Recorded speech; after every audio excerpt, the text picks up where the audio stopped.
Everybody, and welcome back. What is it? It is Pmewl. The Wonder League is back, everybody. My name is Neptura, and I'm joined this time around by Sandstorm. We're ready to get into all this action here. Sandstorm, how you doing? You know, I'm excited. I'm happy. It's been a while since we've gotten our casting hats on. And last time was actually around, also like with you with the last event that I did. So reunion, let's get it. And now this time we have this incredible competition lined up, and I'm excited. I want to see the level of play we have from our lovely contestants and our lovely teams. Yeah, I'm very, very excited. These girls always bring the heat, the action, everything possible. There's never a dull moment with these girls. So very excited to be getting back into it for what feels like the 6th time round we've been doing this. I know this has been going on for a couple of years, so very excited to see how these teams have progressed from last season. And yeah, we'll be getting into that very, very shortly here. Yeah, I was just looking over those teams, right? We got a little bit of a format going on. These are the semifinals. If you're just tuning in here, these are all women's teams. And we are going to be looking at the semifinals, 3 days of play, today, tomorrow, and Sunday. We will be getting 6 games per day as well. So we've got 18 matches to be going through there. And we've got some really, really good teams here. We've got 3 groups. A and B are going to be playing tonight. I'm sure we'll see that team list come up in a little bit. But yeah, it's going to be some really competitive games coming into here, Sandstorm. Yes, ma'am. And of course, if you fell prey to the definitely not a verified source of information, aka Liquipedia, which I fell for yesterday. But yes, it is 6 matches. It's not 5 like it says over there. No. So yeah, so they gotta update that. But yeah, we also have, like you mentioned, 3 groups, 24 teams. 10 teams are participating from Turkey, 10 teams from Eastern and Western Europe, and then we have 4 teams from CIS/or Central Asia. They're gonna be competing in today's games as well. So we have a nice little mix, a wide range of players, and I want to see who's going to come out on top. And specifically, what I'm thinking region-wise. So since we have 10 from Turkey, let's say, and 10 from Eastern/Western Europe, I want to see which one of those regions is going to come out on top. And I feel kind of bad for Central Asia with only 4 teams, but it's going to be a little bit more difficult. But for them, try and make 1 or 2 teams, and you're golden. It's going to be difficult to get all 4, but it's still possible. It is still possible. I mean, there is a lot of teams that are going through to the finals, right? Out of all the teams we've got here, 16 will be going forward. So you just have to not be in the bottom 8, and then you're going to be good. But what are we fighting here for, Sandstorm? It's going to be for $7,000. 7,000 buckaroos going to be going out to these teams, to these players. They're going to be divided up in those finals. So that is what we're playing for here today. And honestly, that's a good chunk of change. Yeah, that it is. I was going to go with the breakdown for first place and second place, but again, I'm not sure if that breakdown on is correct. So for now, it's 7,000. I will give you guys the breakdown further on, and hopefully, when we get to the finals of the competition. Now, of course, we already know and love the point system, don't we? It's the same one over the past couple of years, and there's no reason to change it. It works. If it ain't broke, Yeah. don't fix it. So we stick with it for now. Exactly. Yeah, 10 points going to be for first place. Every elim is 1 point, and that's going to be particularly really influential when you go over onto that Rondo, which is going to be our first game of the day for all 3 days. I always love when Rondo is at the beginning. I've seen some tournaments do it in the middle of the rotation, the map rotation, right, which is also very interesting. But that getting it at the front, getting it right at the beginning, just sets the tone, and I think the teams get into a real aggressive headspace for the rest of the games, which make those larger maps of Erangel and Miramar just that much more fun. So very, very happy with that. As we're going to be seeing, of course, yeah, here we go. Our map rotation. Match 1, don't go down, as I did yesterday when I was looking at this graphic, because I was like, oh, Miramar's in the middle. No, it's not. Left to right, everybody. Match 1, and then 2 going into Erangel. So we're going to have 1 Rondo, 3 Erangels, 2 Miramars. This is a very standard esports rotation, and I'm going to be very interested to see how these teams are going to be going through with it. But I do want to tell you, Sandstorm, Tell me. I don't know if you knew, maybe, but Galatasaray in Group C, they're not playing today, but they are going to be the big name to look for because they have won this event so many times, and if I'm not mistaken, they are the back-to-back current reigning champions. So definitely going to be looking out for them tomorrow. But we're going to be focusing on Group A and Group B here today, and any teams that might be, kind of floating your boat here, Sandstorm? I mean, listen, I gotta give it to Boars. I'm like, I want to see what they can do. Boars Gaming. I've been following the organization since it started. I want to say in PUBG Mobile. Now that they have their team women's competitions as well, so a little bit of bias towards them. But I want to see what they're capable of, and I wish them the best of luck. Obviously, I wish the best of luck to every single one of the teams. But at the end of the day, 16 will make it out of this 24, and only 1 will win. But like you mentioned yourself, Galatasaray, multiple championships in their name already. But I think that puts a huge target on their back, don't you think? I know they're not going to be here for the first day of the competition, but they'll be here tomorrow and the day after, which I think might benefit them a little bit. So they don't. Yeah. Yeah, that is definitely something to think about, right? Because Group B only have today and tomorrow. They do not get that final day. So that's going to be really, really tough. So we might see right out of the gate those Group B teams actually come out really swinging today. They're not going to allow anything to slide because Group A, they miss out tomorrow, but they can make up for it on that final day and not have anybody try and challenge them without them being able to defend that title. So I think definitely Group B going to be looking out for them to see what they've really going to bring to that table early on. Yeah, I think it's definitely tricky for Group B teams because you're going to be finishing the second day and you don't know if you made it or not, if you got enough points or not, and then the teams going into the third and final day, they have a target. They know how many points they need to get, and that always just makes it so much easier to know and to kind of play your game as well. It's like the second that you have enough, okay, we can afford to play safe. We don't have to go aggressive. We know that we have enough points to qualify. The other teams can't defend themselves. So it's that much easier. And I do always worry about the teams that aren't there in the final day. And I always feel like they go through the most stress in the competition just because, all right, like we're just going to sit here and watch. We're going to be yelling at the screen, but there's nothing to do. What are we going to do about it? And it's just, no, just sit there and watch. That's it. And you're just stuck. Yeah, quite literally. There is nothing you can do there. So, yeah, I'm wondering if maybe some of these teams in Group B will have a point threshold they're going to try and get to. They try and estimate what that cutoff point is going to be. Again, 16 teams. So you kind of have to do very badly to be in the top, in the bottom 8, I feel like. You have to have a very, like, we've seen some teams have 3 points at the end of day 1. That's the kind of performance you're going to have to mean that you absolutely are going to be in the bottom 8, right? I think it would be very easy for these teams to kind of be in that top 10, top 14 position without working too hard for it. So for Group B, I feel like they don't have too much. It's not all the pressure. It's not like it's, you know, only top 4 go through or something like that, right? But so Group B definitely still have that pressure, but I think they should be okay. We got a really good set of girls here, and I'm very excited to see how that is all going to play out, especially because since we were here last time, we have had a few roster changes. There's some new names that, honestly, we were looking at that tech check, right, in those rehearsal games. I was watching some of the players, and there's some really good players, but I don't recognize the names. So actually, we've got some new blood coming in here. That's what you want to see. Yeah, you absolutely want to see that, and that's going to make for a very, very interesting tournament, I feel like. So, very excited.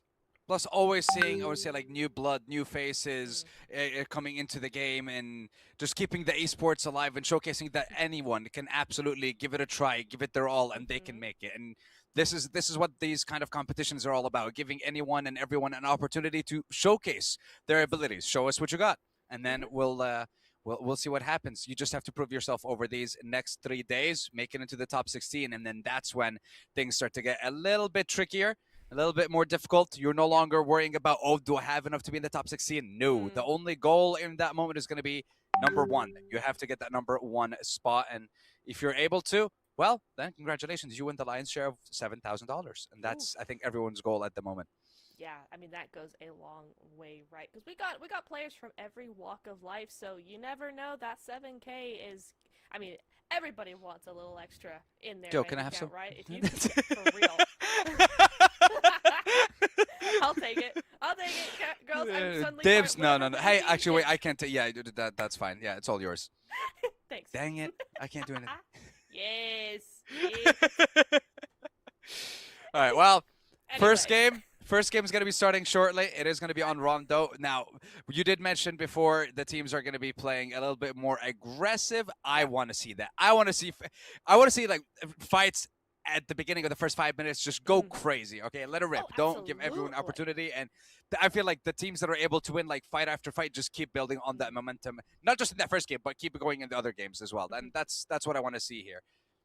Yeah, for sure. I am very excited. I'm just wanting to get into the game production. Yeah, but as the talent, we are the ones that are actually in charge. We haven't started the game. Guys, but right now, sorry. I have the button. I can press it right here, but I'm just choosing not to. You're just choosing not to. Yeah. We have to wait until everybody yells at us a little bit before we do. Yeah, that. exactly. Yeah. Say, So start the game. Start the match spam in the chat, and then we might decide. Yeah, maybe. Yeah. And actually, speaking of the chat, who do you think's gonna win? Game 1. It's Group A versus Group B. So I'm just gonna give you a quick rundown of the teams in case you don't know who's playing. And honestly, it's gonna be up to you to know what the hashtag is for each team. It's not gonna be that difficult. We have Denizbank, Istanbul Wildcats. So we have Turkish representative, BigBaby Esports in EU, Boars Gaming EU, Ozarox Esports Turkish, Fast Esports Turkish, 4 Alive Queen Slayers from Central Asia, Eagle Esports Turkish, and Yikes Awe for EU. Listen, it's written Yikes Awe, so that's what I'm gonna go with. The Group B, I believe we have IDA Esports and Bros Esports, both Turkish. Excuse me, ITZ Esports EU, Vincere Mortem OXX. I don't know how that we're gonna butcher that one for a little bit, but that's also EU, along with Silent Ladies, Majorka Team, Beg Esports, all European, and then finally 4 Miracle Goddess from Central Asia.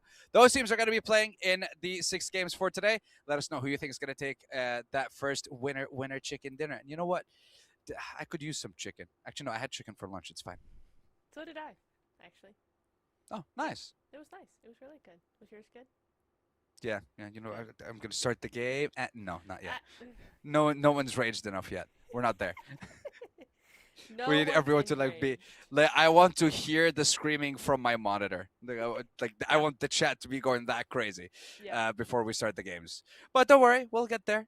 All good things to those who wait. Patience is a virtue, and I don't know what other one to throw in there. Etc. I think is etc. Yeah, that. Yeah. Well, thank you for that. But you know what I'm hearing? Not the plane. Not the plane. I'm hearing we need to talk about a certain player here. That we do. That we do. I'm not even gonna try and. Sizzle? Swizzle. It's Twizzle. Twizzle. That's the Twizzle. one. Like the Twizzlers. That's the one. Twizzle. Fast Esports. Yes, ma'am. Participating and representing Turkey, an enforcement and protection officer by day, and an esports Ooh. player who hunts down her opponents on the battlefield by night. I don't know about you, but that sounds like an intro to like an incredible, I want to say, antagonist or like Yeah. main character vibes. That's Mm-hmm. what I'm getting. I'm getting like main character energy from this person with that kind of description. Crazy. That's pretty cool, right? I just need her to, she serves and protects in IRL, right? She needs to Yeah. serve and protect her team in game as well. That's what I want to see. I'm sure she will, but I am very excited to see that. It's really nice to get those little tidbits of their real life coming in here into game. Just gives us a fuller picture. So really enjoy that coming through onto the broadcast. But Sandstorm, you look like you're thinking. Yeah, it's like for a second. Do you think like she would get triggered in the game? Be like, they're going over the speed limit. Be right back. Do you think like those instincts kick in at any moment? You have the car trap thingies. Does she put them on the road? Does she have a lot of those in Yeah, her backpack? yeah. I think she gets a buff to like anything like that. 100% she gets a buff in game. That's good. That's good. I don't hate that. I don't hate that. Twizzle, if you're here, just say hi. You shouldn't in chat be. and Get just in be the like, lobby. That's also true. Get in the lobby. You're the reason why we're. No, I'm kidding. We're just joking around. No, Just we're the reason the game hasn't messing, started yet. Yeah. Yeah, don't be so serious. Why so serious? No, sorry. Anyway, Rondo is gonna be really fun, as we've already established. I think, yeah, I'm gonna be looking at predictions. I know you said, predict into the chat. I see somebody saying BigBaby with a bunch of trophy emojis, so heck yeah. Okay. But, Sandstorm, I see do you you. have any predictions for Rondo? Let's see.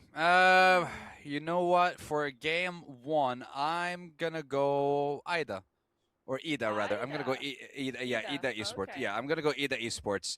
Like Mm. there. I mean, look, there. Just because, honestly, it's just luck of the draw. There's 16 teams to choose from. They are the ones Sometimes that you have just been gotta go chosen. with the vibe.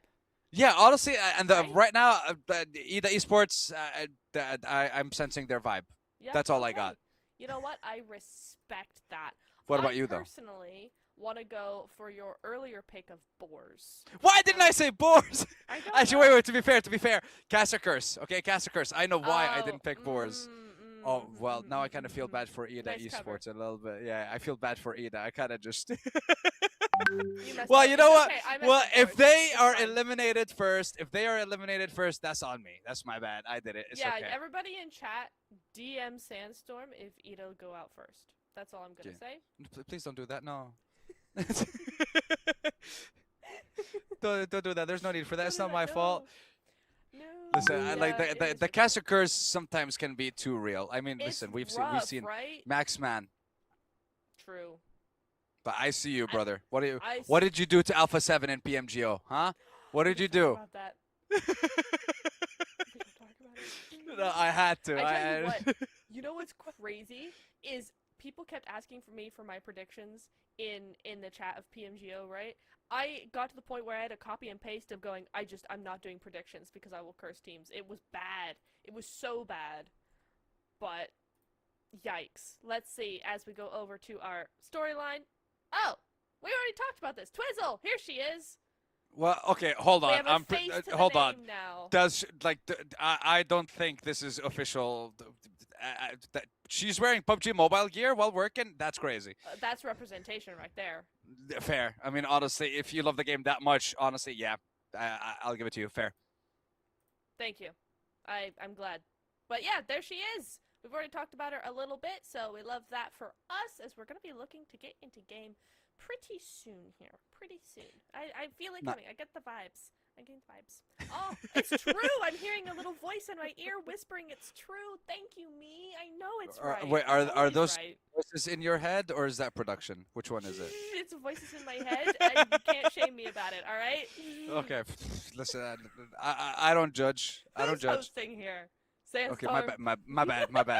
Listen, I'm just asking questions. Okay, I'm just worried. I'm worried. Okay. I appreciate your concern, but it's all good. All under control here. We're gonna be getting into it. She's saying pretty she's hearing darn voices chat. I don't know if soon. it's okay. It's okay. Everybody hears them a little bit once in their lives. It's fine. It's perfect. good. You know what? Apparently, Yeah. not everyone has that though. Not everyone has that voice in their head. It just like whatever you think, it just goes, which is crazy to me. Really? Yeah. Yes. Yeah. I've had a conversation with a friend of mine before, and he mentioned that he doesn't have he doesn't think in his head. It's just whatever he thinks. It just instantly comes. Like he speaks it. Which can be crazy sometimes though. Especially like if they work as a commentator as well. Yeah. That's No crazy. filter? Love Yeah, it. yeah. No. That's unreal. I would be That's- panicking. Yeah, honestly, sometimes a little filter is required, is necessary. I suppose it could be a learned thing as well. Yeah. You know, you could learn a filter, or 2, or 5, depends. How many Anyway. filters do you need? Listen, this isn't social media where you're filtering your picture. No. This isn't how this works. But what I wish how it worked is like I'm just gonna press the start the game. Press the start button. I think I think the remote's broken. I need a new battery, and it's like one of those like round batteries that you don't really find. I hate those. Yeah, it's like taking it out and installing that kind of battery is a little bit annoying. Yeah, it does suck indeed. But we'll see. You know what? We're just giving these teams all the time they need to prepare, to breathe, to regulate, and to go forward to just be the queens that they are. So we're just going to go forward, and we're going to get into game when they are ready so that we have the best possible game coming through. Of course, remember, we are going to have that Rondo coming up first, and then those 3 Erangels. So pretty big stint of Erangels, but I am going to tell you, if anybody here is new to the Women's League, the Wonder League, whatever you want to call it, right? I'm going to tell you straight up, these girls do not mess about. They do not mess about. They get to the action. They don't wait around. They are not hyper aggressive, but they are just very present in the game. There's no waiting. There's no of this, really long waiting rotations. The action, you don't have to wait 20 minutes for the action to get started. It's going to get started like in 10 minutes. So we are going to have a really good evening here with lots of high quality action-packed gameplay for all of you folks out there. So very excited to see what's that gonna be looking like. I'm getting some feedback though, Sandstorm, that I'm muted on stream. Are you now? You haven't. Wait. Don't tell me you've muted yourself this whole time. No, I'm fine on my end. Okay. So protection, just gonna have to maybe check that. Anyway. Just a little bit of panic, but it's fine. It's fine. So, it's green on my end, so not sure what's going on there. It does sound like I'm on the left ear for some reason, although my mic likes to do that sometimes, so yeah. You're hearing yourself too? No, I went back on Okay. stream. Okay, I was like, wait. I went back on stream. Yeah. Yeah, All right, that's weird. So, yeah, just protection, maybe check that. Anyway. Well, I'm hoping it's fine. I'm I'm kind sure of gonna it's fine, double, because triple, I've made so many good quadruple. points. They were all right. That's wild. That's crazy. That's crazy. Chat. See, this is when the filter would have been needed. See, this is bad idea. Yeah. Bad idea. Yeah. But you know what? You know what's a good idea? It's a good idea to get ourselves in the lobby and then hopefully start the plane. And again, I always ask that question when I see that first plane path. How does the helicopter and the velocicopter, I don't know what to call the other one, like keep up with the plane? I don't know. I'm surprised I even got velocicopter. Just randomly, but hey, yeah, because a velociraptor is a dinosaur. So yeah. I like the name though.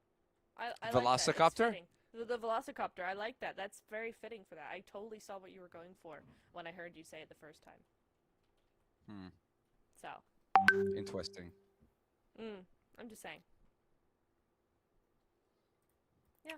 Anyway. Well, you know what? I want you to say one thing, okay? Here comes the plane, and our first game is starting. Okay, I want you to say that. Okay? Here comes the plane! Manifest it. Manifest it. That's what we want to do here.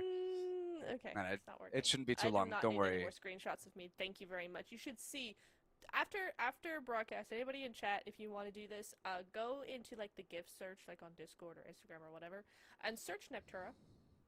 Yo, I'm doing that now. Are you kidding? It's not good.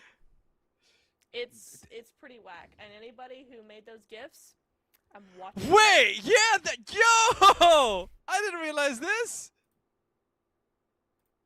Yo, why is there a sad one? Hey, you got the good one actually. You just Yeah, sent it to me. You got the good one. Yeah, There's I more. genuinely didn't realize. There's Okay, so more. I see a total of 3. There's this one, there's that one, and okay, honestly, yo, boys and girls, check it out. Don't check it out. Yeah, you don't seem very happy at all with what you're eating there, I think. No, the bad ones are on Instagram. It looks like. Okay. Okay. But Yeah, yo, yeah, I'm yeah. surprised. That's cool that you like it, and the fact that it's the first thing that shows up, that's wild. Yeah. Right? That's pretty cool. Like it's. Yeah, for me it's like Sandstorm, it's like you're obviously going to get the song. And all the memes with all of Sandstorm. So like there's Yeah, nothing obviously. there. Damn, that's okay. I'm not gonna lie, a little bit jealous. I want gifts. It's okay. You'll get them. You will get them. It's fine. But yeah, we're gonna keep on until we get into that game. Oh, a little voice in my ear again, and I know you heard it that time, Sandstorm. So I don't know. not I don't know what you're delusional. talking about. I don't know. You We're listen. gonna have Listen. to wait just a little Sometimes bit for that game. listen. Sometimes Delulu is the Sululu. Sometimes Delulu is the Sululu. Not all the time. Chat, did Very. you just say that? Yes. Yeah. Delulu. Listen. Right now, Did it's you the say solution. Salulu Delulu is yes. in Well, both if of I've my ear holes. yes. Oh my god. I beg you, get us in game. You do not want to hear us after 5 more Yeah, minutes of yeah. this. Listen. 5 more minutes, and like we're gonna be No cuckoo. filter. Yeah, we're gonna be cuckoo for Cocoa Puffs at that point. So a message to our lovely contestants, our incredible players. Get on the plane. Let's go. Get on the Uh, plane. we- Let's go. we Who got are to we go. waiting for? Like, hello. Actually, wait. Question: How do you think they're actually boarding the plane? Do you think they're boarding from like the front and the back at the same time, or are they doing like from back to front? Are seats even assigned on this plane that they're going on? Like Well, they you gotta know, the sit next most to each other if they gotta efficient- drop together, right? I mean, that's true, but the most efficient method of boarding is random, actually. Is it? Yeah. It is random. That is the thing. So I don't know what that's about, but yeah. That is scientifically proven. Some guy did a study. So maybe they're just seating at random. I don't know. But if you have to jump out of the said plane, I suppose it would make sense to all sit together, so maybe not random. Maybe not in Can you this imagine case. just like random players jumping with random teams? Well, I guess I'm part of this Like, roster oh, now. You're the teammates, okay. Yeah. Can't res you, but sure.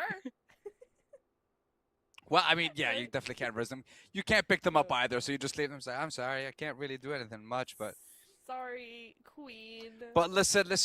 I saw you pick up the 4x scope. Can I have it? Yeah. Listen, I'm running a 2x right now. I need a 4x for my car 9, please. I couldn't find an 8x. The battle for the big scope. I have the sniper. Yeah, but you can't use it. But I can. No. Mine. Yeah. I And the lost question 6 is like, times. also wait, are you the driver when you're playing PUBG or no? I'm a good driver. No one else thinks so. Okay. So no. Generally not. You? Recently, I've been the driver. Yeah. Oh. I've perfected I want to say like drifting the car around, hitting a wall just so we can all exit at the same time and instantly breach. There was one time where I did knock out my teammate though, but that was funny. Listen, It's it always was funny. It is because it wasn't me, always so it's fine. Like Yeah. I wasn't the one that was knocked Duh. down, so obviously And it's you fine. get a clip. And you get a clip out of it. Yeah. Well, I Yeah. wasn't recording. It's fine. You gotta Yeah, record yeah, everything, I haven't- man. I've been- What are you, I a haven't been content record- creator? Hey, I'm trying. Okay, I'm posting daily. We're doing something here. Yeah, Sandstorm. Let's go. We're trying. Very nice. Very You know what good, else we're very trying? nice. We're trying to start this game. Yes. The button is jammed, guys. Please No, don't listen. be Like, angry. I feel like there's 2 people from production. They're like, just let me press it. Let me press it. No, no. And like one guy's just holding him back. Just not yet. Yeah. No. But Okay. like, you best believe it. We're gonna be throwing a party when this game begins. Oh yes, we are absolutely. Will we be getting that double plane path though? That's the question. Because remember on Rondo, you get the double plane path. So Not only that, but you also have the one that where the plane is going faster, but it's crashing. No, no, like the engine's on fire. No. no, Yeah. no. Yeah. No. Like, as in, like, one of the engines is burning and, like, No. I, yeah, no? No. No. No. Maybe that was on Tego? I don't know. I don't know. I don't know what you're talking about, but it's good. It's fine. You know what? Something we did forget about slightly was recalls, right? Rondo has those recalls. It is the only one that has recalls. It's the They're only not one in that any has other. recalls. Yeah, like that's why we were saying there's going to be a lot of aggressive plays at the Yes. beginning. There's gonna be a Eventually, lot of once this hot game drops. begins. Yeah. I need everybody on Neox Factory. Come on, all 16 Yes. teams, just go. Well, I mean, it's here's not the gonna make thing. sense, but do it anyway. No, it's gonna be. I feel like 16 teams, but it's gonna be like 3 out of the 4 team members that are going there, and then you have the one member that's just like, okay, you're dead, you're eliminated, you're gone. Okay, revive. Yeah. And respawn. Yeah. But imagine that, like that's what I would want to see, and you just have like 16 IGLs just taking turns, one right after the other. Yep. All right, you done? Yeah. Next. All right, you done? Next. It's like just like at a water park, someone keeps getting them moving. Yeah, exactly. I mean, yeah, we are going to be seeing those 1-3 splits coming on through. I've seen some crazy ones where you're looking at one player on the other side of the map to wherever their teammates are. So, like, there's some pretty big splits that you can do on Rondo that I've seen work for teams. So, definitely going to be looking forward to maybe seeing some of those strategies come out. And I kind of want to compare it to the global strategies that we see as well. I want to see how, if there's been any, sort of ideas taken from that, or if the metas are the same in this lobby, because remember, it's a completely different lobby. This is the women's side of everything. The women can also, go compete in global if they wanted to, but this is exclusively a women's tournament and a women's circle. So it's going to be interesting to see kind of where they fall into that strategy base, like what's the meta and how that compares to those globals metas, I think. Well, we'll see that hopefully once we get into games, because usually we do tend to, like from what I remember on a couple of these Rondo maps previously, it always used to be one player dropping away, 3 going for a fight as many times as they can, up until that third player is, or let's say like all of them have been recalled and they regroup, and then from then they either go and try and finish the fight, or they just try to rotate and move on to the zone. Usually the choice is let's just go to the zone. We've already fought enough. We've lost the stuff that we looted, so we gotta run it back. Yeah, it is very true. I'm trying to think of some teams that we're going to be looking at, maybe that are going to be better on different maps, right? So for me, we got the Denizbank Wildcats coming in. Now, in the past, that's been... Whoa! The voices in my head are saying we're going into game! Oh my we God! have a double play path! Woo! Oh. Here we go. Ladies and gentlemen, boys and girls, it's finally happening! The first match of the day is upon us. And like Natura called, we do have the double plane path. Let's go. We have our first one from Tin Long Garden, all the way from the south to between Ryan and Kunshia towards the north. Jadina City will have the second plane all the way towards Bailey in the northwest for our audio listeners. That's and right now the planes are halfway through. And yeah, I already see some teams where you have one solo dropping far away. And I believe the first one is IDA Esports. One of the IDA members going towards the far east, maybe towards the recall center to the east of Mayran, and then the other 3, I believe, are going to around the center of the map. So beginning of the game is going to be spicy because there's loads of teams dropping next to each other here in Nep. Well, even the solos, actually, if we're looking over by Fireshine and Crew, right? You're looking at 3 different solos going to the same recall, which is going to be very interesting to see how that plays out. But yeah, we are looking at a lot of teams going over to Test Track. We're going to Hung Shan and Tin Long Garden as well. Nobody in... Oh, wait, no. Yeah, 3 in Yulin. And, of course, Danqing as well, as that zone is going to be going over to that western side. So we're going to have Jiaotin. We're going to have Stadium as well. And actually, Boars, they've got their solo over by Stadium, so that could actually be a really good recall position for them. It could be. And here we're setting our sights at the beginning of the game on the Istanbul Wildcats. But we're already seeing some people being eliminated. Hold on, we're dropping numbers like flies. We're already down to 59. I haven't heard anything. I haven't seen anyone be eliminated yet, though. Interesting. We're down to 57? What is going on? Huh? Down to Don't. 57 already. Yeah, you're right. Yeah. What? Yeah. Please, don't tell me they're just. Don't tell me we're remaking. Those voices in your head better not say that. Nope, they're not going to say that, not just yet, at least.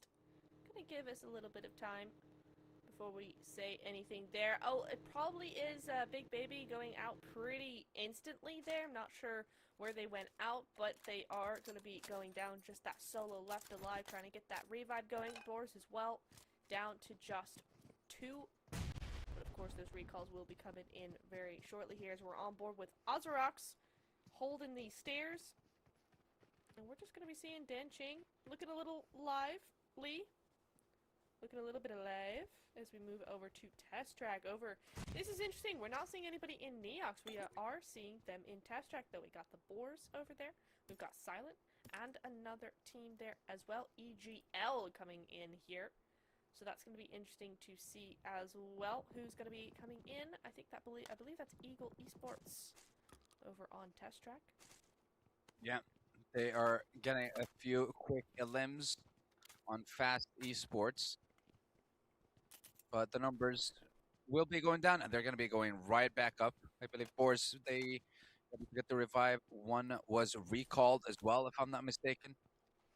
I think it's the player with that one elim that went down. Ozarox and Vim also going for a fight, and now Boars might be in danger as Dior has 2 in her sights at the moment. Just waiting for one of them to make the cross. I'm not sure if she spotted that one player running away, using the bridge perfectly to remain in cover. While Logica, though, is exposed. The location is known. And while Moira gonna finish that recall and bring back the fallen comrade in Ada, I believe. Couple of nades. Ooh, first one. Not sure where that's gonna go. Oh, wait, hold on. Was that? Well, okay, that actually landed perfectly. All right, very interesting. First knock already. Now Boars want to see if they can push this a little bit more. You get the finish. You get the second knock. Go for it as 12K with the instant finish as well. For the side of Boars, only one player remains, I believe, from the side of Silent. They got to be running for the hills now and seeing if there is another opportunity for a recall. Because playing with one player for the rest of this game, yes, we did talk about you can make mistakes, but you want to try and have that first game be a good one at least. You want to get a couple of points and not be eliminated with 0. Very, very true indeed. Yeah, you don't want to be going out with 0. Remember what we were talking about, right? Like, we only have 2 days of play for each of these teams, right? We have 3 days overall, but 3 groups, 2 groups playing per day. And so that means they only get 12 matches. So these rondos are going to be super important for everybody involved. You do not want to go out early here. So we will be hopefully seeing that revive coming through. And Sultan, though, she's on 3. We got a squad wipe here, and Sultan has 3 of them. So Fast Esports putting up those points very quickly indeed. As Eagle looking to contest Neox here, but it does seem like we have a 1v1 on our hands. Kylie gonna be moving forward with the JS9, a very excellent weapon, excellently used. Switching over to the AUG just to get that flush going, and Dami is gonna be going on out. And that may be the first team being eliminated. Not fast, but we have lost our first squad now. Istanbul Wildcats might be the next to follow as are on the hunt. Enzi unaware there's someone right next to her. That nade should be perfect, and it is. Giving Naz the opportunity to revive Cans, but the question is, or Kansu rather. Meanwhile, we do have someone on the flank going for a push. Ida have to be a little bit careful. We still have time to recall if this fight goes awry. Just have to be waiting. That nade almost hitting Missy perfectly, but Missy doesn't miss. Perfectly placed on Naz, taking her down again, almost getting the flush as well as a lot of damage onto another member. That means that we have another team coming in. IDA, too much pressure, too much going on. Elimination stolen away. Now Melcy up close and personal, but Kenzie with the S12K not able to get the shots that are needed. And Istanbul Wildcats secure another one, but ITZ Esports now gonna be moving in for V2. Melcy, this nade is gonna have to be huge. No, she resets it. Trying to get the timing right on it. Can you manage to even the playing field a little bit? Not able to get the limp, but she peeks out. She gets one and hides right back in. Jump shot almost securing the second. That would have been insane for Melcy and the Wildcats. But ITZ, they're able to make up for those mistakes. And I believe one player will be able to run away and maybe get the recall secured and bring her squad back. But ITZ, loving the third party, stealing a couple of points, making it easy. You did lose one of your members. You should be able to bring them back, though. It shouldn't be a problem. Stella has a little bit of work on her hands now. I mean, Missy is knocked, but still, there is that little bit of that info being gathered here, potentially.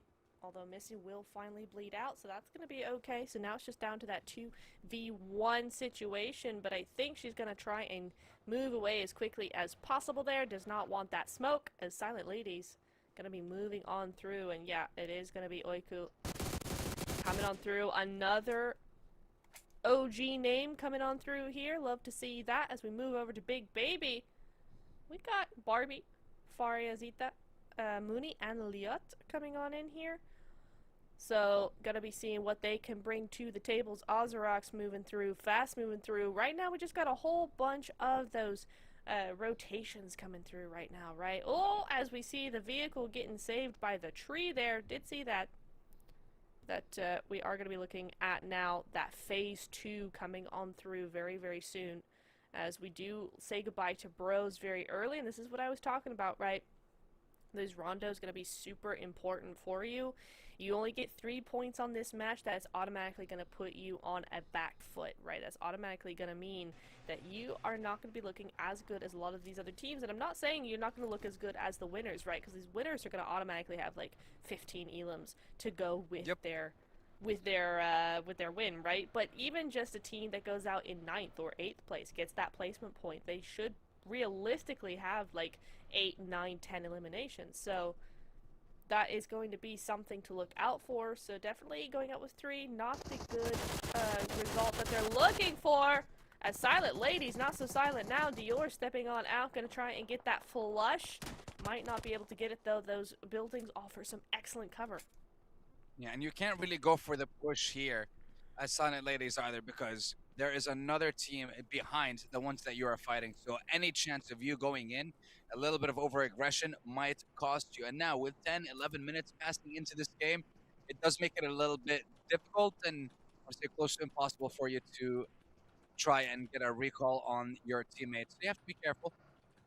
You can't be making those crazy moves. Eagle, Kylie picking up that first drop.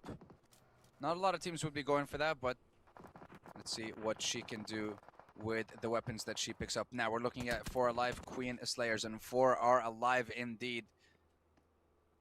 But 1 is on a blinking health bar, so they gotta be careful.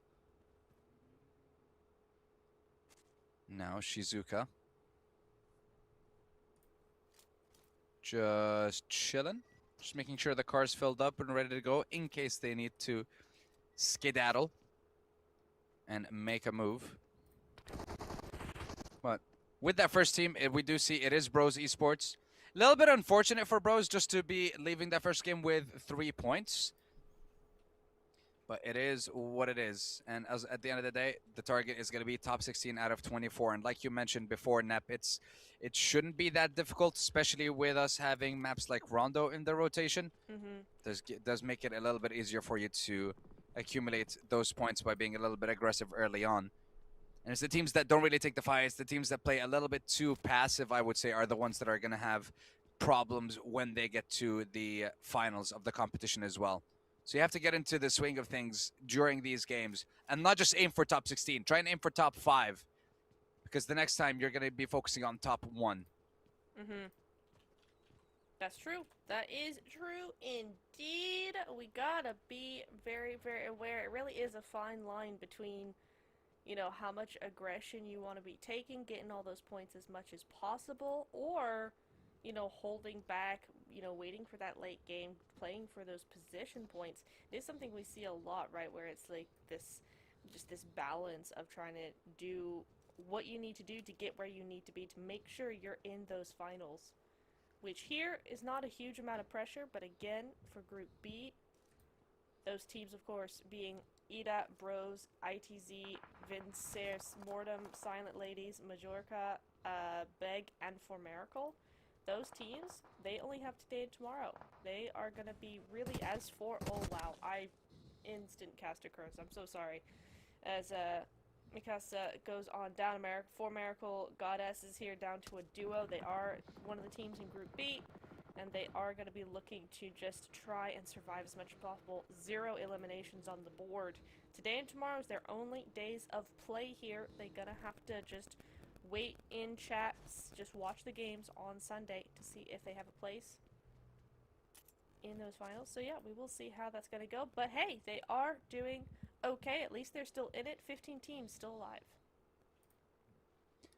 Yeah, you'll get used to this, boys and girls watching from home. It is, I want to say, a lot of action, a lot of fighting. We lose a lot of players at the beginning of the game, but then things ease up. Those numbers start to come back up again as teams get to revive their and recall their squad mates.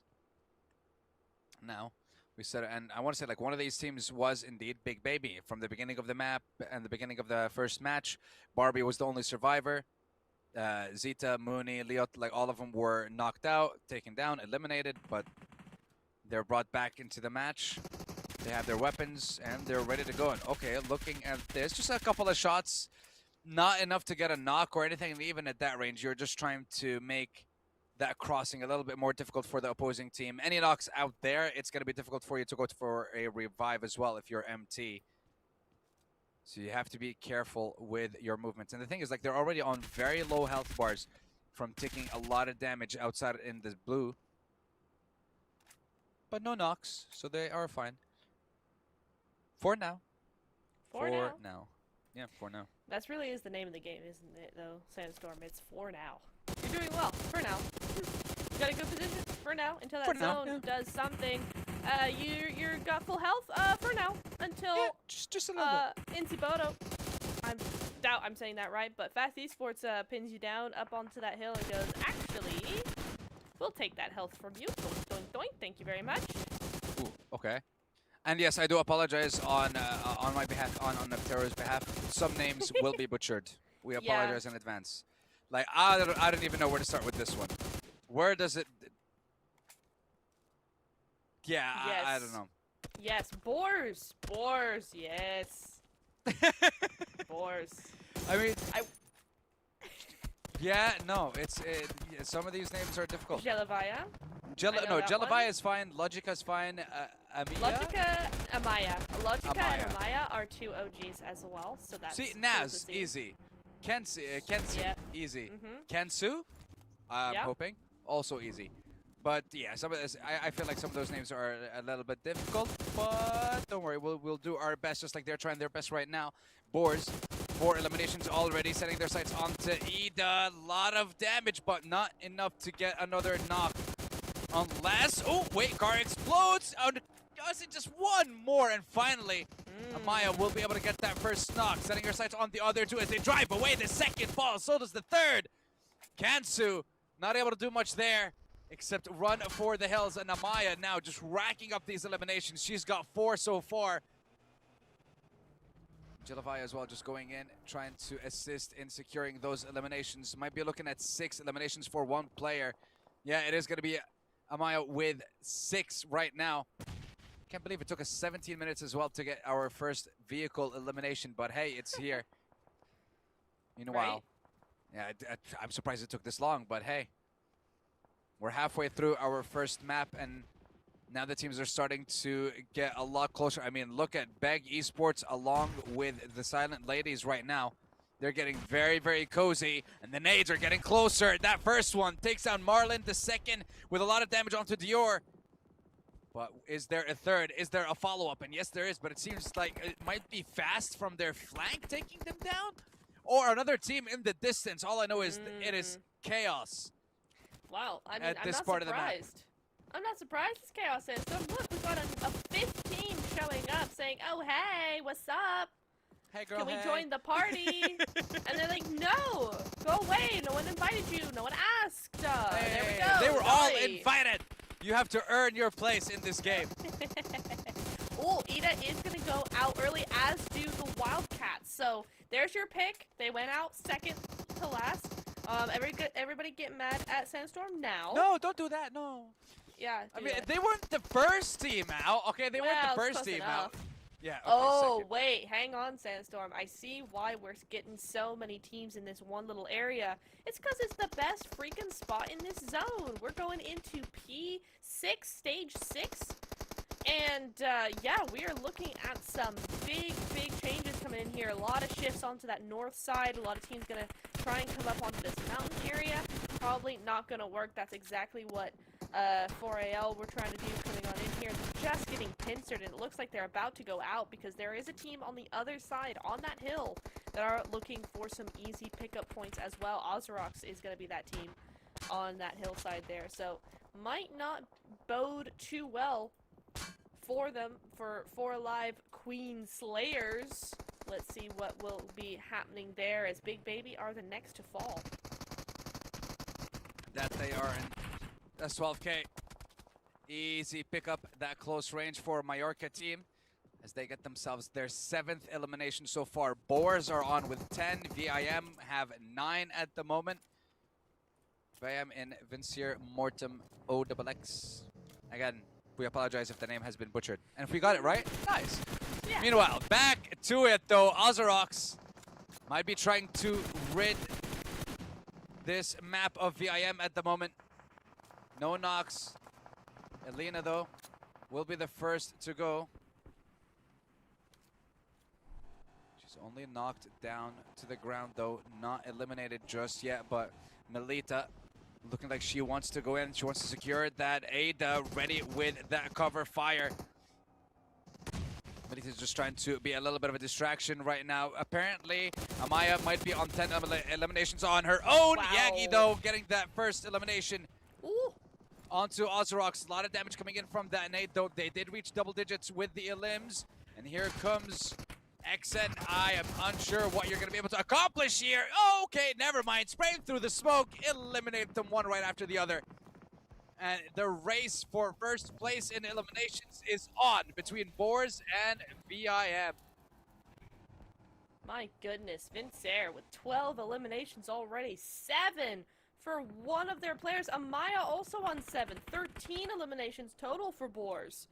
So that's going to be a big, big step up coming in from both of these teams. That's going to set them up so nicely for the next couple of games. If they can just maintain a consistent few points per game, they're going to stay well ahead of the rest of the lobby already. That's going to be looking very, very good for them indeed. Now remember, Vincere, they are a team that are in Group B. So Group A, Boars, Group A, they still got Sunday to go. So they're going to try and make as many plays as possible today so that they are comfortable on Sunday. And for Vincere, for that Group B, they're definitely going to be looking to make their mark early on, since they can't defend their title on that last day.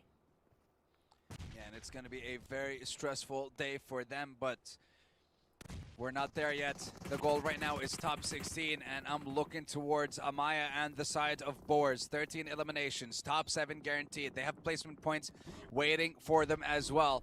They just have to focus on making it towards the end game. They are in the zone. They just have to protect from the push coming from Fast Esports. They will be losing one of their members, though. as she was knocked out outside of the zone by Fast. Now they just need to hold this northern ground from any team. I see MT with their last surviving member as well. Just trying to play the waiting game fast. Going for a push on the eastern side as well. Might be going for a fight against Beg Esports. And that's going to be a clash, as Beg isn't the only team that's in the middle of that zone at the moment. Ooh, was that a crown? I like the headgear that we're seeing coming in here. Queens of the castle, queens of the mountain.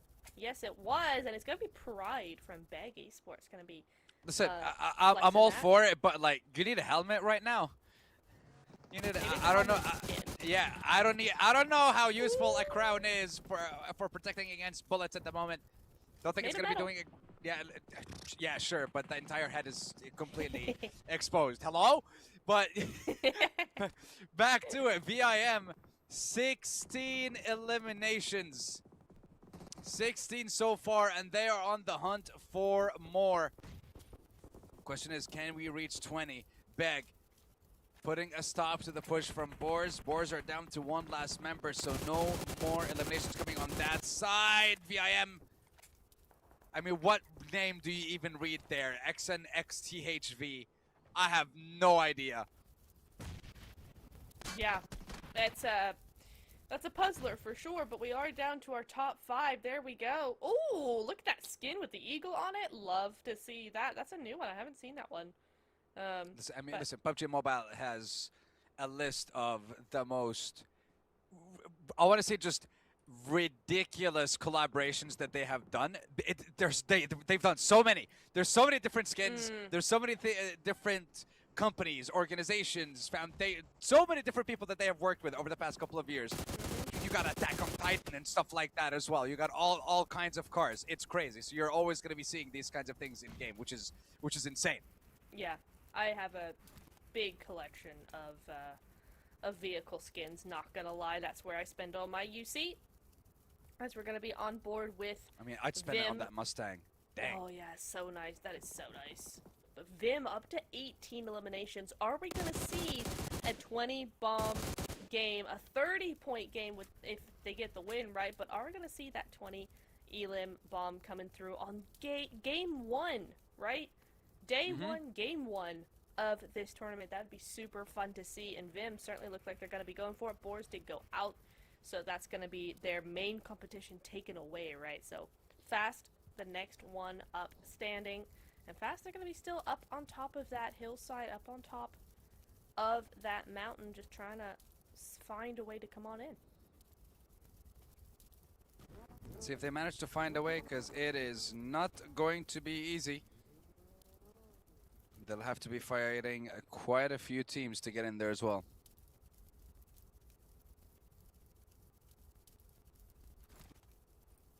Ooh, and now, Kira. I want to say the calm before the final storm. Yeah, for sure. For sure. We're going to be looking at a lot of these teams just waiting, just holding, just being very quiet. We do see 1 or 2 knocks coming on through here as Fast try to find an opening into this next zone, but everybody's going to have to come on in. It's actually interesting that Fast are insisting on this play coming in, because that is where the majority of these teams are, right? They could try a wraparound rotation down to that western side, but it's not going to happen as Eagle do go out. Kira, the last to fall, and Beg now opening fire against Vim, but get taken down pretty quickly there. Hella is going to have to be satisfied with being on all 4s for a little bit, as that smoke's going to be blooming. Just going to try and get that revive. And now Leno, last member of her squad, has just been trying. Meanwhile, we did actually reach 20 eliminations in one game. 9 for XN right now, which is absolutely crazy in our opening match, but they are going for more. She does not stop. She wants to get every single one of these eliminations. She wants to hit double digits on her own. She wants to get that magical 10 elims. Question is, can she? Is it possible? Right now it is. You have quite a few targets. You have a full squad in Fast. Dami, Sultan, Elisa, and... I'm not even going to try with that one right now. But once again, it has calmed down, and Dami just trying to find an angle. Unfortunately, not able to, as Yagi and Melita have a better line of sight. She's trying to use that little I would say just tiny high ground that she has, trying to stop that nade. But here it comes. How much damage is it gonna do? Oh, okay, not enough. None whatsoever, actually. It's just Elisa that's still knocked down. Sultan has been taken out, actually. So wait, the nade did actually do a decent bit of damage to this roster. And now we only have, well, we still have the 4 squads remaining, but you got a solo in MT, a duo in Beg Esports, and now Fast. Dami trying to get the revive onto Elisa. Well, we still have in Sibotu at the moment. Just trying to build a little bit of a smoke road, give her team a little bit of time, a little bit more cover as they start to move. Meanwhile, VIM, they already got themselves into a decent position. Yeah. That's exactly what you need to do. The timing favors VIM. They're running out of smokes, they're running out of cover, they're running out of players. And it's down to the last one now for Fast Esports. Yagi is going to be the one that picks up those eliminations. Melita with the assist as well. Exxon, unfortunately, the revive is coming in a little too late. She's not going to be able to get the 10 eliminations on her own. Nice. Melita scores it.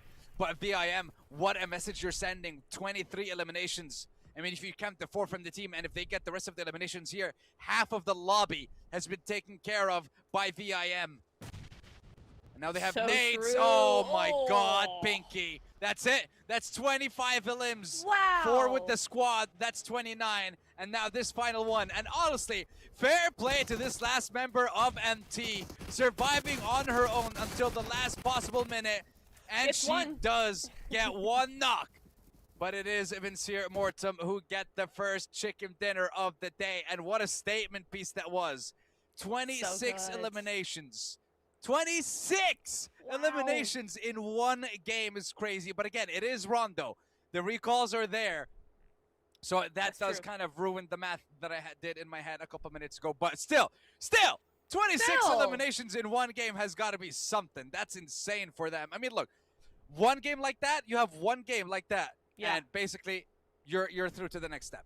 Like, you're through to the finals with that kind of performance. There's no way that you start like this and you still have, I want to say, 11 more games to play and you don't have any kind of similar performance. There's no way. You start off there with this kind of chicken dinner, easy peasy. That momentum's going to carry them through so many games today. At least I hope so, right? You know, they could go out, you know, first thing in the next game, and then that's going to kind of just put the brakes on that. But with that kind of momentum that they got, I mean, that's a 35-point game. That's 35 points. Remember, Boars there were in 2nd place before they went out, right? And they were at what? At that point had, like, I don't know, 17 points total? Max? Right? That's a huge gap that we've got coming into those Erangel. So for me, I'm looking and going, okay, I'm definitely going to be watching them for the next few games. I want to see that momentum be carried forward, and I want to see XN be able to put up this kind of gameplay. 1,300 damage, 9 eliminations on her own, Set Storm. Like, honestly, 9, I mean, that's wild. Out of 26, 9 were hers entirely. Nearly half. Nearly half. Just like me in my games, except I'm terrible. Yeah, listen, absolutely a sensational performance from her in that first game. I think like she probably would have wanted to get that 10th elimination like that last one. It's like when you get 4 elims and you're like, oh, ace. Oh no, it felt like kind of that moment. But yeah, very well played. Almost 1,300 damage, 9 eliminations. Incredible start to her and to her squad. And, well, I guess we're going to have to get used to seeing Vincere Mortem on this level. Incredible first game for them on Rondo. We still have 5 more. We got triple Erangel followed by the double Miramar. And outside of that, I want to see what happened with the rest of our squads. Because, you know, we're talking about Amaya for a bit. 1,400 damage, 3 eliminations with the nades as well. And then you have the last surviving member of her team, I believe, for ITZ, if I'm not mistaken. And she made it all the way towards the end. She stayed alive, and she was even able to get one more knock towards the end of the game as well. So being able to secure those placement points, very good for her and her team. Yep, for sure, for sure. I'm going to be looking, I think, at Fast because they, I think, got top 3 there. So getting top 3, that means they'll probably have surpassed Boars in terms of those points. But Boars, again, really put up a big amount of elims, a lot of points going on the board, putting themselves in this conversation. And Amaya definitely, as we see here, with 1,400 damage, definitely got a lot of that of those points for her team herself. So I'm going to be very excited to see those overall, see those leaderboards, what we're going to be doing with it, and how is that going to translate going into that Erangel, right? Because Erangel, I feel like things are probably going to slow down just a little bit. Yep, we're they not have going to to see those hot drops. I mean, are we going to see hot drops though, Sandstorm? Like, maybe? Doubt We it. might.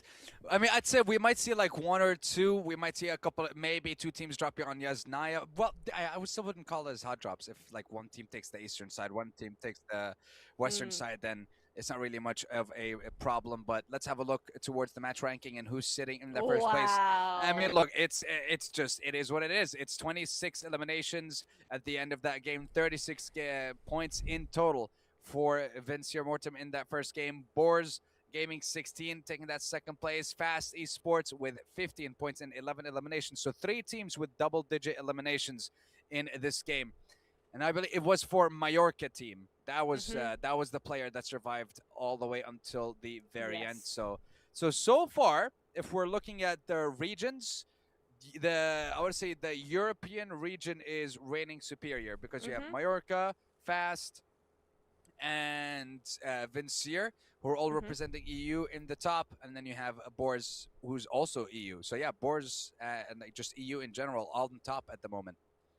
Yeah, for sure. We'll see how long that's going to last, but the 20-point gap is what's so crazy to me. 36 to 16 is wild as we head over to our second page. And, you know, it's just the first game. There's not going to be a real problem with this. This is going to start being a problem when we get to game 2 and 3 and we start seeing the same sort of points on the leaderboards here. But when you have such a dominating performance like we just saw from 2 or 3 different teams, you are going to have these teams that have 0 or 1 point to their name. It's just going to be the name of the game, honestly. So in Erangel, I think we'll see a lot better results from all of these teams. I'm not saying, oh, that's going to be the end of the road already.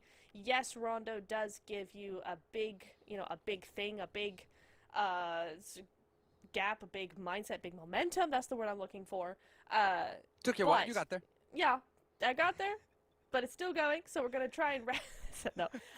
Yeah. So I think we'll see much better performances coming out from them. Rondo is a whole different kettle of fish, and we'll be looking at a much better result from them in game number 2. So we will see how that is going to be going on down. And yeah, very excited to see what those Erangels are going to be coming up for us soon as we look away from the Rondos now. Rondo is done, dusted, no more recalls, no more double eliminations. Turn that page. We're done with it. Moving on into the meat and potatoes of PUBG Mobile, we're going to be looking at Erangel coming in here. 3 of those back to back to back. And we'll see who's going to win. And Sandstorm, once again, looks like he's thinking. Yeah, if Erangel is the meat and the potatoes, what's Miramar and what's Rondo? Bread and butter. Miramar's bread and butter. And Rondo is dessert. So you're starting with dessert. Everybody You're should. crazy. No, Yes. stop it. Don't listen to her. She's a Muppet. No, don't do listen that. to this. Caught you off guard. All right. Well, getting ready for our second game. I want to see what. Like, obviously, it is going to be a change of pace in the game. It's not going to be as rushed. It's not going to be as crazy as the one that we saw in that previous game. Not a lot of fights, but yeah, it should calm down. But you know what? If you still want to go crazy in the second game, by all means, go for it. No problem here. We just want to see more action. We want to see more fighting because I want to see another team break that 26 eliminations if it's even possible. Yes, I am unsure. I am unsure if one of those teams is going to be able to do that. Unless, maybe again, it's Rondo. Yeah. It has to be on another Rondo, 100%. For sure.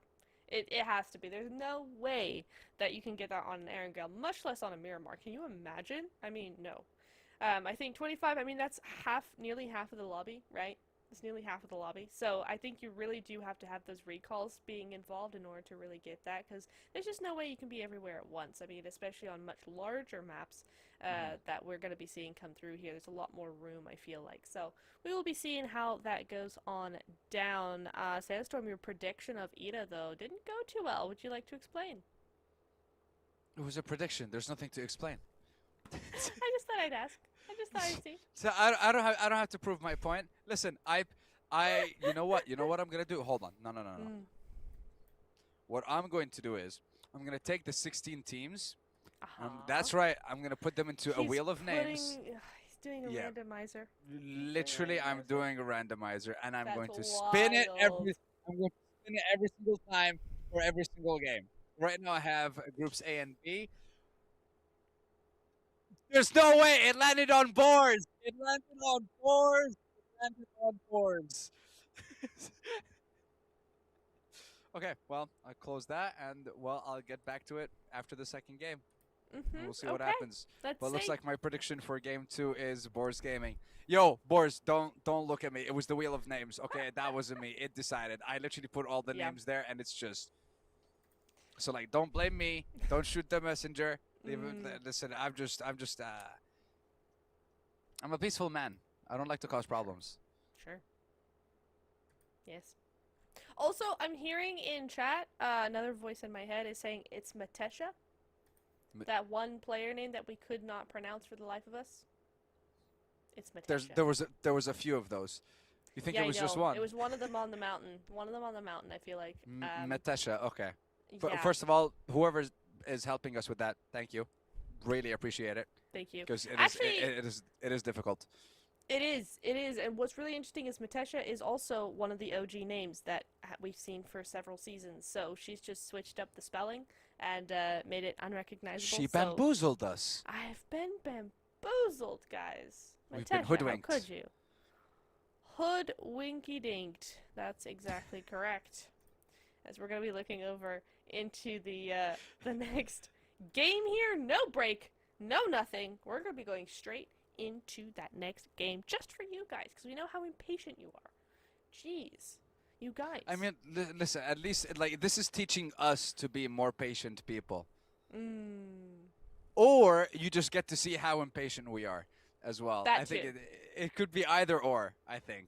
Yeah. You're right. Double-edged sword. Right. Honestly, like, though. wow. Yeah. It's fine. That honestly, though. But if we're talking for realsies? Like for realsies? For real, for real? Okay, for real, for real. For real, for real? It's fine. For real, for real. Like, it's no, fine. on God, no cap. On God, no cap? Okay. On God, for no real? cap. Yeah, it's fine. For real, for real. It's fine, though. For real. This is fine. I can see the fire behind you as you're holding the mug. It's like, this is fine. This is fine. This is fine, guys. That poor doggo. But yes. Okay, so first chicken dinner. Well, you know what? Whoever guessed Vincere Mortem, congratulations. Whoever didn't guess them. Listen, hey. We gotta have our fun on here. We can't always get the predictions right, so That's we gotta have our fun here as well on the broadcast. Yeah, for sure. For sure. We're just going to be waiting for that next game to be coming on through here. I mean, there's not much else to say, right? We've only had one game. Vim coming in with a huge game, as we saw. Boars and Fast both keeping up with that pacing.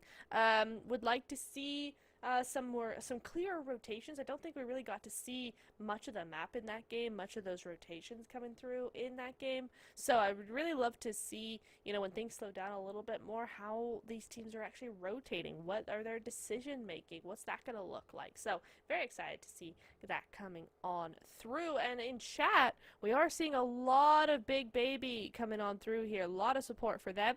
I'm seeing 4 live support as well. 4T coming in as well.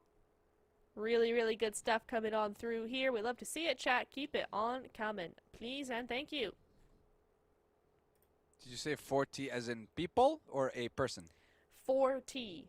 4 and then T. It's a tag. Ah, 4T. interesting. Yes. All right, I'm gonna jump in the chat as well and see how everyone's doing over here. Are we having a good time? Yeah, so far. Yeah, actually, wait, wow, we have a lot of support for BigBaby. We really do. Pretty wild. Nice to see. It's Matesha, not too hard. Okay, yeah, thank you. Yeah, Thank you, see? I'm Joe Blue. There you go. We appreciate it. Matesha. That's a good name. I like that name. Cool. Yeah, but which player was that?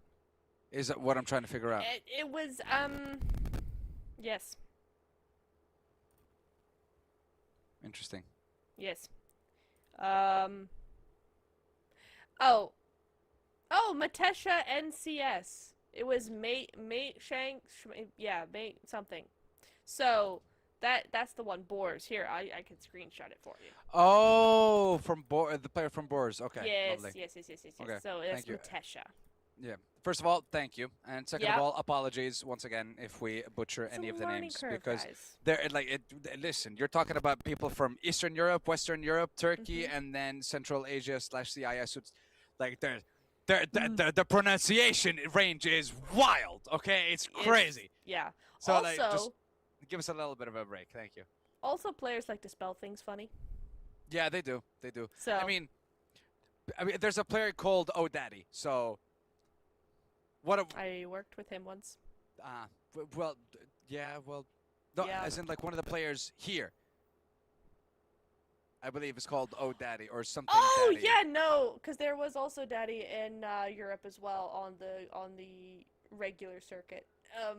Yeah, you're right. There was one called. Yes, where is she? I haven't seen her on the feed in Rondo. Where is she gone?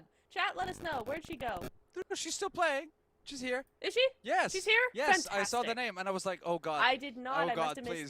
missed that. I was like, wait, is that the name? Is that actually the name? Oh yeah. Oh no. Yep. It's been that for several seasons.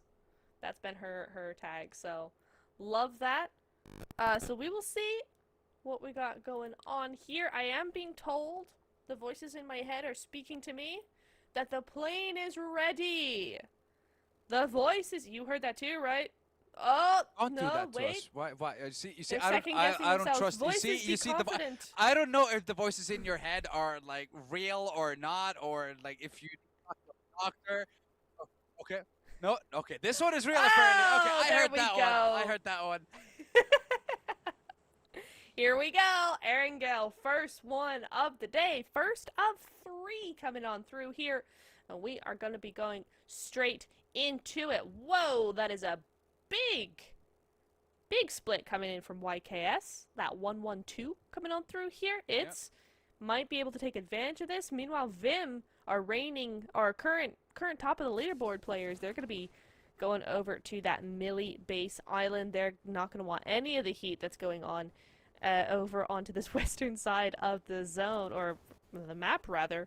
Might have a little bit of a hot drop coming on through in Rozhawk. Oh, and the zone says Chaos is my middle name. We're going to go over to that east side. There's a lot of coastline involved, and all these players have to move. Yeah, that they do. Yes. Yeah, here we go. We're looking at Boars. Okay, so I can see now the name Matesha, because it's basically my problem is like I don't know which letters aren't part of the name. Right. Right? So it's like, okay, if it's Matesha, then it's Matesha NCS then. If that's the case. But it's, like the name is just Matesha, I believe. But yes, anyways, it is just thank you. Matesha. If Yeah. you find any other ones, please do let us know in the chat. We appreciate it. We want to know, because of course we've got 3 days of this and then 2 days of finals next weekend, so we really do need to know these players' names and how to pronounce them, so very helpful. And at the moment, Matesha, I believe, trying to rotate with her squad to get to that one member on her own. They might be able to. Meanwhile, we're switching over to Severny all the way in the north, as we have Majorka Team along with Fast Esports. And they're both towards the northern side. Oh, they're a little bit split up. It's a 2-2 split.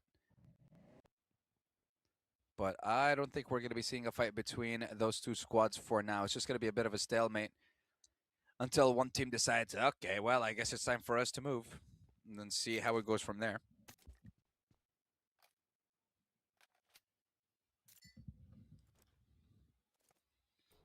But I mean, this is just crazy. Just looking at the leaderboard, 36 and then 60. Like, literally, game one, you have more points than second and third place put together, which is wild.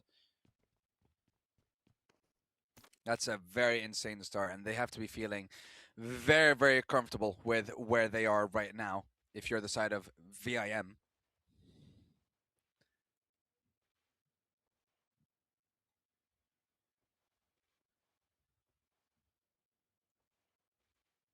And now we'll have to just relax and watch if Fast Esports are going to be making a move. But at this point, no. When it comes to these kinds of situations, I always feel like there's two choices.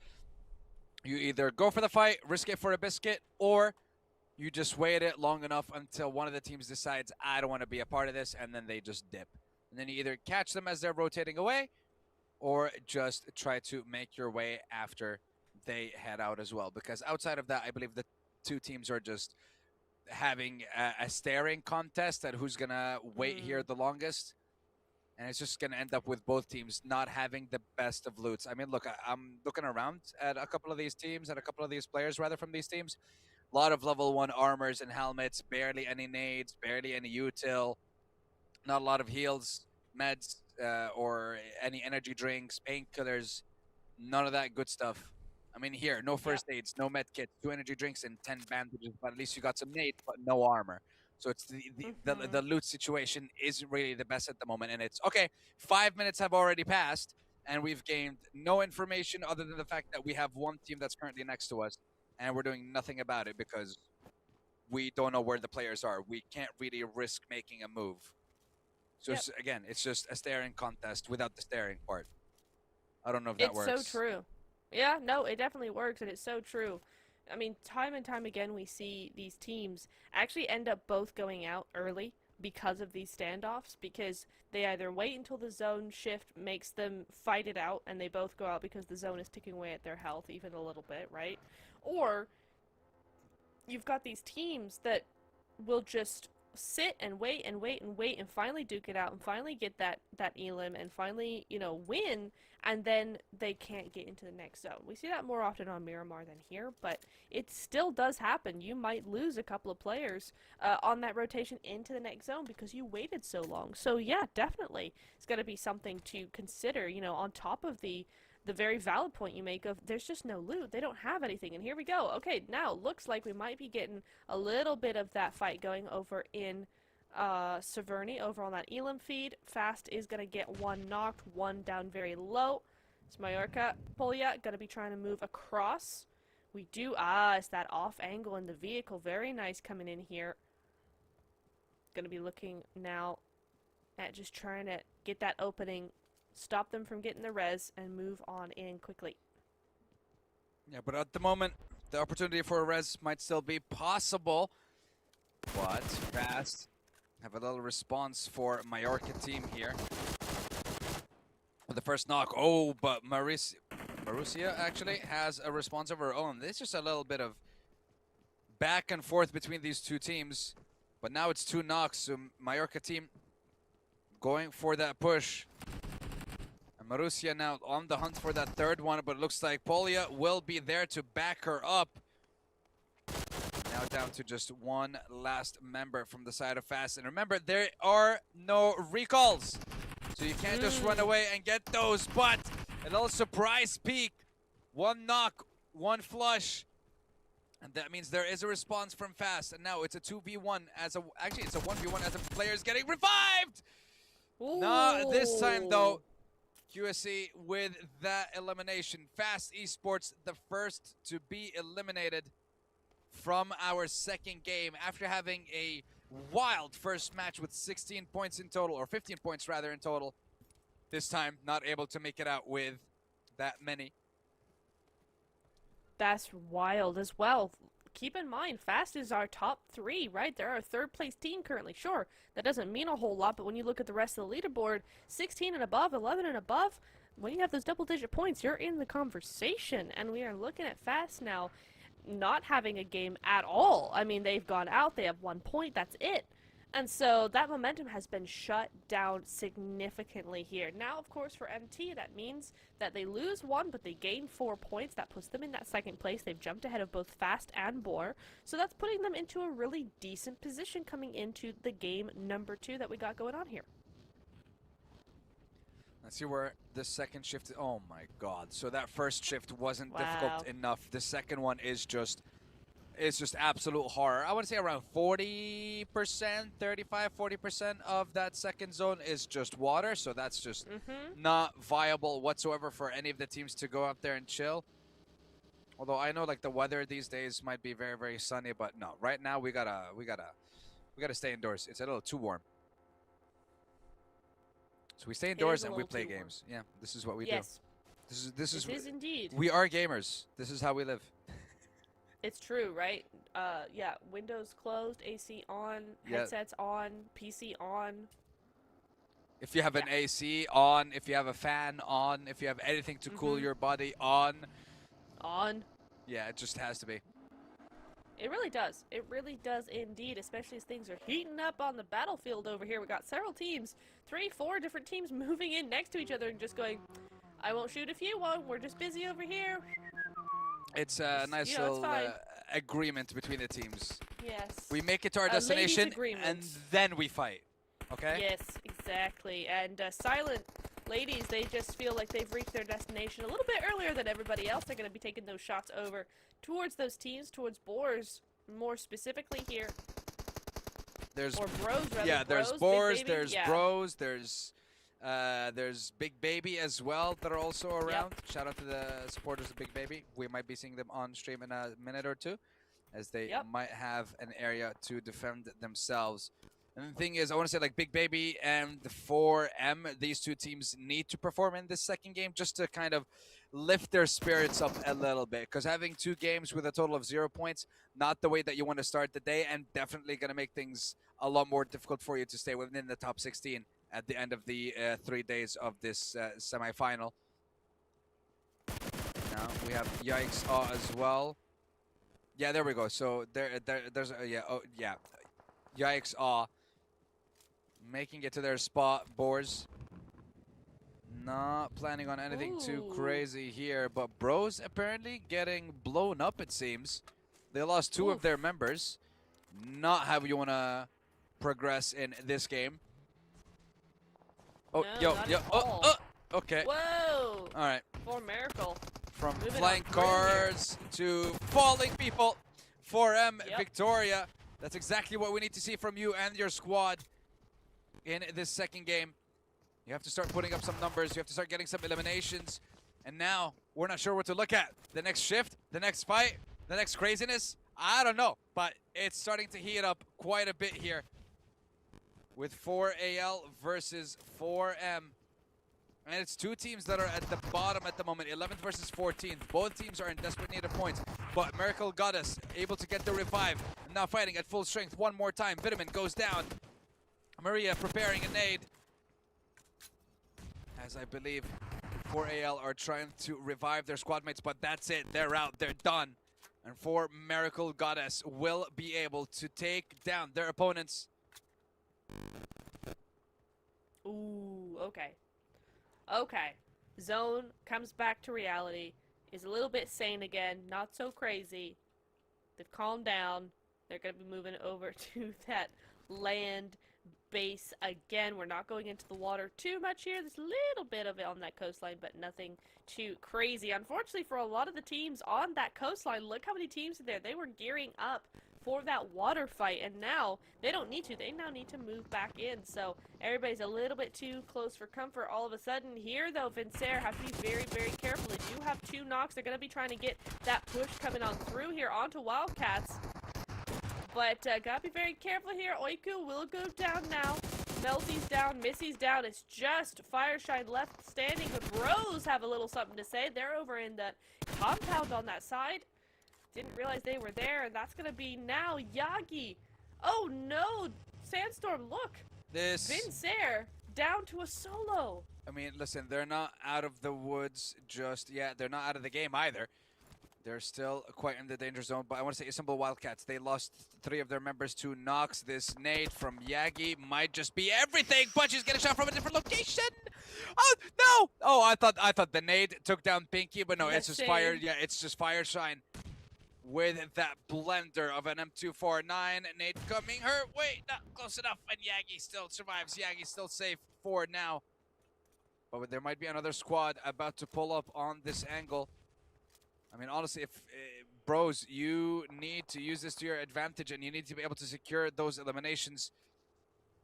But it looks like Istanbul Wildcats will be able to go back to 3 at least. Oiku will remain, I think, a little bit too low for anyone to go get the revive on her. So Denizbank Wildcats will be playing as 3 for the rest of the game. But VIM now down to just 1 player. I mean, look, that first game, at the end of the day, again, the focus is top 16. No more, no less for this segment. Whether you're first or you're 16th, it doesn't really make a difference. You're all still qualified. The only difference is, I guess, the impact on your mindset and how good you're feeling going into the finals of the competition. Okay, surprised! I was going to say VIM able to get a revive on 1, but then instantly right back down she goes. And Istanbul Wildcats now going to be going for this push. Yagi might be trying for the revive one more time. Nades, mollies, the kitchen sink is what's left to be thrown over here. But somehow, some way, VIM are still playing with these 2 players.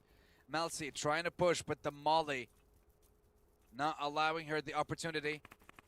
The revive will be complete in a second or 2. And yeah, there it is. And now the most deadly player from the last lobby is going to be coming back. Missy, no! And fall, I don't know if... wait, hold on. Can you get back up? That's the question. Can you get back up? Or is it now a 2v2? XN getting ready with her own nades now to try and respond. Give you a little bit of... a little taste of your own medicine from what you've been applying on VIM so far. Another nade. Here it comes. Might be a little bit more damage, but I don't see a knock happening anytime soon.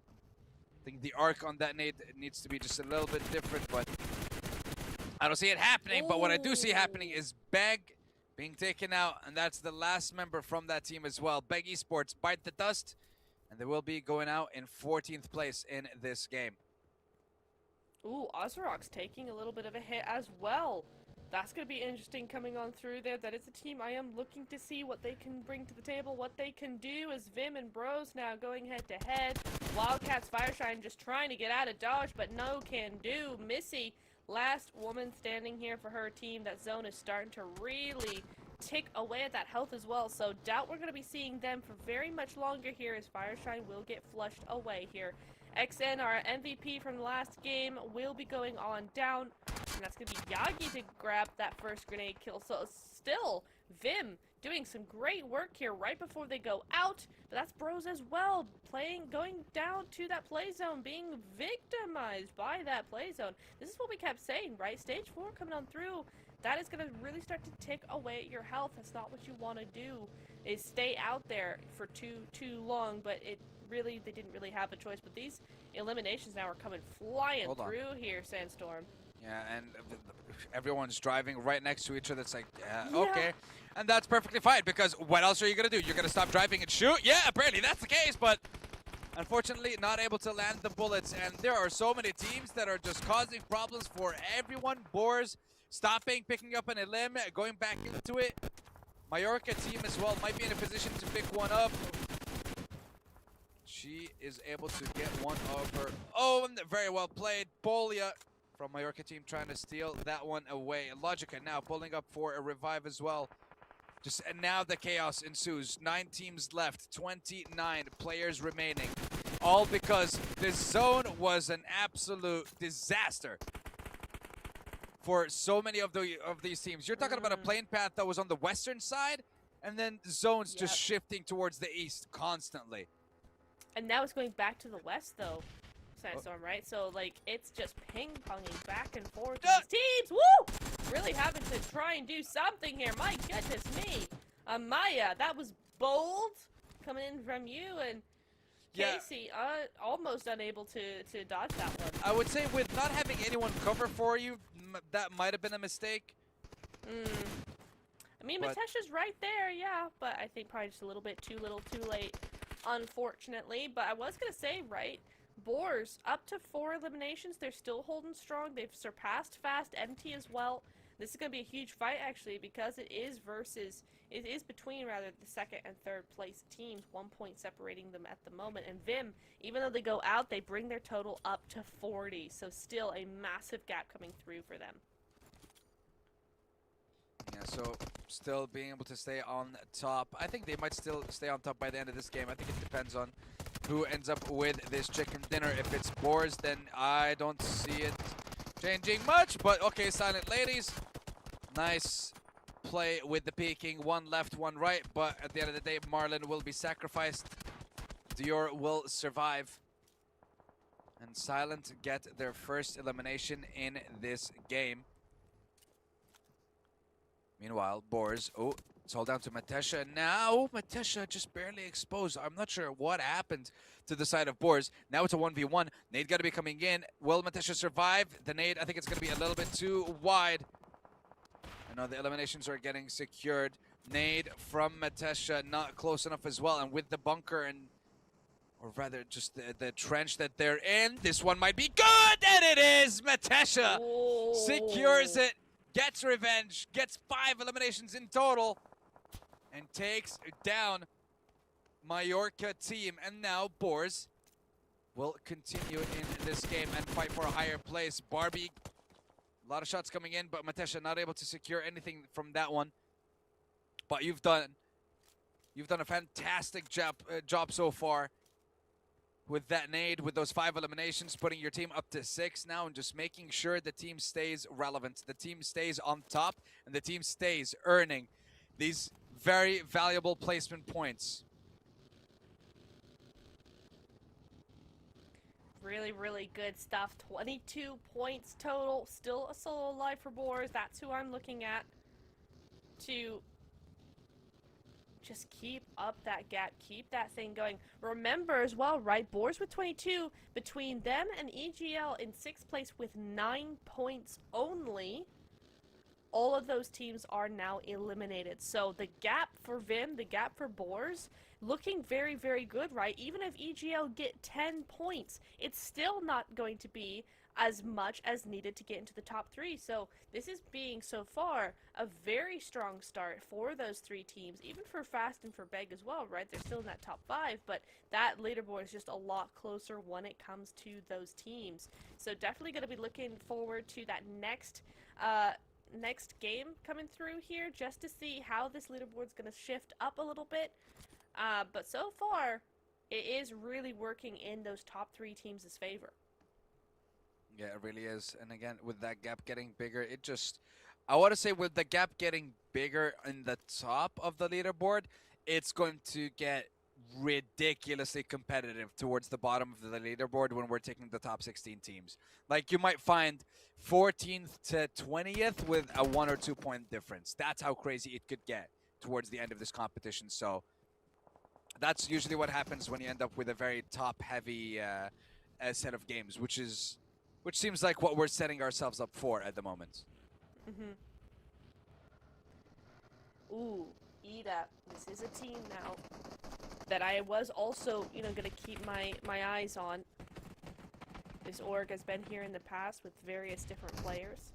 Right now, looks like those players are falling bit by bit. They do have 1 knock here, but they've been trying to res for a while. As Kenzie going to try and do something. The nades fall and just keep them away from that res coming through here. A great other knock coming in as well, but Silent looking to make that play as well. This is a good position in zone. And YKS, Yikes Awe. Ooh, oh daddy, there she is. Coming on through. Gonna be 1 HP as Bim Bam goes down as well. Leora and Shizuka, both of those players gonna be trying to do something here up against IDA. Get any of those points that they can. They're in the smoke. Can't you see them? No, you cannot, because there's smoke. Nice little drop down on the side. Just trying to play with your surroundings, Leora. Yeah. Oh my God, Leora. Whoa, Leora. Very well played, being able to, I want to say just like playing with the smoke, going left, right, up, down, causing absolute chaos and confusion. And then securing those eliminations, but we could be looking at a third party as YKS, again, they hold down the fort. And Silent remain exactly that, not able to get anything out of it. It's going to be a little bit intense. And now Shizuka, okay, I see what you're doing. Trying to take that high ground, and now we'll be able to maybe get a little bit of information on the teams towards the west, the east, and the north. Well, I want to say any rotation towards the north is going to have to force them to move, but at least they'll be able to get a little bit of information. Shoshi or Shoshai, the last member of Silent Ladies at the moment. Then you have BigBaby Team.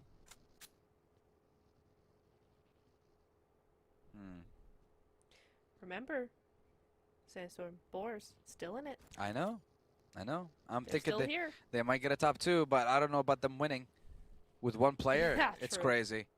It would be Right? it would be quite difficult, especially with the 2 teams being still a full 4. Meanwhile, Bim Bam from Yikes trying to get the elimination onto that last member from Silent. They want to clear this area and be able to move forward without worrying about it a little too much. That nade, nope, again, still not enough damage. No line of sight on her. Finally, just one shot. There it is, Bim Bam. Ooh. Thank you, ma'am. She gets the elimination. That one is done and dusted. And now we have 4 squads. 4v3, 4v4, v3, v1. So if you're that last member from Boars, just stay alive for as long as you can. That is the aim of the game for you. I really like the 1-3 split we got coming in from BigBaby here, right? Look at them. It's actually a 2-1-1 now that the zone has gone sort of in their direction here. Just got that one solo on the south side just to really influence teams and try and stop them from coming forward. We've got Leon on one side as well to stop, just be another angle. And yeah, the 2 up on that hill for that high ground positioning, just gonna try and make sure a lot of those players feel like they can't move anywhere, like they can't push forward. And that's exactly the kind of zone control I like to see. You know what I like to see? I like to see a chicken dinner, and I want to see who's going to be getting that one. And don't forget, well, I mean, it's kind of a little bit late for that now, but, you know, let us know who's going to win this game. You got 4 choices. It's BigBaby or Yikes, maybe Eagle. Possibly Boars. Their percentage just went up by 1.7 and right back down. And down again. And might be going even lower. Nope, they're gone. It's 0. Now we're down to Eagle, Yikes, and BigBaby. The last 3 squads left alive in this game. Stage 7 has something to say about it, as right now the shift is once again towards the east. The zone has started closing slowly but surely. Now remember, Yikes was one of the teams that didn't really have the best of starts. But now they are making up for it, and Leora, my God. She is on fire this game. The 1v2 clutch almost with the backup from Odaddy and Shizuka in the previous fight in the house. Now here, picking off another member. And then just moving slowly but surely, trying to surprise the Eagle lineup. And there we go. There comes another surprise. You don't know where it's coming. And Leora, instant knock. And the elimination will be stolen by Liot and BigBaby.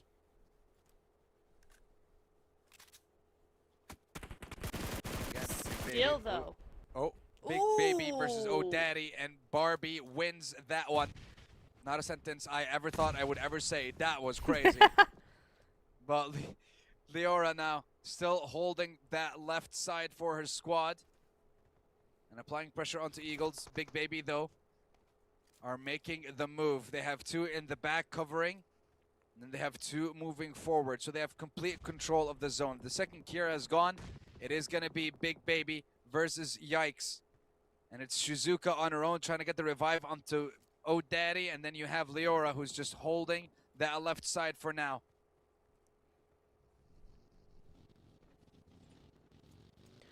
Oh, BigBaby actually bringing forward the 2-2 split coming No, up hold through on. here. But hang It's on, just Shizuka. BigBaby. It's just BigBaby and Oh Daddy. We're not doing Oh BigBaby. Did I say that? Listen, it's Great getting... nade though. Ooh. It is, and now it's getting down to the wire. It is going to be a 1v3 nap. It's going to be a little bit difficult for Shizuka. She gets caught up with the first one. Too many angles, too many players. And BigBaby making big plays. Now you get to show your support for the team as they get themselves that chicken dinner. That's exactly what your supporters have been waiting for. Heck yeah. Sensational for that lineup, and that's exactly what you want to have in our first Erangel of the day. Second match of the day, though. Yep. But so far, very good. Very happy with what I'm seeing. There have been some very, very good plays from a lot of teams so far, and I'm loving how aggressive they can get sometimes as well. You get one knock, okay, we're going for a push. You had two holding back. You had two going for a push by BigBaby towards the end. Loved the split. Sensational play from them. Yeah, I really enjoyed that. I mean, especially, you know, I was talking about it before the game, right? I was like, hey, I want to see more of those rotations. I want to see more of those splits. I want to see what these girls are thinking macro-wise. That's really what the part of esports that I enjoy is what that macro doing. But really, really good stuff seeing them from BigBaby. They really did, you know, showcase what they got. I love the 1-3 split, the 1-1-2 split, the 2-2 split they had going through, all in like 2 stages of the game. Really, really controlling, really, really aggressive, and yeah, well-deserved win coming in from them. I'm going to be very interested to see where they're going to be put on those leaderboards at the end of that match, because I think it won't have shaken up too much, but still, I think they were in a good enough position to probably have gotten into that top 5. I'd say so. Yeah, with having 8+ eliminations, along with the 10+ from getting that chicken dinner, should be getting close. But it's still gonna have to be VIM and Boars, I believe, in top 2 at the moment. Yes. Especially with the, I think, top 4 for Boars with 6 eliminations. You're also talking about 10 points, so they're on 30+ at the moment. It's still gonna be a little bit tight, but I still feel like it's still anyone's game. Top 16 is not that it's not that difficult, and I feel like, again, it's just going to be ridiculously close. There's going to be a lot of teams that are going to be equal, for example, on elims, maybe equal on placement points, but maybe one team got a chicken dinner and then just couldn't get anything in the rest of the games, and because of the chicken dinner, they make it through, and that's one of the tiebreaker rules. Yep, we will see. MVP is going to be Shizuka coming on in here with 1,000 damage again. 4 eliminations to her name. Yeah, really putting some good work in there for Yikes Awe coming on through. I believe the 2nd place coming in for them. So yeah, some really good stuff coming in for them. I don't think we saw them too much in the Rondo. I think they were in those final zones, but not in any position they really wanted to be in. So nice little comeback coming in from them as we go over to our match standings, and it's going to be Barbie coming in with those 5 eliminations, and Matesha again, that name coming back with 2 grenade elims. Of course that's going to be Matesha, because that double knock or the double nade coming in there was really good stuff. Love to see that. That's definitely going on Instagram. Yeah, very well played on her part. And it's not just the eliminations, the fact that getting those secured her being able to get top 4 as well, because there was no one else around in that area. So the elimination points, the placement points that she was able to secure for the team, very well played. And this is the kind of consistency that you need to see from a roster if they're going to be able to clinch that #1 spot. But yeah, there you have it, 11 eliminations, 21 points in total for the side of BigBaby. Yikes Awe with 15 and that 2nd place. And then Boars, yeah, with 6 points from the elims, 4 from the placements, and then they get a total of 10. Majorka Team, though, 8 eliminations. So they had a very strong one. 4 Miracle Goddess as well with 7, 6 for ITZ. What is this with high eliminations and 0 placements? And then you have Eagle, which is the complete opposite. 5 placement points from top 3, if I'm not mistaken, and then 0 from elims. I think I would much rather see elims be the focus rather than placement points. Yeah, I think so as well. I think it's certainly in how many days you've got, only 12 matches, elims are going to have to be your bread and butter, right? It's not going to be something where you can hold out for those placements too much. If you want to play a couple of games that way to make sure that you have a good game, to make sure you build your momentum correctly and all of that, fine, go for it. That is a really great way to do that. Otherwise, you are going to have a bit of a struggle if you're not going for those eliminations. Thankfully, most of the teams here understand that, right? That overall, the Women's League has always been very competitive, very aggressive, and we will see now just how aggressive as we get over to our overalls. And Vincere still in that top spot with 40, Boars with 26, but it is Majorka to just skip ahead, and BigBaby to just skip ahead of everybody, getting into that 3rd and 4th place respectively. Yeah, well played on their part. BigBaby securing all their points in that last game. They weren't able to get any in that first one, but hey, that's why you can see one game turns it around. In these kinds of competitions where you're having either we're taking 32 teams going into 24 into 16, or just 24 teams into 16, whatever, like X into top 16. One game can turn things around for you. One chicken dinner with a decent amount of eliminations will, I want to say, just massively increase your chances of qualifying. And not only that, it's a massive boost to your team's morale going into the next stage of the competition as well. Yeah. So I want to see, I want to see more from these other teams here, Nep. Yep, same here. 4 Live Queen Slayers, what's going on there? Really unfortunate to see, you know, just 1 point after 2 games. It's not been an easy start, but to be fair, it's not been easy on a lot of teams, right? Those circles have been pretty brutal. Rondo was okay, but that last Erangel, oof, that was rough. We were ping-ponging all over the map there. Hopefully, for the next game, it's going to be a little bit easier for them, except, no, I don't hope that, because we want chaos, we want anarchy, and we want just a lot of action coming in straight away. But for these teams' sake, I do hope we have a little bit of a kinder zone. Just sometimes you've really got to have a good game under your belt just so that you can play your own game, right? If you get these crazy zones, you spend the entire game just chasing zone, just trying to catch up, trying to do whatever the zone is telling you to do. You're not able to play your strategy that way. You're not able to play the way that you've practiced that way. So hopefully for a lot of these teams on the second half of the leaderboard, as we see here, we're going to be seeing that zone really just calm down and help these teams play the game that they want to play. And we'll see who's going to be able to play that best game possible and be part of that top 16, play for the lion's share of the 7,000 buckaroos, $7,000 on the line for every single one of these teams. And at the moment, I mean, look, I kind of feel bad about mentioning IDA because they're down in the dumps right now. They got 3 points in total. I don't feel so good about myself right now. But you know what? I consulted the wheel. Oh. I'll have you know, I consulted the wheel. Okay. And it chose BigBaby. For this next game? For this next game, apparently. Could have chosen it last time, Wheel, but no. So what? So now it's like, oh, are we gonna have a back-to-back from BigBaby on Erangel, like on the same map? I don't know. Is it possible? Of course, anything's possible in these games. Yeah, but sure. But a back-to-back, for me specifically, like for me to guess it, see, that's my problem.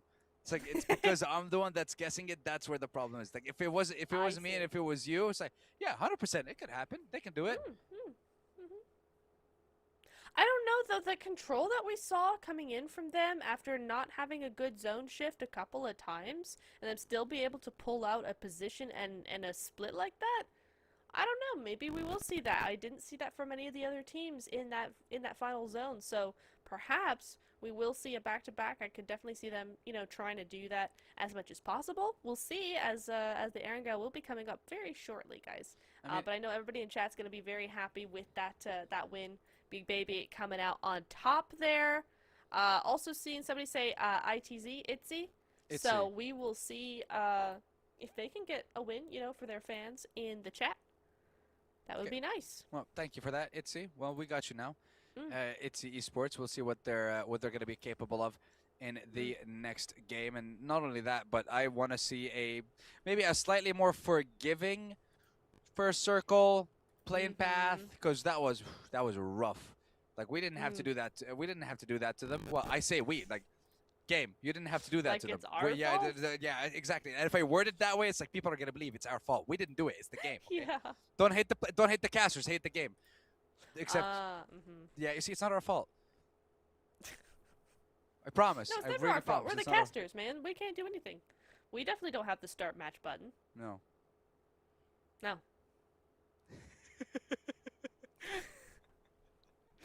We just love chaos. Give us all the chaos as we move into our halfway point of the day. Sandstorm. Ish. This is true. After this game is going to be halfway point, right? Yeah. This is the third match of 6.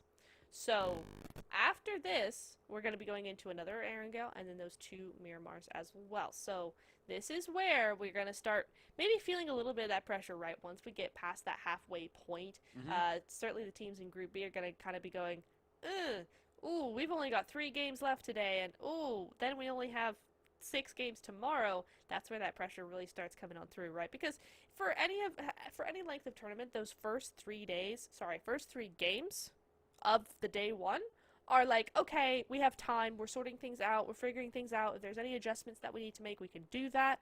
It's always good to get those points in early, but if you don't, it's okay. After that halfway point on day number 1, Sandstorm, and I want to get your thoughts on this, I feel personally like after that, it does come back down to that pressure of like, hey, actually we don't have that many games and it's not the start of the show anymore, and yeah, we really need to start stepping up if need be, or just keep going, and that's a lot of pressure. Thing is, I feel like there are some teams that think, okay, this is too much pressure. It looks like we might have to change our strategy, and it's like, okay, so we're gonna try something that we haven't really practiced a lot in an already high stress, high anxiety situation. That's only gonna make things so much more difficult for you. I feel like you stay the course rather than changing things up halfway through or towards, let's say, like the second half of the final day. And I feel like there's so many different scenarios that we can bring up here. Like, for example, let's say a team is doing exceptionally well, like our current first place holders in Vincere, right? Let's say, for example, they're having a cracking first day. They're getting chicken dinners, they're getting eliminations, it's crazy. And then they're not playing tomorrow, but they're coming back on day 3. So it's like they're losing that momentum that they built over the course of the day. And it's like they're going to go into a second day where they're essentially either VOD reviewing or just looking at their mistakes or trying to study other teams. And then day 3, it's like, okay, we're going to jump back into it now. And they have to like kind of warm up and get into the swing of things again. Yeah. Or there are teams that just like instantly go day 1, day 2, and it's like, okay, but then we have a different kind of stress where we don't know how many points I guess we need to qualify, and if what we did is already enough. So it's like there's so many different kinds of stressful situations that those teams end up in, and I'm kind of curious, like, how do they deal with those kind of situations? Whether it's sitting and waiting and you don't know if you qualified, or like you mentioned, trying to change your strategy with 3 games left to go. And not only that, but there's also, let's say, like another situation or scenario is teams in the middle, or like teams from like, let's say, like 18th to 14th with 1 or 2 point differences between all of them. It's okay, we might start getting targeted here. How do we deal with that? Is the team gonna drop close to us? It's like, or would the team rather just, I don't know, let the cards fall where they may, and they try to do their own thing anyways. So it can be quite hectic. Like, this is the chaos that we love to see, but I just want to understand how they deal with it. Yeah, right. Yeah, it really does come down to a very personal team by team sort of method to that, right?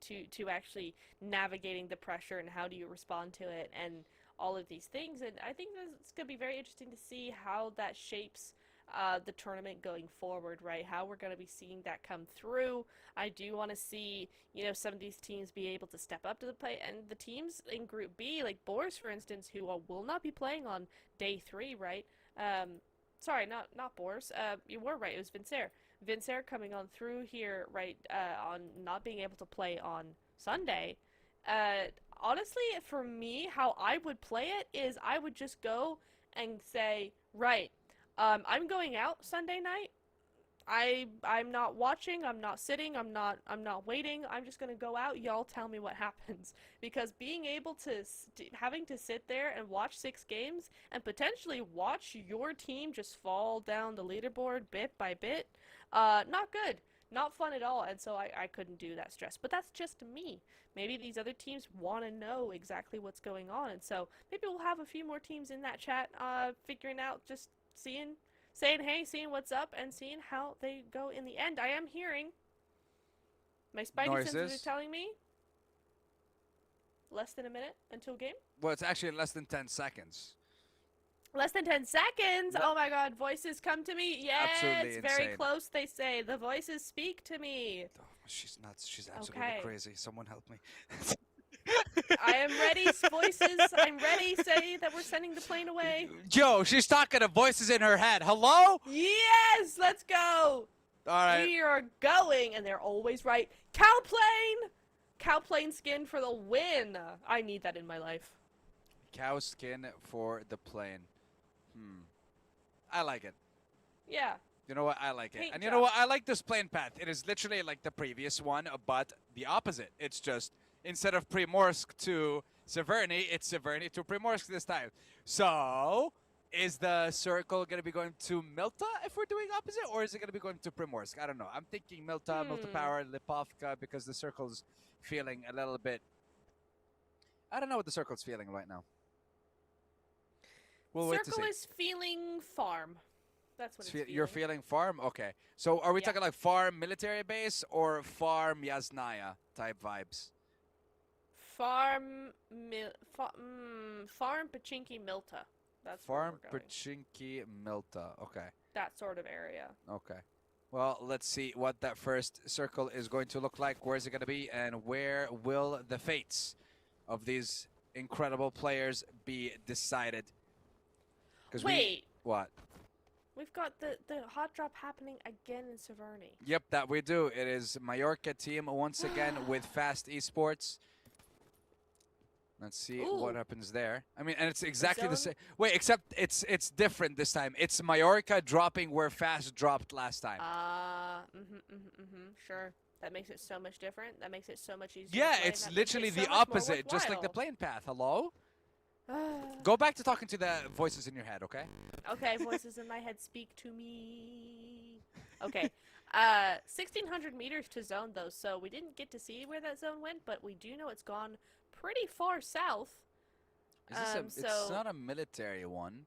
No, but it's not Severny, I can tell you that much. So I think definitely these teams got to get their skates on. It might be Primorsk. Wait, hold on. Okay, so... if you're running south, you're getting a lot closer. If you're running west, you're not getting that much closer. So it might actually be a Primorsk military circle. Maybe? No. I'm thinking Primorsk George Pool. That makes more sense. Okay. Yeah, I'm thinking Primorsk towards George Pool or a hospital, something like that. That's what I'm expecting the zone to be. Okay. That would make sense. I mean, if my mathematics is correct, I mean, I did study computer science. Caster math? No, it's not caster math. It's computer science math. But don't ask me about my degree. Wait, we got a math smart caster? No, we don't. I didn't know we had one of those. No, we don't. We all suck at all maths. Calculations now. No, please don't. No. I write code, but I write horrible code. And you know what? Right now, we need to focus on the fight in front of us right now. Thank you, ladies, for saving me. Now, we see quite a lot of damage, and Fast are actually making some very fast moves, making some fast plays. They got a knockout to one of them, and they are continuing. Sultan with the perfect angle here, starting to already apply even more pressure. Polya getting on that roof, jumping right back down, knowing that you have to get the revive onto QSC. If not, her run in this game could be done.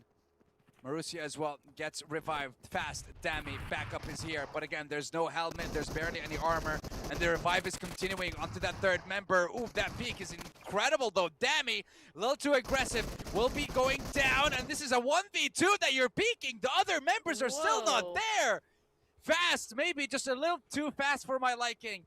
And now, Majorka Team able to play as two, down to one. The revive should be coming in, and it's once again back to two, and it's going to be a 2v1 scenario, and very well played by Fast. Majorka Team not able to get any of the flushes, any of the eliminations, and it is going to be Majorka Team out, and 4 clean ones for Fast. But there were mistakes. All I can say is, Please don't hot drop here again. Hopefully that just gives them the excuses that they need to just bow out of this hot drop. It worked for MT before, right? But it doesn't work this time. They get no points off the back of that. And for Fast, now they've been given a chance to just surpass MT very quickly. BigBaby as well, not going to be, you know, still behind MT at the end of the game. They only need 2 points to tie with them, 3 to get above them. So definitely a rough game for MT to go out this early when those points are so close and you've only got 12 games total. Yeah, it's going to be a hard pill to swallow for sure. Lesson learned for MT, but it's not a very expensive lesson.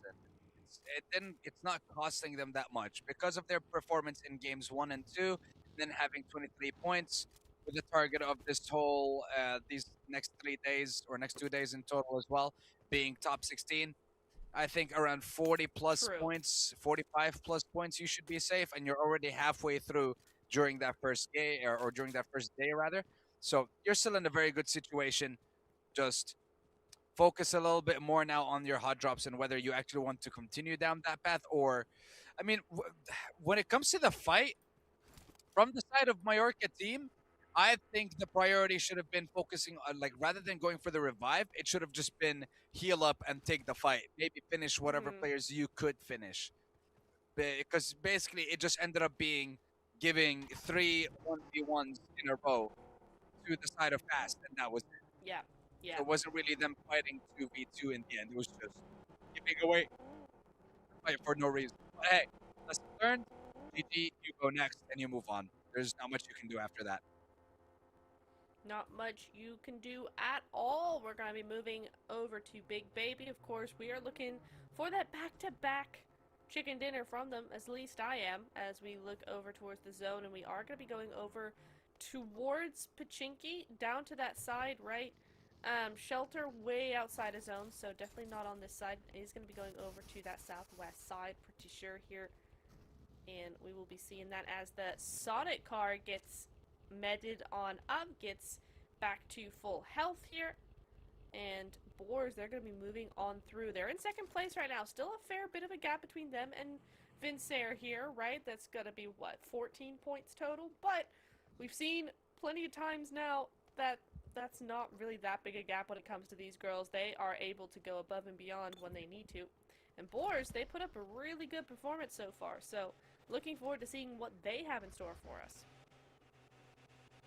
Yeah, I'm waiting to see something from Bros Esports as well. Haven't seen anything in the past 2 games, and you have to secure something in this one just to kind of boost your morale. Same thing can be said for IDA Esports. Honestly, any team from 10th and below, 7 points only in 2 games, not the best of performances. I got to do a little bit better. Let's see what they're going to be capable of over the next couple of games as well. This is our third Erangel, no, second Erangel rather. It is. It is our third You're right. match of 6. And so far, 8 minutes have passed. Only one team has been eliminated from that early skirmish in Severny. And we are back to just chillin' vibes until the zone forces us to chill no more.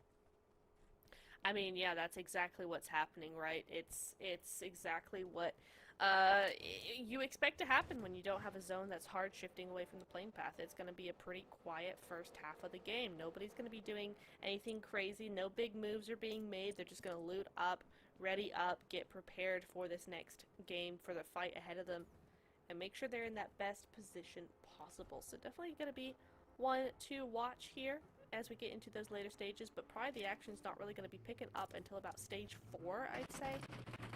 So we'll see how that goes. Immediately as I say that, the shots start ringing off, but, you know, it's fine.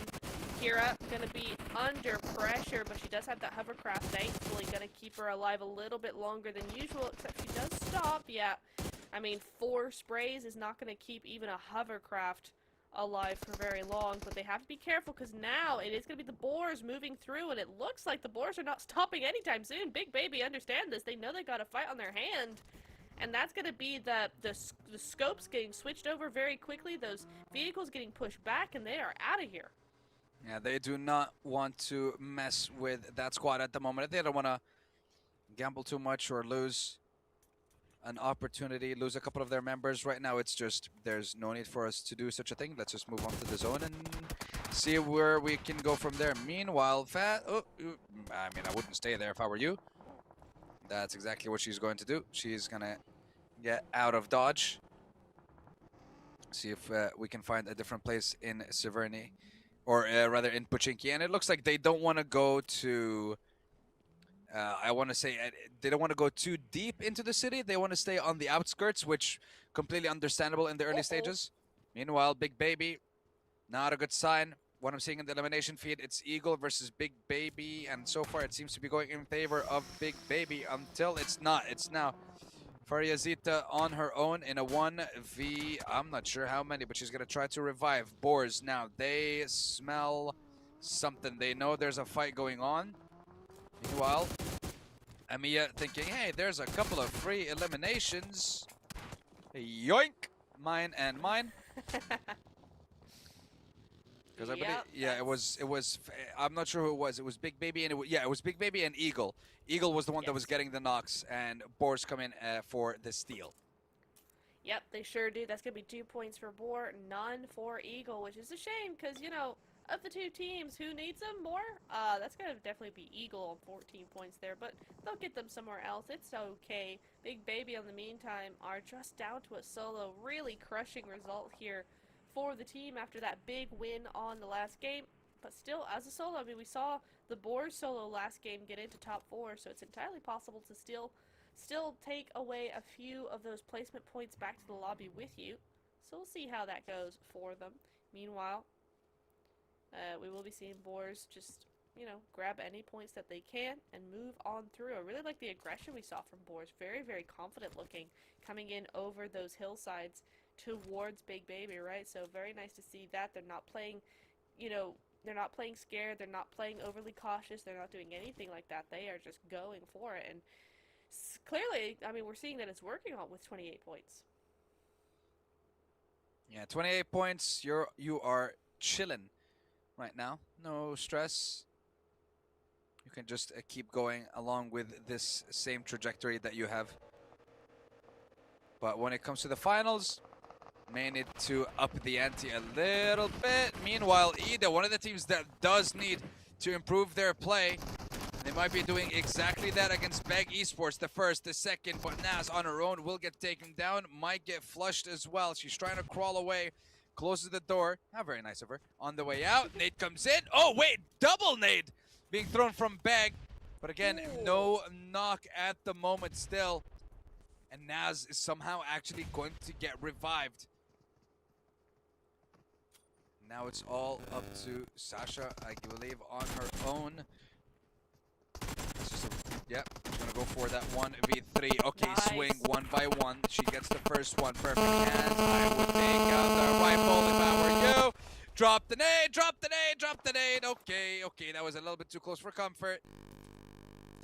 But yeah, it is gonna be IDA securing 2 eliminations. I believe the other 2 might have been stolen by a third party, and that third party might have been VIM, and now they set their sights onto their first target of this game. Good stuff coming in there. Unfortunately, just not going to be enough for Beg here. They're going to have to be satisfied with no points on the board for this game. So we move over to Silent, who are keeping pretty silent in this position here, in this dip. The top of Chopsticks coming on through there. We'll see how that works out for them. A nice little sneaky 1-3 split. Just a small one, just to keep some control for themselves. Nice to see that as well. As Yikes Awe have full control of these rooftops as well. Gonna be going up against Bros here. We will see if there's anything that these players can do, but Yikes Awe have to be very careful here, right? Because Silent, they're gonna be looking for these shots. Yes, they do have the 2 players of Yikes Awe right in front of them, right? That nice little 2-2 split, just maintaining, again, a little bit of control over these compounds, but still, that's a pretty easy spot to make, so definitely Bim Bam and O'Daddy gonna have to be very careful with how they play that. That they do. The players have to be very careful. I say that as Yikes driving right towards Silent. Silent not making too much noise. It looks like they are finally, and they will be able to take down Shizuka. I want to say it's, you knew that there were players there. You heard them taking shots at you. Just question like how far. Okay, she was a decent bit far away, so very good shots from the Silent ladies to be able to get that knock. And now we have Bim Bam just in the middle of the open. A lot of damage from that first nade. Question is there going to be a finish, or rather, is there going to be another knock? Silent ladies trying to make their way. They're trying to push forward bit by bit. Shizuka gets flushed by Marlon. Now, Leora. What is Leora going to be able to do here? She sees one player in the distance, but does she know about the ones that are closer to her? And now with the other members from Yikes dipping from this conversation, looks like Leora will also be joining. Attempting to join at the moment. Hold on. Hold. A little bit more. There you go. There we go. And so it's not a 4x4. She needed a little bit more time, but yeah, she's out of she's out of danger. And now we switch over to Boars, who are taking a fight with 4M. Mikasa, the first to fall. The shotgun rings true as 12K as well. Just so much pre-fire, and I love the way they're playing together. Wow. Boars! What in the world was that? Peeking at the right time, peeking at the right angles. Sensational from them, and over in the blink of an eye. No chance to respond, no chance for any retort whatsoever. And Boars showcasing their firepower and their team play. Very well played. Very well played indeed. For Miracle, they had no opportunity to even fight back at all. Down they went, and Boars can be up to 5 eliminations now. Vincent, they have to be very careful, right? Oh, wait, a big nade coming through onto the Bros there is up against Itzy. Itzy M is down. But this is going to be, this fight is a good position to have in this circle up above Ruin. So it is a fight worth having here, and Bros going to try and do something here. Silent Ladies not having such a good time. She's just in the vehicle. Love this. Angel's just in the vehicle healing. Just like, please don't see me. I'm not in here. I'm in a not in here. Lamborghini. I'm not in here. I'm not in here. here. Don't shoot the paint. It's very expensive. Yeah, listen, listen, it's very expensive. Please don't do that. It's like, don't scratch it. Imagine going to the mechanic. Yo, listen, so I got bullet holes in my Lamborghini. What were you doing? Yeah, literally. Quite. Oh, hang on. Yeah, Boars down Boars to and 2. Fast. Yeah, Boars and Fast. It looks like there's another fight going on between them, but Fast are down to 1 member as well. So now it's a 1v1. Maybe we'll get a vision on that in a moment, but I am unsure as to who's going to be winning that skirmish. Meanwhile, Silent Angel! Silent no more. Gets out, gets the elimination, and dances around that corner as she dips away. Not for long, though, as she gets found out, but getting 1 elimination, just getting that in. Very well played from her. Meanwhile, onto the side of Yikes and Ozarox, and a couple of nades going to be coming in. O'Daddy gets a little bit of pressure, but not enough to make her move just yet. She still has the cover of the car. The car is kind of smoking right now. I'm not sure how long that's going to last for. O'Daddy turns around. There's 2 people there. Ooh. Too much pressure to deal with, and now it's only down to Bim Bam healing, then jumping into the fight. 1v3, 1v4 rather. No way of winning that one, and Ozarox come out on top. 3rd elimination, 9th point in the day so far, as we now have 9 teams and 28 players remaining. 27. But that number is going to dwindle down, Nep. It sure is. We lose one more. Eagles go out finally into the top 8. They are, or into the top 8 they are not, right? The last team to not get any placement points. So they're going to have to be content with just that one elim on the board for them. But Boars, they do lose Jelovaya. But Matesha, again, 6 eliminations for this player. Boars really popping off, having a very, very good day. They do have to be careful. BigBaby, that solo right next to them. Don't know if they've spotted her just yet, but that could be a big backstab against them. And Vincere, they gotta watch out, right? Ever since, they have had, you know, decent games, but it's been slow progress. Certainly, yes, compared to the Rondo, it's always gonna be slow progress, but we've not really seen a big game like we've seen the Boars now do consecutively in the last 2 Erangels. So, for Vincere, they're gonna have to be a little bit more careful. Have to try and get a few more points on the board, especially with that spray coming through onto the Wildcats. That's the kind of thing we want to see coming through here. Now up against Boars as well. Matesha does not want to go out here. The sprays are coming through thick and fast. The entire team just taking shots, taking names, doing all the things. Ooh, but XN actually gets spotted by Ozarox. Yeah, that they do, and Ozarox trying to see if they can get a little bit of damage themselves. Boars will be eliminated in 8th or 7th place, if I'm not mistaken. A couple of teams have been taken down in that last second. Moira trying to get an elim of her own here. Rather, her second one of the game. Ozarox, I'm liking the way that they're playing so far, taking it easy on this northern side. They are improving their chances, and now with looking at the leaderboard, you have IDA, Ozarox, 4AL, and ITZ even. All these teams need to use this opportunity, and oh my god, Moira, those headshots were clean. That just means, Nice. Are we going to go for the push? Yeah, you see that instantly. They get one knock. Oh. All right, time to make a move. We're getting closer and closer. One distracts when the second comes in, goes for the shots. Ophelia taking a little bit too much damage. Will be going down. Helena as well. And finally, Moira will be showing up, the one who started all this fight in the first place. It's only down to M, the last member standing. Nice. And Moira started it, and Moira puts the end to it as well. They only lost Ophelia in that last fight. But Moira, Ada, and Elena will all stay alive. They will have 9 eliminations, and Ozarox basically doubled their points in this game so far. BigBaby, they have 1 player left, so I guess the circle of names is just, or the wheel of names is just butchering them right now. Meanwhile, 4 alive Queen Slayers. There are indeed 4 alive Queen Slayers for that roster. Can they slay their way to a chicken dinner is my question.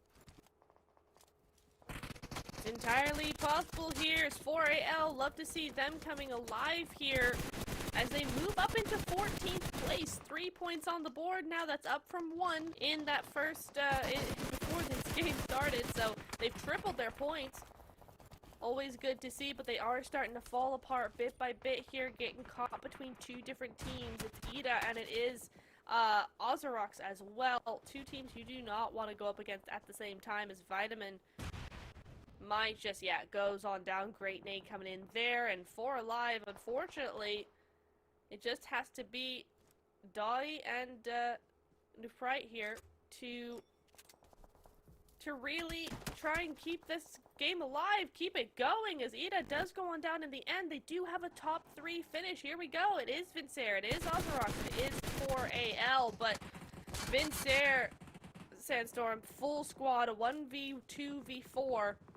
That's all we've got going on here. Moira, good run for her, but she has to go down. Nufrite next to maybe fall, but no! Great spray coming in onto Pinky there. Now just down to 3, but they know exactly where she is. She is going to be able to be spotted here pretty quickly. Yeah, down she goes. Now it's just a 2-3v1.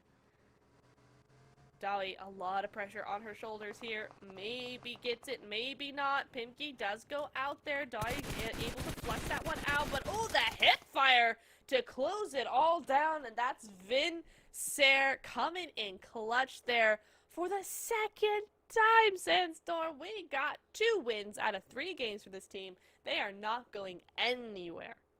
No, oh, they're going somewhere. They're going straight to the finals. That's true. Where they're going. That's yeah, true. after the, I mean, second chicken dinner, record-breaking amount of eliminations in that first one as well. They are setting themselves up for a very easy journey towards that finals. But, ladies and gentlemen, as we are now in the halfway point, I think it's time to take a little break. The voices are telling me it's a break time, so we are going to be right back. We'll have a short break to get everything ready for the second half of the day, and we will see you in a short few minutes.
Welcome back, everybody. Here we go.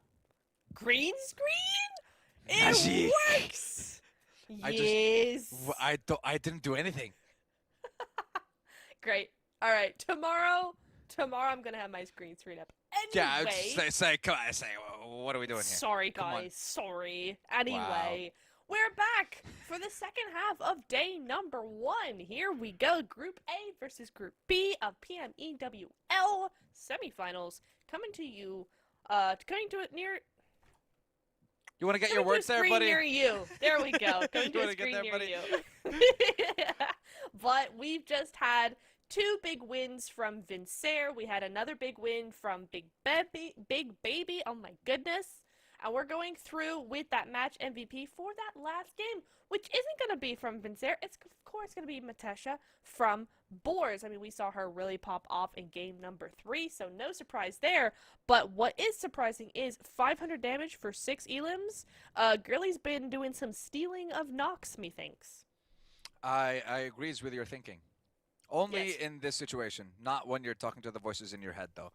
Yeah, But sorry yeah, about that. very well played from Natasha. She's been on fire so far. I want to say the entire day for her roster with either nade eliminations, survival, and now just regular most eliminations in the game. Very well played on her. Moira, the fact that we went from most damage being 1400 and 1200 to 620 just shows the difference in what this game looked like and how just how massively different it was compared to the other ones. We still have XN with most nade eliminations, only one. Haven't seen anything crazy from that one. I'd say maybe she had a lot more damage as well with the nades. And then Kansu from IDA with most distance elims, 362 meters. And of course, Vincere Pinky just touring the place while the team has been, I want to say, just touring the entire area, eliminating one team right after the other, claiming chicken dinner after chicken dinner. And now, so you're telling me they get 36 in their first one, 20 in their second chicken dinner, so they're already on like an average of 20 plus per point per game. It's incredible. Sensational start for this roster so far. It is very, very good indeed. Very firmly planting themselves at the top of that leaderboard, right? And remember, Vincere, they are part of Group B, so they will not be playing on Sunday. This is exactly the kind of performance we wanted to see from these Group B teams because, yeah, they've only got today, the rest of today, and tomorrow. And then on Sunday, Groups A and C will be going head-to-head, and they will be potentially booting down some of the Group B teams without them being able to do anything about it. So it is very important for these Group B teams to play the sort of game that Vincere has been able to play. And so far, it kind of seems like they're really one of the only teams that have been able to do it. And I don't think we've seen enough from other teams to give me an idea of like who might be able to secure another chicken dinner or secure the same kind of performance that we've seen from Vincere at the moment. But again, I reiterate, you can do and have an incredible run in the semifinals, but the finals are the ones that matter. They have definitely qualified. There's no way they don't make it. So now it's just making sure that they keep playing at the same level and keep building on this momentum that they have managed to get so far in the first half of the games. But we are getting ourselves ready for the second half. But for now, we're seeing, yeah, it is indeed 60. So it's literally an average of 20 points per game. Wow. Crazy. Wow. That is wild coming in here for Vincere. 60 to 35. That's a 25-point gap. That is a really good win. gap, right? So for Boars, they would have to get a 15 elimination win to catch up in this game. And that's making Vincere go out early as well, right? So that's those two conditions have to be met for that gap to be closed up. Over the next couple of games, yes, that could happen if Vincere kind of slowed down a little bit, but the momentum that these girls have got, I doubt that's going to be a thing. But looking over at the sort of lower down on those leaderboards, you got 35, 26, 23, 21, 21, 18, 16. So third to 8th place, very, very close together. There's only 10 points separating the two. So for me, I really want to be looking at who is really going to be fighting it out in the next couple of games. Remember, we have one Erangel left, and then we go over to Miramar. So that's, I think, as well, going to bring out maybe some different teams to the forefront, because we do have teams here that prefer Miramar and do better on Miramar than they do Erangel. Yeah, that's very true. And again, I would like to set my sights on the lineup of Bros Esports. 3 points only in 3 games. Got to do a little bit. Got to do a lot better. Not a little bit. Got to do a lot better. And I want to say it has to happen now for this roster, because they are in Group B, so they'll be playing today and tomorrow. So I would say, like, they might not have a lot of time to VOD review and get themselves ready. Basically, wake up tomorrow early, VOD review, practice, get ready, and then jump into the games for today, for that day. But maybe I'm not asking for a chicken dinner from them necessarily, because they haven't shown us that they are capable of getting something like that at the moment. The other teams are just too strong and too consistent. So for Bros, it's maybe top 5, some elims, and then take it from there. Set yourself up with some easier, more achievable targets, more achievable goals, and then it kind of relieves a little bit of that pressure. But an average of 1 point per game, yeah, you got to do a lot better than that. I will say, though, actually, one team that was down at the bottom there was 4 Alive Queen Slayers, right? They were that 16th place team. They got a bunch of points. They're now, I think, in like 11th or 12th. So that is a decent jump up. They still only have 12 points, which versus 40 and even versus 26 is not that much, right? But still, it puts them into that running. Another really good game sets them up nicely for those Miramars, and we could see them be top 8 by the time the night is through here. So that's really nice to see from them, a little bit of a step up coming through. Remember, everybody, though, the cutoff to go to finals is going to be top 16. So we have a bunch more teams playing, but it's through 3 groups. So these teams on the overalls, which I'm sure we'll see at the end of the night, or probably the end of tomorrow, is definitely going to be the top 16. The bottom 8 will be going out, top 16 going through to those finals. So it is high stakes, but you just have to be consistent 4 or 5 points per game. If you can get that much, then you're looking pretty decent to be going into those finals. And I'm hearing the voices, and yes, the plane is going through. Guys, she's going crazy. She's hearing so many voices. I have so many voices. The voices are speaking to me, and they're speaking truths about PUBG Mobile right now. We're going into game. Decent plane path, actually. Like, hello? There seems to be a lot of love towards the southwestern side in Primorsk and Quarry, because the plane paths have either originated there or ended up there. But the more pressing question and the more pressing matter is there going to be a hot drop towards Severny? I see Fast. They already dropped. The question is, will MT drop as well? And it looks like they will. So we might be witnessing yet another early skirmish in this game. We have Beg Esports, I believe, heading towards the likes of Mansion, maybe Lipovka. So there might be another hot drop there. BigBaby towards the likes of Shelter and Milta. And quite a again. Oh yeah, of course, it's gonna happen again and again and again, because no team wants to give up that drop location. I mean, I'm just saying, just show Zarky some love, brothers and sisters. There's nothing wrong with that. Yeah, shooting range. I don't know. You know what? The compound south of Severny, even that is better than the hot drop y'all got going on. You could drop south of Severny, loot up far better than you're gonna get looted now, and just gatekeep them, because the zone's gone in your favor as well. So I don't understand. I don't get it. But anyway, but that's why they're pros and you're not. So. Wow. Ayo. Shots fired. Shots fired. Yeah, your voices didn't tell you about that one coming, huh? Reload my mag and watch out, bro. Oh, sheesh. Okay. Oh, sheesh. Yes. Okay. Heck All right. yeah. Listen. Back to serious business. Back to serious business. Okay, so we already see Fast. They are taking damage, one of their players, and also 4M playing with only 3. Not sure what's happening there, but I am sure that the early skirmish is once again spiraling out of control between Fast and MT. And actually, speaking of MT, the Wheel of Names has chosen Majorka Team. Let's Oh, well, see there you if go that's then. going to be true. Well, they already got 2 eliminations. Well, 2 knocks. They secured the first one.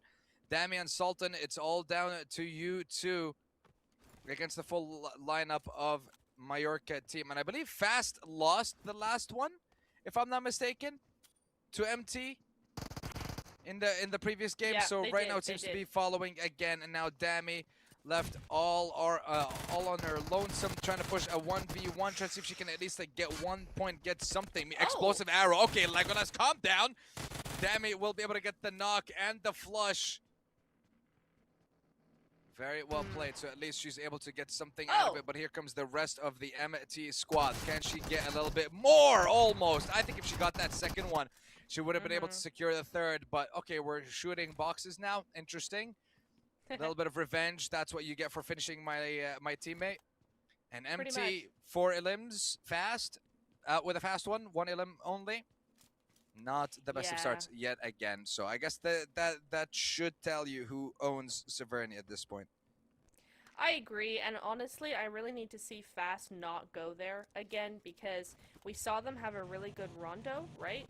But since then, on all 3 Erangels now, they've just hot dropped. They've won it 1 time. Once. That's not a good record because out of 3 Erangels, you've gone out with either 1 or 0 points twice. And Erangel is such a huge point, grab really because it's the most amount, it's the map that's played the most over the next 2 days, right, for them, for their group.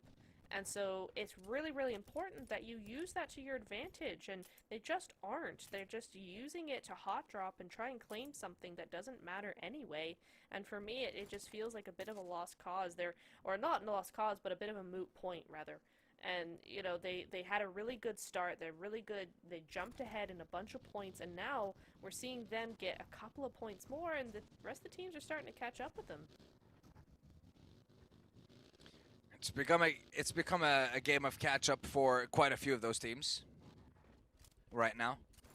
Bros Esports, 4M, Silent, Beg. I want to say I would say from all the way from maybe Yikes, ITZ or ITZ, all the way to the bottom. Got to do a little bit more. For those teams that are like in the middle of the pack, you want to aim to end the day on 30, 35 points. By the end of day 1, make it easier for yourselves on the second day. But Boars and Vim are on a different level right now. An insane level. If I mean that's what we can call it right now. 60 points is wild.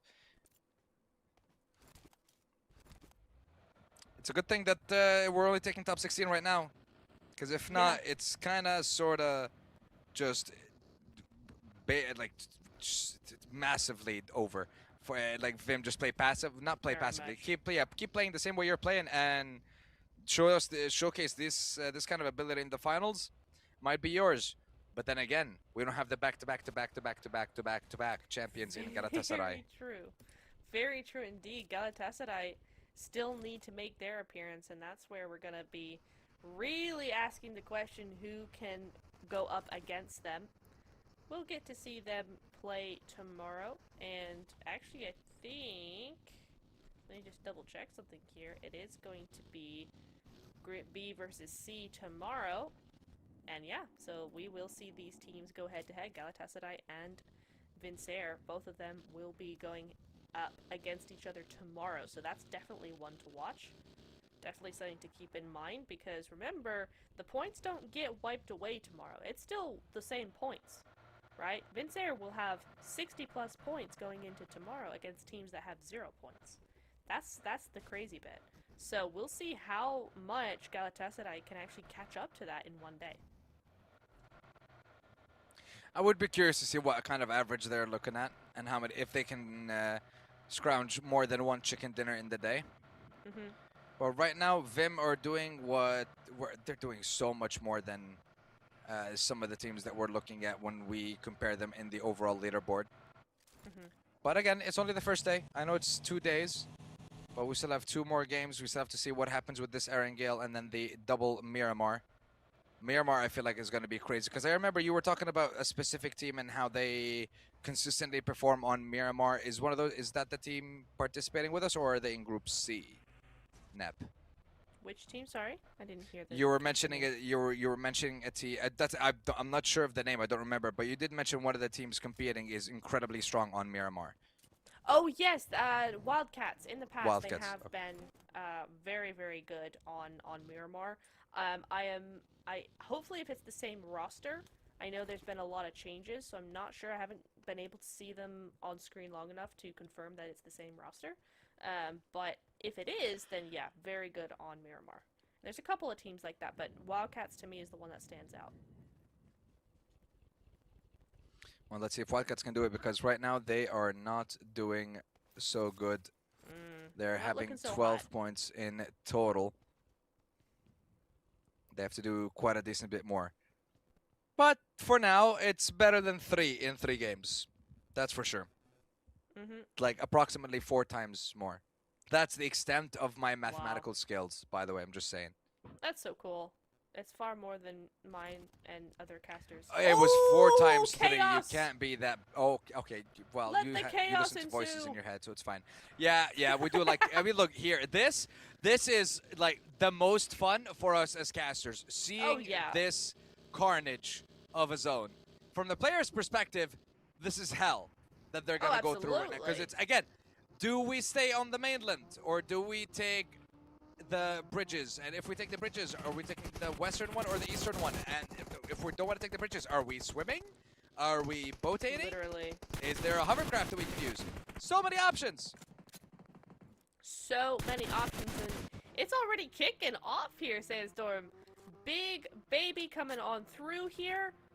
Up against Vincere and BigBaby, they're in 4th. They're chasing down that 1st place. Now the Ilum feed is going kind of crazy.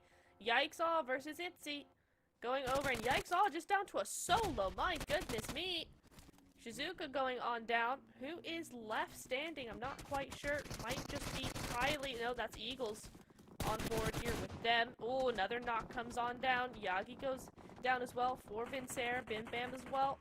Oh, Vincere getting pulled apart here by somebody. Not sure who it is. By Boars. Listen, of course everyone. it's by Boars. Right now with this zone, everyone's gonna get it. Everyone's gonna get shot on. Every single corner you have to check. Yep. And right now, VIM, they're starting to feel the tiniest bit of pressure. They're like, oh no, we're losing our players. We only have 60 points so far. Wah. It's fine. Only a 24-point lead. Yeah, it's only a 24-point lead. No, now they're going to get closer to us. No, but it's fine. It's fine. They may be going through a rough patch in this game, but the team that's been going through a rough patch this entire day has been Bros. And right now, they managed to get themselves 2 eliminations. Trying to see if they can get more. MT, the team that has been decided by the Wheel of Names, Majorka Team, are down to 2 members, and their health bars are not really assuring whatsoever. So I don't know. I think the wheel might be cursed.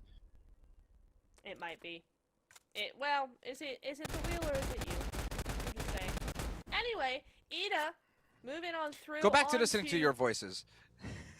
No, they're quiet right now. It's fine. Ida gonna be doing a nice little split over here. A 2-1-1 split, just trying to hold out that western gate. Of course, gonna be a very good play coming in from them. I'm not sure how many teams are going to be looking to go onto this western one. It's a very popular one, but the amount of teams, and certainly Boars' presence on the eastern one might force teams to come this way. So we'll see how that goes. Meanwhile, Wildcats trying to get rid of Bros here. They know that they're in their way in the rotation path and a nice little compound there. And the zone goes straight, oh my lord, goes straight onto Ida here. Sandstorm, they're the only team in zone right now. That is basically the game telling them, hey, here's a chicken dinner. Just don't throw it. That's basically what this is. You have a full squad. and the zone is basically guaranteed to end on the military island. Just not in that area, but it's guaranteed to end in the military island. Any team that comes from the bridge should be easy pickings, because they just shouldn't be allowed to cross. If they do, you made a very big mistake in holding that area then. But outside of that, just keep 2 people on the bridge, 2 people watching your flank, and you should be good to go. The rest of the teams are the ones that are going to be going through hell. Ooh, 4AL do go down 13 points. 1 point is all they were able to grab here. Unfortunate for them, so they're going to have to be content with 12th place. Coming into the Miramars. Let's see now. I mean, for Vincere, right, they've been given a real short straw here, just down to a solo for them. Boars, though, have their comeuppance, right, because they also now have to move. They have to move pretty substantially. I don't know if they're going to try and hightail it across the bridge, and then move through Millie that way, or if the zone is just going to tick away too much. We'll have to see how that's going to go. But Itzy and Bros now going to be having this fight over outside the zone. Wildcats definitely going to be able to hear this one. Let's see how this one goes. Wildcats now trying to make their move, but actually it's going to be MT coming in to throw a wrench into plans. They're trying to rotate as well, and Wildcats are just now going to chase them on down. So we move over. Yeah, Casey going to be going on down there. And not much that they can really do, right? They're just down to a solo now, and oh, if only you guys hadn't, you know, I don't know, hot dropped, maybe you'd have more players. Just saying. I mean, you're not wrong. I'm not wrong. You are not wrong. I'm not wrong. It's very true. The hot drop is just not it. Especially with the way that the zone keeps rotating toward and shifting towards the southern side, it really did not help them whatsoever. But hey, you got 4 elims at the start of the match. Yeah, I mean, that is true. I mean, they do get 5 points total, right? It puts them up tied for 3rd place. That's not the end of the world. Ozarox are 5 points behind, and they're, what, 8 points behind 2nd place. So it's not too bad there. But we will go ahead and watch IDA now, as they have successfully made it across. They got 3 eliminations on the board, and they're just going to be able to find a good spot. The zone is closing now. We are firmly, as we knew before, on top of that Millie Island there. Oh, it was IDA that was in circle. I was thinking we were looking at Wildcats there. Wildcats have not yet crossed the bridge, and actually a lot of teams need to move in. Boars did use the eastern bridge, so they got this big 3-1 split now, just trying to scout out, see what's going on. They got a good position in zone. Silent as well. A decent position, but sadly just not enough in zone to really count. So we'll see how that goes. Meanwhile, it is going to be IDA and 4M. 4Miracle. 4Miracle in 14th place now. 8 points on the board. They need a good result here, but so do IDA. IDA in 9th with 17 points. Not too far away from them. They could really use the zone blessing that was given to them, and they're going to try and make all use of it as possible, Sandstorm. Yeah, I mean, I both love and hate this rotation, but you're putting yourself outside of the zone. You need to get this elimination. Kansu, a lot of damage, just not enough to secure that first knock. And now, I feel like they had the advantage. They had the position in the zone, then they gave it up. Like, again, I understand the thought process. Secure your back by taking out the 4M lineup and then continue on going, but you have to make up your mind. You either full commit to it or not, because other teams might be crossing the bridge late and then taking the spot that, for example, Kansu just got back to. So yeah, like, gotta commit a little bit more. Okay, Kansu, I see you. 4 times on that AUG. But no flush, because there will be a revive. And they are just in the zone on their end for the side of 4M. And again, reminder, 4M are playing as 3 players, not 4, in this match. True. That is very true. Yeah, I'm gonna be curious to see what IDA are gonna be doing, right? Because I think to a certain extent you are right. I think they did. They've not given up a position, but they've just been changing positions so much that it seems like they're not quite sure which is the best spot for them. I would have liked to see them have kind of a 3-1 or a 2-2 split on these hillsides. That would have been a very strong position for them. As the zone moves forward, yes, that is going to push them out, but at least it keeps control of their back. But now they're getting pushed into a corner here. BigBaby, Wildcats, Bros, they're all here. And it does mean that actually IDA lose that advantage that they had. They lose the control they had on this zone. They had so much control, and now they may be losing it, but BigBaby are not losing control. They take down Lilas from the side of Bros Esports. BigBaby, once again, 4th elimination, haven't lost. Well, they lost 2 members, rather, Barbie and Mooney.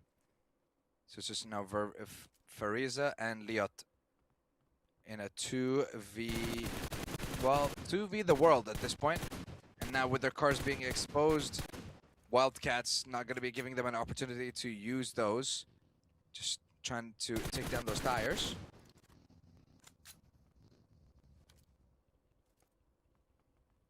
Actually, BigBaby's position is not that bad. Well, as soon as I say that, I'm so sorry. But it's actually not that bad of a spot. I mean, yes, the zone has shifted away from them now, which is unfortunate, but as it goes for a position, it's not that bad. We will see how they're going to be able to get out of it, though. That's going to be an entirely different story, the way that this is being pushed. And here we go, Wildcats taking control, taking the control that, honestly, IDA should have been taking here. Look at the 2-2 split, either side of the bridge, just trying to find any of these positions, trying to find that knock. There you go, Liot goes down. Melzy able to finish that one out with a knock. Missy up on the front line here, trying to find that last solo. Is going to be difficult to find, but she's going to try her darndest as the zone in 11 seconds is going to be moving on forward. So now this is going to be the big push from everybody. Ozarox needs to come in. Wildcats need to come in. BigBaby, Bros, 4M, everybody is going to have to start making their way forward. Let's see. Oh, careful! Gonna just nade your own teammate there. Whoa, 1 second. Finds that solo. There we go. Variazita gonna go on down. BigBaby have to be content with 9th place, just missing out on those those placement points, right? So 4 points on the board, that's all they get. 30 points total. So they're gonna be sitting in that 3rd position. Ozarox, though, is just Filio left. Probably not gonna contend for that top 2, top 3 spot. Should be okay as far as the top 4 are concerned. Boars, though, in a much more contentious position. And Logica, how do you whiff that? That is unfortunate. Marlon does go down. Nice little response from Matesha there, and that's going to be Amaya coming out over the top, and suddenly looks like fortunes are turning. Boars, though, just still down to that solo. Matesha does go down. And Silent looking to still cause damage, still put the pressure on. Just about gets out of the way of that nade, and that looks like that's going to be the reset coming on through. Yeah, got to go for the revives for Amaya right now, but the problem is she is getting pulled up on by one of the players of Ozarox, Filia, with quite a dangerous angle. All she has to do is just get out of the vehicle and pick up a couple of limbs, but does not do that. Instead, Boars will be going back to 2 players. Matesha and Logica will be taken out, but hey, they still have 4 eliminations. They're still getting close to Vim. So that's their goal. Make sure to stay close to the top and do not lose that. Build a bigger gap between you and the other squads. But now you have teams like Bros, 4M, and Silent that are starting to rack up a couple of these points, and the teams at the very top not getting that many means it will be changing slightly. Now let's see, what are Boars going to do? You are 2 players. Are you going to try to claim the top here? Just scout out a little bit more. So you can't really be going for a push against a full squad, especially if they already have that uphill area. They have that high ground. Come on, you must have seen Star Wars. You know what happens if you have the high ground. True. True. Truer words never spoken here. Boys have to be very careful. Silent looking with these nades. Ooh, a double AUG, triple AUG coming on through here, and Amaya just not really feeling it as... Okay, we've got a lot of pretty full squads here, actually. I was expecting to see more solos than we have. We have 3 solos. Everybody else is a 3 squad, a 3-man, or 4. And that is wild in a circle this small. Stage 6, Stage 7 is the new circle on the board, right? So definitely going to be a big one. A lot of action coming through in these final moments. Melzy for the Wildcats on the front line there. A 1-3 split just to get inside a zone, just to make sure they can secure a good position here. And actually might work in Boars' favor, right? If Silent try and do too much here and wait too long, the Wildcats definitely going to try and chime in on this. Yeah, that they might. And a third party might be the move. But at the moment, the teams are all just waiting for the right moment. 8 teams, 19 players remaining. 2 squads that are full. So we have 2, I would say full squads, 2 trios, a duo, and 2 solos at the moment. But at the end of this game, only one will be coming out on top.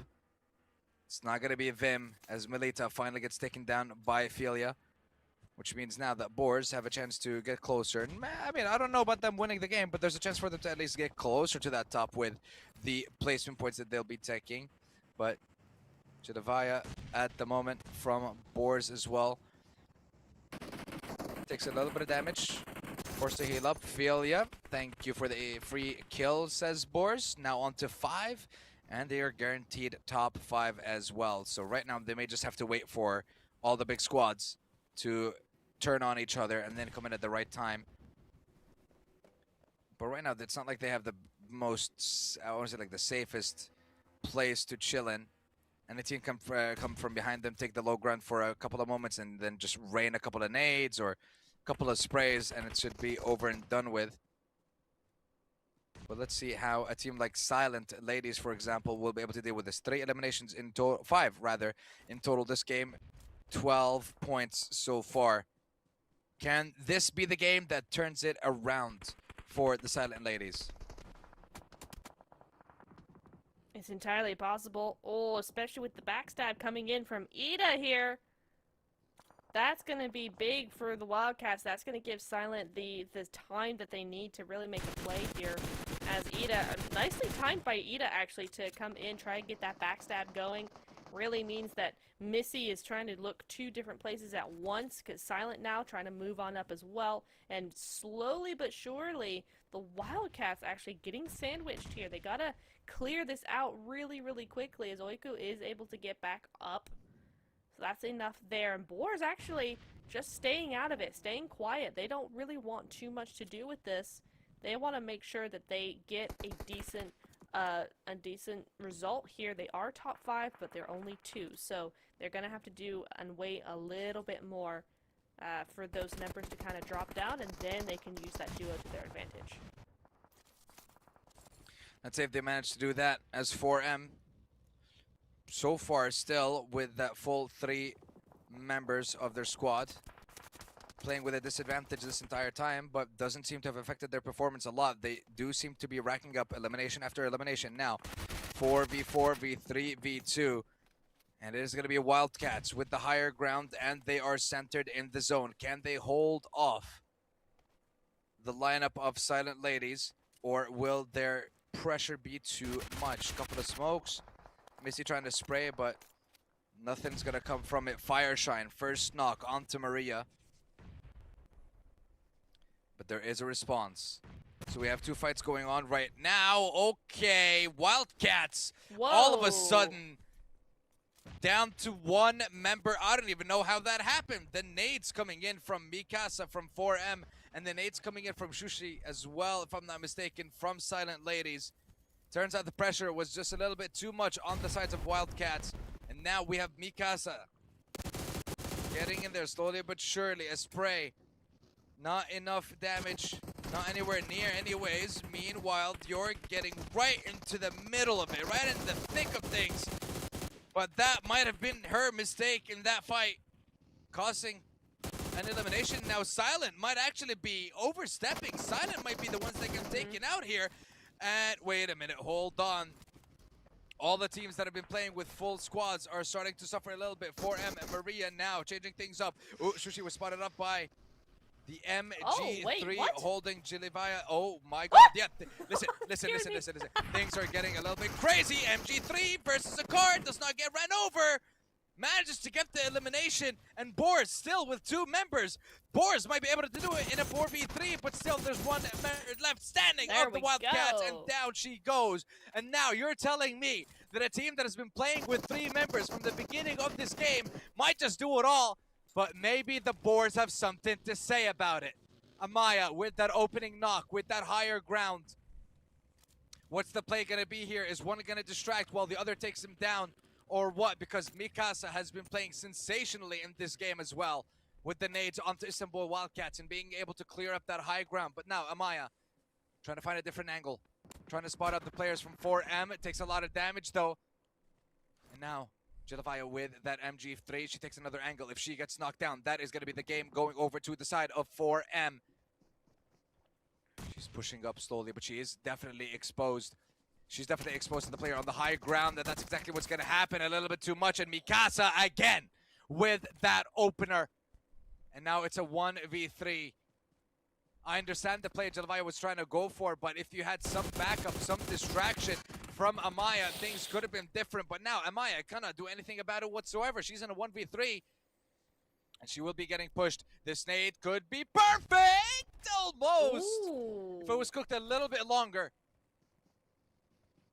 maybe it would have gotten the elimination onto Amaya before the heal comes in. But Amaya now 1v3. There's nothing you can do about it. And despite playing with 3 players this entire game, it is still going to be the chicken dinner for 4 Miracle Goddess. Very well played. Turns out it was 3 Miracle Goddess to secure that one. Yes. It was indeed. Hey, the power of just sitting back and letting teams do their thing for a while, and then coming in going, actually, guys, we're full up on meds, ammo, nades, all of that. We're fresh. We're ready for battle. Y'all are worn-torn. Y'all are trying to heal up still. And, yeah, they're able to come in fresh, ready for a fight, and they did that very, very well with that Mark 14. I did see that in the final Elim feed there. So really good stuff coming in from 4 Miracle Goddess. Really love to see that coming through. Remember, they weren't doing all that well when it comes to those leaderboards, so this is a great game for them. First game in the second half of the day. We're going into a new map, into that Miramar, and hopefully this is that momentum starting up that they need. Maybe it is. Now let's have a look at that MVP. It is going to be Maria getting 5 eliminations, 739 damage for the side of 4 Miracle Goddess. I still can't believe that they played as 3 and they managed to get the dub in the end. And they didn't lose a single member either, technically. Yeah. Technically, it's true. That is true indeed. Nice to see her up here on that MVP scoreboard. And yeah, some really good damage, some really good scores being put up there as well for Maria.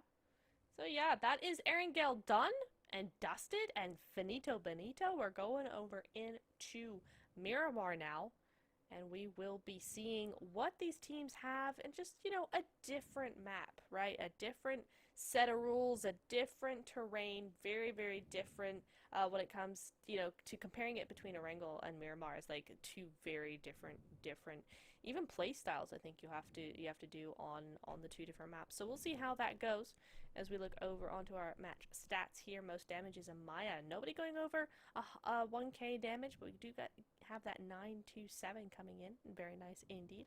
So Boars continuing to be a name here, right? The Wildcats tried their hardest to get that win. They played it very well, all things considered. They were just getting sandwiched too many times. And the Boars, as a duo, able to do some really, really good stuff, grabbing that 2nd place, almost that win. But yeah, it is going to be for Miracle coming on clutch there. 19 total points. That's going to put them pretty high up this leaderboard. So really love to see that coming through for them. Boars as well with those 15 total points. I mean, they needed 14 to catch Vincere. So might just have a potential new team in first place. We'll see. And the Wildcats as well, grabbing 11 points. Wildcats definitely the team that I'm looking forward to going into Miramar. And so for them to get a win here, get a decent amount of points rather, is a really good sign. Yeah, that should be the aim of the game. Get as many points as you can. And I have to say, the consistency of Boars so far in today's games, constantly showing up top 2, top 3, top 4. Mm-hmm. And I want to see more of that from that lineup. Going towards the match ranking, the second side, though, Vincere only 1 point despite surviving for so long. But yeah, it is only 8th place with no eliminations. BigBaby, along with ITZ and Beg, 4 points apiece. Yikes. Oh, 0 points only in that last one. It is going to be 4 live Queen Slayers and Fast with only 1. Fast, I believe the only one that they got was securing the elimination on the team that they have been hot dropping, or the team that's been hot dropping them. I don't know. They're both hot dropping each other at the moment. Yeah. But question is now, are they going to be hot dropping each other again in Miramar? That's the question. If they do, I'm going to have a very stern talking to both. Yeah, have some words with them. I will be having many words because that's just not on. Like, please don't do a Picado standoff after all this. That's just silly. So we'll see. We'll see where they end up dropping here. Vincere did get a point, so that puts them at 15-point difference, which means I think Boars should be tied. But we'll let the big math people do the big math stuff over in the production side. As we look at the overall rankings in Vincere, I'm going to retire. Yeah. I mean, look, yeah. they're Listen, doing well. They're doing well. No, The math is nothing. Listen, my math was correct, but I got the difference wrong. It was like 24 points, not 14 or 15. So that's where this is it was why wrong. you shouldn't just don't do math next time. I'm just not gonna do math. I'm gonna listen to the voices. BRB. Oh God. Sandstorm, take it away. Okay, well, according to the math, the correct math that production has done, 61 points, as we can see, for Vincere, who are still leading the pack. Boars behind them in 50, and then a massive drop in 20 points difference between second and third. BigBaby still there. Majorka Team, 28. For Miracle Goddess jumping up in the leaderboard. And again, this is what we mentioned. One game changes everything, especially in a tournament of this kind of style where it's 24 teams, 32 teams, enter X amount of teams, and the top 16 make it. One good game can change everything for you. So at the moment, Fast Esports, I mean, look, they have 18 eliminations. They've been getting a lot of those elims over maybe in the early stages of the game. I think the first Erangel, they won the fight against Majorka Team, and then they've lost it in the second and third. So a lot of these points might have been secured from just the first 2 games. And outside of that, haven't seen much from them as well. But I want to see the second page of the overall rankings just to have a look at some of the teams that are still struggling with the leaderboard and still trying to find their footing in this competition so far. ITZ tied at 22, IDA at 20, but I want to jump right to the bottom again. Bros Esports with 9 points only in 4 games. Your target is 25 plus by the end of today. That's your target. 25 plus. 25 doesn't qualify you, by the way, but 25 plus at least makes it easier for you to qualify starting tomorrow. No, exactly. That's exactly right. So you're at this point, if you're down on the second half of the leaderboard, if you're even down, I'd say 12th and below, right? Or even 11th, let's put it, 17 points and below, you're looking to get to, 25 to 30 points total.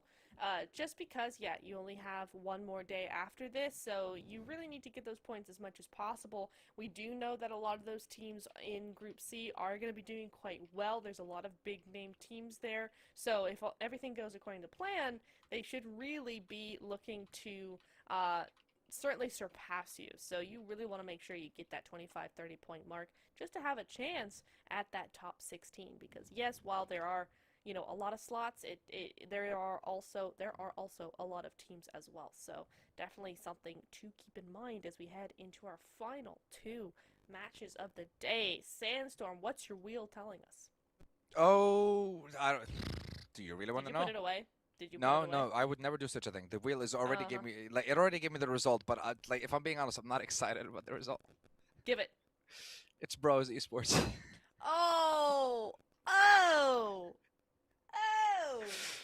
Okay, no, the wheel doesn't want me to win. You have to aim for 15 points, bros. You have to aim for 15, 20. Okay, also, here's the question. Are we... Because I feel like it's too much if we're asking for the wheel to give us the winner of the game. Can it give us like Uh-huh. one of the top 5, maybe? I'll take that as a win. Go ahead. Okay, Fine. thank you. We appreciate your pity. Fine. Did your voices allow The this? council agreed, yes. The council. The council. So there's a The council of council. voices. Yo, Yes. how is she here? We got a council of voices. Okay, so Yeah. here's my question to you It's then. giving Mulan. It's giving Mulan. Oh, okay. The You know what? ancestors in Mulan. Oh, heck yeah. By that means hell yeah. Listen to all these Yeah. voices. Yeah, Yeah, bet. it's bet. great. No It's a argument good there. You time. see, you put it that way, I'm down. Excellent. All right, cool. That's great. I hope everybody in chat agrees. No, I want to have my own council. I'm just not sure. Like, I'm trying to think. It'll come to me. It'll come to me. I don't want to It'll come overthink to it. you. Right now, I want to Yeah, set my sights onto Miramar. It has Mhm. been quite a while. But you know what? Actually, question: what's your favorite Yeah. map? Is I it don't Miramar? have one at the moment Okay. Wow. because it used to be Sandhawk. Fair. Honestly, I think for me, I think it would have to be Erangel. It's just Yeah. the old but gold. Yeah, it's Mhm. just yeah. I tell you what, mine used to be Miramar, but I have because I play sniper, right? But I haven't played Miramar in so long that I can't really say it's my favorite anymore because we're either going ultimate, we're playing ultimate, or we're just playing the mode. So it's always Erangel for the most part, or Rondo. So I haven't played Miramar in forever, so I can't really say that's my fave. But Erangel is a good choice. Like there's a lot of things to do on Erangel. You've also got the theme modes. You got Ulti if you want to play that and get real sweaty, so that's fun. But yeah, it's definitely the way to go. Bread and butter, all that. So we'll be Yeah, actually, wait. I want to bring that back. Hold on. So, Rondo is dessert. yes. Your potatoes and meat is Erangel, and then you end your meal with bread and butter. Obviously. How do the French eat? What are you doing? Well, what are you doing? In that order? That's crazy. Like I don't Listen. know. Like you start with dessert, and then you go into the main course, and then you go into the appetizer. What are you doing? We're living our best life over here. No, it's bread and butter first, and then you have the meat and veggies, Okay. and then you go for dessert. Counterpoint. No. Okay. Counterpoint. Go on. Dessert first is a me thing. Okay. But it would normally be entree. So starter. It would be main. It would be bread and cheese. Then dessert. Then coffee. Okay, that I'm fine with. That I'm fine Yeah. with. That's perfectly fine. So meat and potatoes, and then bread and butter. Those go. It's the dessert coming first that is my I mean, preference. question: what kind of dessert though is it? Well, what kind of dessert is Rondo? Is it an ice cream? No. No. Well, could be because you have to eat it fast before it melts.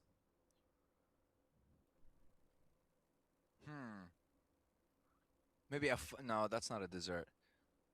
Rondo is a tiramisu, and I will not be explaining further. I wasn't gonna ask for an explanation. I was gonna agree. You know what? I like a tiramisu. Yeah, it's good. It's good. It's also a lot of calories, and I can't have it.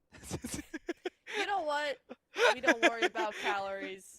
We're living our best life. Tiramisu. Listen, for me, there's this one spot that I go to very rarely, but they have a pistachio tiramisu that is incredible. Listen, I feel like I just ruined it, but I don't care. I don't care. Listen. You have your dessert first. I'm gonna have my pistachio tiramisu. Don't even at me, okay? So good. I love pistachio anything though. So you had me at pistachio for real. So See, listen, I know my desserts. I may not eat them that much, but I know my desserts. yeah, they're very good. They're very nice. I mean, we usually have our pastries over here, or a little bit of carrot cake. Or What's your pain au chocolat or your chocolatine. Yes. Actually, Très bien, très bien. listen, merci. Mhm. And that's all the French y'all are getting. That's it. No What more. about baguette? There's Oui Oui Baguette or Je ne sais quoi, je ne sais pas, je suis un poisson, which is I do not know that I Oh, am a fish. I do not know. I am a fish. Yes. Yeah. Which look, listen, I learned the most random phrases in the most like in all languages, and I love it. And French that is gonna one be for fun. French is my favorite one. Yeah, I remember this. I remember when we were at IESF, you just saying that constantly. It was great fun. Yeah, I mean, listen, what am I gonna use my French phrases on my Irish friends here? How's Yes. that gonna work? Yes. They won't know what it means. All right, Use I them think we. on Max next time. Okay, yes. Oh, 100%. No. I have one for Max, which I will not say on stream. Oh. Yeah. Oh. Yeah. I think I already told it to you though. It's about the Oh, yeah. hairline, but that's fine. Yeah. Max, you don't know this. But anyways, back to seriousness. All right, back to reality. Like we mentioned, Yes. we have two Back Miramars. But to where, life. where's your sunglasses? Huh? Where's your sunglasses for Miramar? I don't have them. They're over Mine are there. mine are behind the green screen, so I can't really grab them. Oh. Usually I'm ready with this kind of stuff, but I forgot Yeah. about it. Yeah, I'm same. I'm not mad at myself. I'm just disappointed. I have these. Okay, what's the relation between or the correlation between me asking about sunglasses and why do you have binoculars on your desk? To look out the window. Also, they kind of look. They're like black eye things. You know, As in like what night vision like goggles? sunglasses. Like sunglasses. Yo, listen, I'm They're just dark saying. eye things. Listen, if she's using those as sunglasses, that's crazy. Right? That's crazy. I Just can walking look around straight like at the this the sun whole with time. those. That's wild. God. Oh my God. You see production, this is what happens. This is your fault. Actually wait, What it's not did their I fault. do? I said making us blabber until we get the game Oh, started. yeah. You're right. But Yeah, you know what? yeah, It's yeah, fine. We enjoy that, and I hope you lovely boys and girls watching the stream are enjoying it as well. Have a giggle. Have a little bit of a giggle. Sorry. Is that your supposed like English/British accent? Yeah. Okay, interesting. Having a giggle. Having a giggle. A Just wait giggle. for a bottle of water. We're not doing. A bottle of water. Oh, We're ready thank for the you. planes. Says Thank the you, voices. production. Thank you, so much. council. We'll be moving forward swiftly. Oh. Boo. Boo! This plane path. Absolutely. What is this? These poor teams. I feel so sorry for them. I don't. We're gonna Sandstorm. have fun with this. We're gonna have an amazing time We commentating are this game. absolutely gonna And have what's a gonna great happen time. is the players are gonna suffer in this game, but you know what? It's all for the pleasure and enjoyment of the viewers. True. And us. Are we viewers? No, Technically? we're commentators. We're I mean, we are also viewing it though, right? but we're not just viewing it. Yeah, but we're technically also viewing it. Yeah, but then then us saying like we enjoy seeing the players suffer is kind of rude. No? Well, Like, they we're saying that understand. they're suffering for us. They're suffering for the viewers, not for us. For our entertainment, yes. Yes. The viewers' entertainment. Our entertainment. All right, listen here, you. you and your voices. Let me see. You know, we're gonna leave those voices for a second, and we're gonna ask Okay. one question: where is the zone gonna be? Of course, it's gonna be north, right? It's gonna be north. Of We have a southern plane course. path. We need to have a northern zone. I'm thinking like Torre Also- Ahumada, Cruz del Valle, Yeah, water El treatment, Pozo maybe. Hacienda. Ooh. Okay, we got not a too bad. fair circle. Yeah, this is not too bad. Wildcat's gonna be going power grid, which makes me think this is the same squad, roughly, because they are going power grid. That's what they have done for the last couple of seasons. We do have a Picado hot drop, though. Not too stoked about that one. I was about to Um, ask, are we gonna have a, or do we have a hot drop? Because I'm trying to see if it's the same team's hot dropping. It is Fast not. it did not. Yeah, so okay, at least we're Fast and MT are making in the same El mistake. Pozo. Yeah. MT are in El Pozo as well, so that's fine, but we will be seeing a little bit of a hot drop. Or, you know what? Probably not even a hot drop. It's probably just going to be a standoff, like it always is when teams hot drop Picado. But we'll see. You know, we'll see how it goes. But yeah, it's not going to be Probably not going to be a good time for either of those teams. Thankfully, they are inside a zone, so they don't have that pressure on them, right? So it is going to be Beg and Bros. Ooh, the 14th and 16th place teams right now. These are two teams we talked about that really need to get a lot of points, and this hot drop's not looking good, but wait, Bros, are they disengaging? Are they leaving a hot drop? Never thought I'd see the day. Well, they weren't hard dropping that much. No. I'm not talking about them as a team. I'm talking about a team disengaging from a Picado hot drop. It just doesn't happen. I mean, it is very true. It is very rare for it to happen. I mean, look, I guess it's situational, right? If you're landing already very, very close to the team, you can't really just disengage and dip from the fight. If you're already a decent bit far away and there's not a lot of line of sights that the enemy has on you, you're perfectly fine. If you have a vehicle that you can take and you can dip from the conversation, also perfectly fine. As long as you, like, if you can just Irish goodbye, perfect. Mm-hmm. True. I mean, that would really be the best case scenario here moving forward. Hopefully that will be the case. Also for our lovely viewers, the Irish goodbye is when you leave a situation without saying goodbye to anyone. Yes. That's what that means.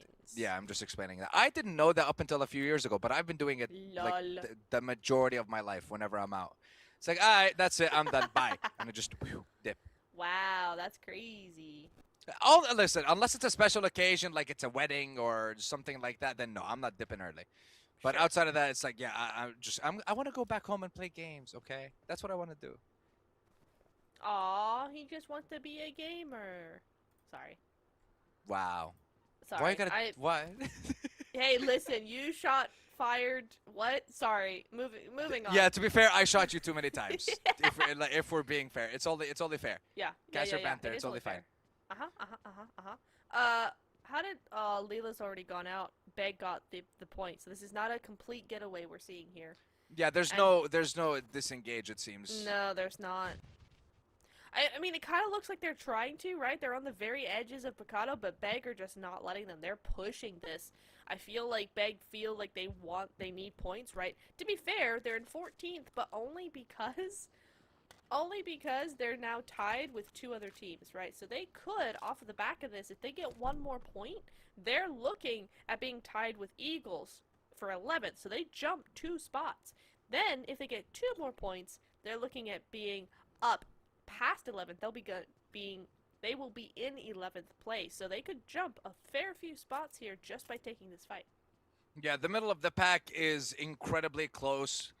If you lovely boys and girls can have a look at the I want to say the leaderboard on the right side of your screen, but then you get to the top and it's bam, 30 jumps to 50, jumps to 61. But then, like, basically, the difference between 3rd and 14th is 14 points.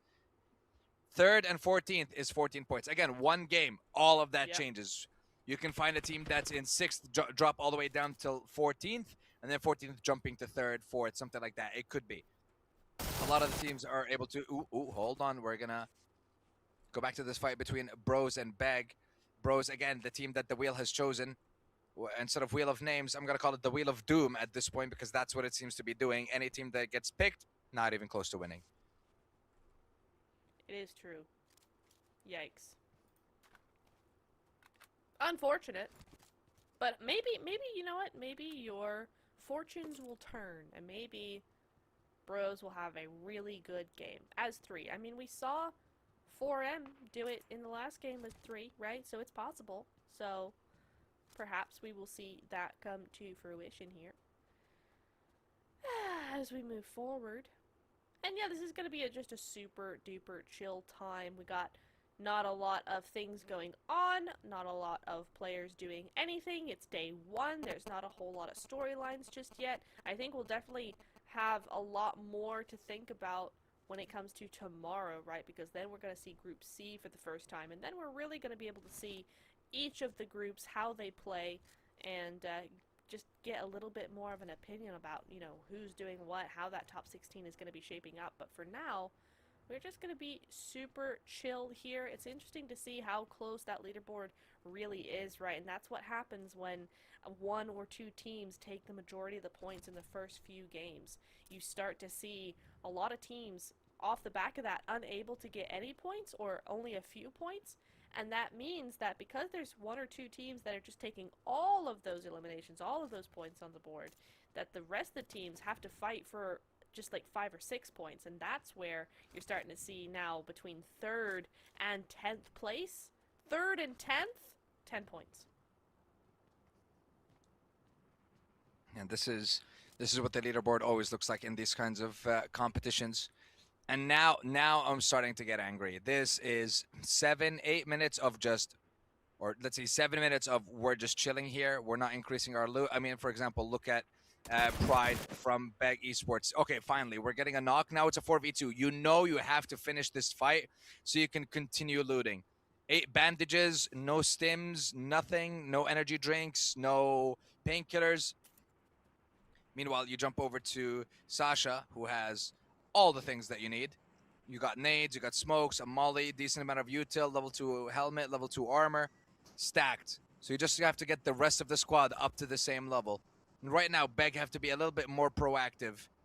They know where the players are by the way that Hella is angling herself. So I want to see movement towards those last 2, eliminating them and then moving on. The one thing that's their saving grace at the moment, I want to say, is the fact that they're in the zone and they're not outside of it. If they were outside of the zone, this would have been a totally different game. This would have been a lot more difficult and a lot more frustrating for them to deal with because they have another obstacle to go through. But now they're starting to make their move. 2 have reached the bottom and they are making their way to the top floor, to which I believe there's going to be another stalemate. Really, we just need to rename Picado to Stalemate City. You know? SM City. That's really what we need to name this, because this happens almost every single Miramar. Almost every single one. It's wild.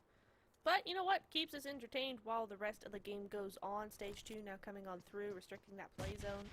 Bit by bit, teams are now going to start going head-to-head here, I think. Ooh, nice bounce with that nade. Nicely timed as well. Great timing. Great cooking on that nade there. Going to be able to get one of those players, but she knows there's another one waiting for her. Down she goes, and that's going to be Bros taken out in in last place. 0 points on the board, and ooh, Sandstorm, your prediction wheel not looking so good right now. I didn't choose him, the wheel did. Yeah, well, your wheel is It's not my wheel. You did it. You created it. It's your wheel. Your wheel. Listen, the wheel giveth and the wheel taketh away. That's all I'll say. Except all it's done is taketh away. Yeah. Sometimes it giveth nothing. But sometimes it giveth also nothing. True. Listen, sometimes maybe good, sometimes maybe bad. Yeah. Sometimes maybe good.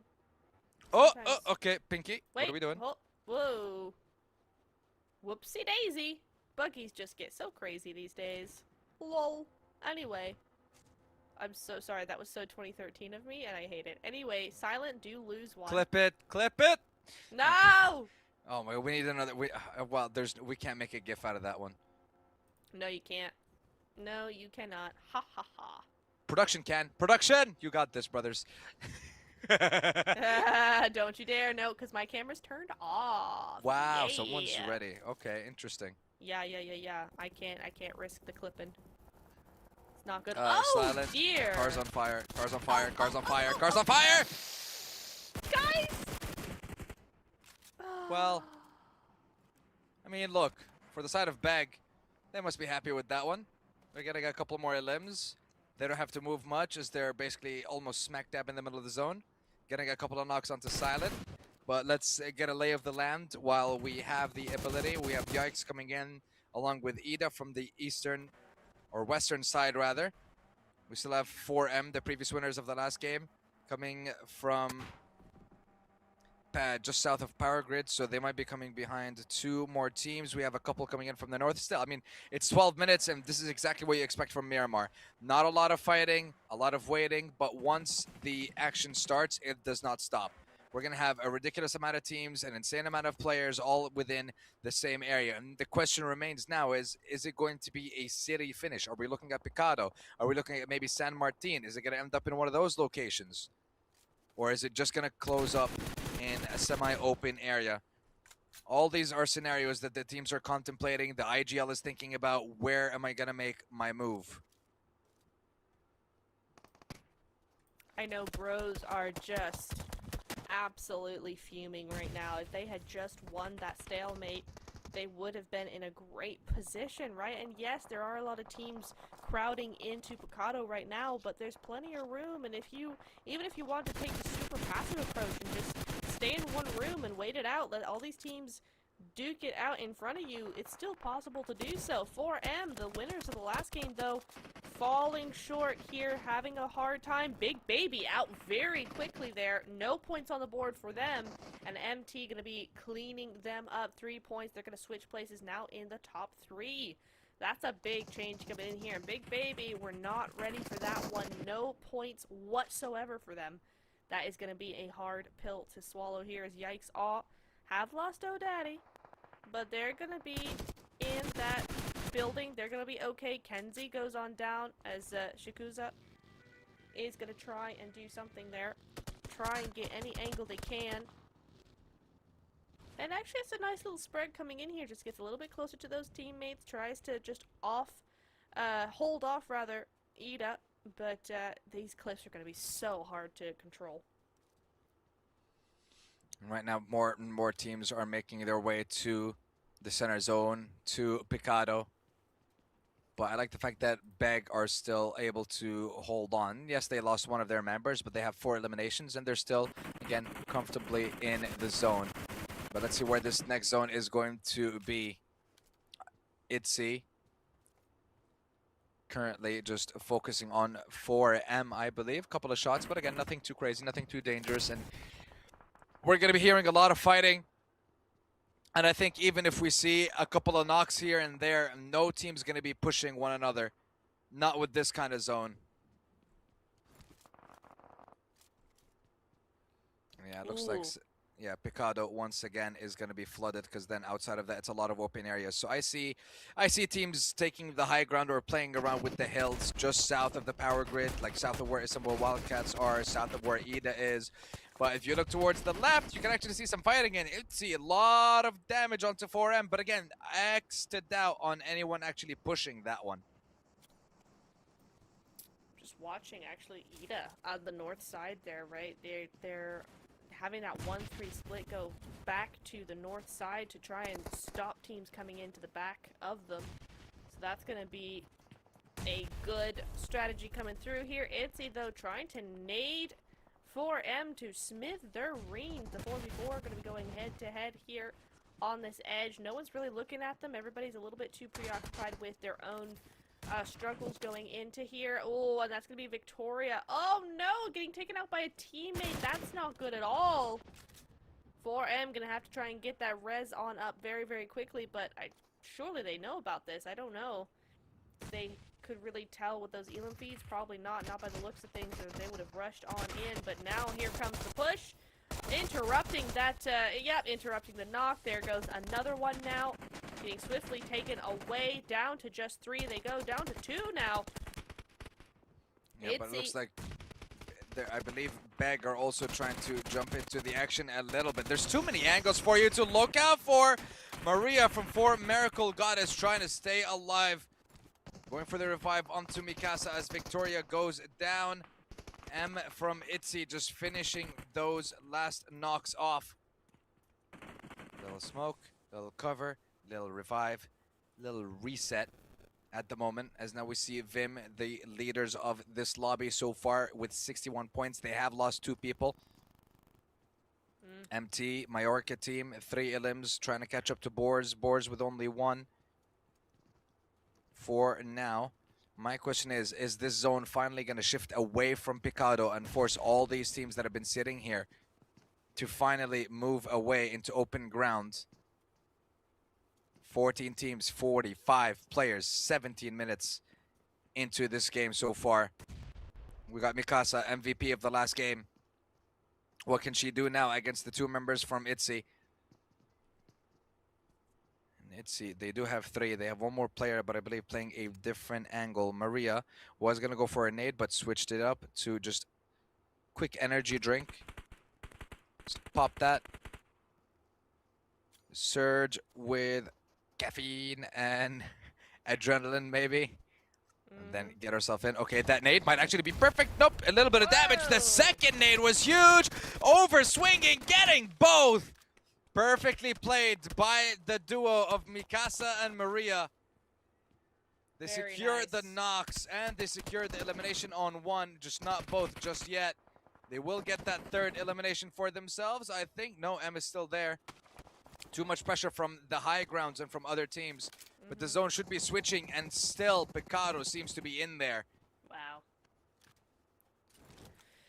Wow, big fight coming in there. Really nice nades coming in from Mikasa there. Nice to see that indeed. I want to switch over. Oh, well, never mind. The Wildcats do go out. I was going to say, it's a really good play, them just trying to fight MT over there on the north side to clear that angle, but nope, they are going to go down. MT survived that as a full squad, actually, up to 6 points, 6 eliminations on their tally.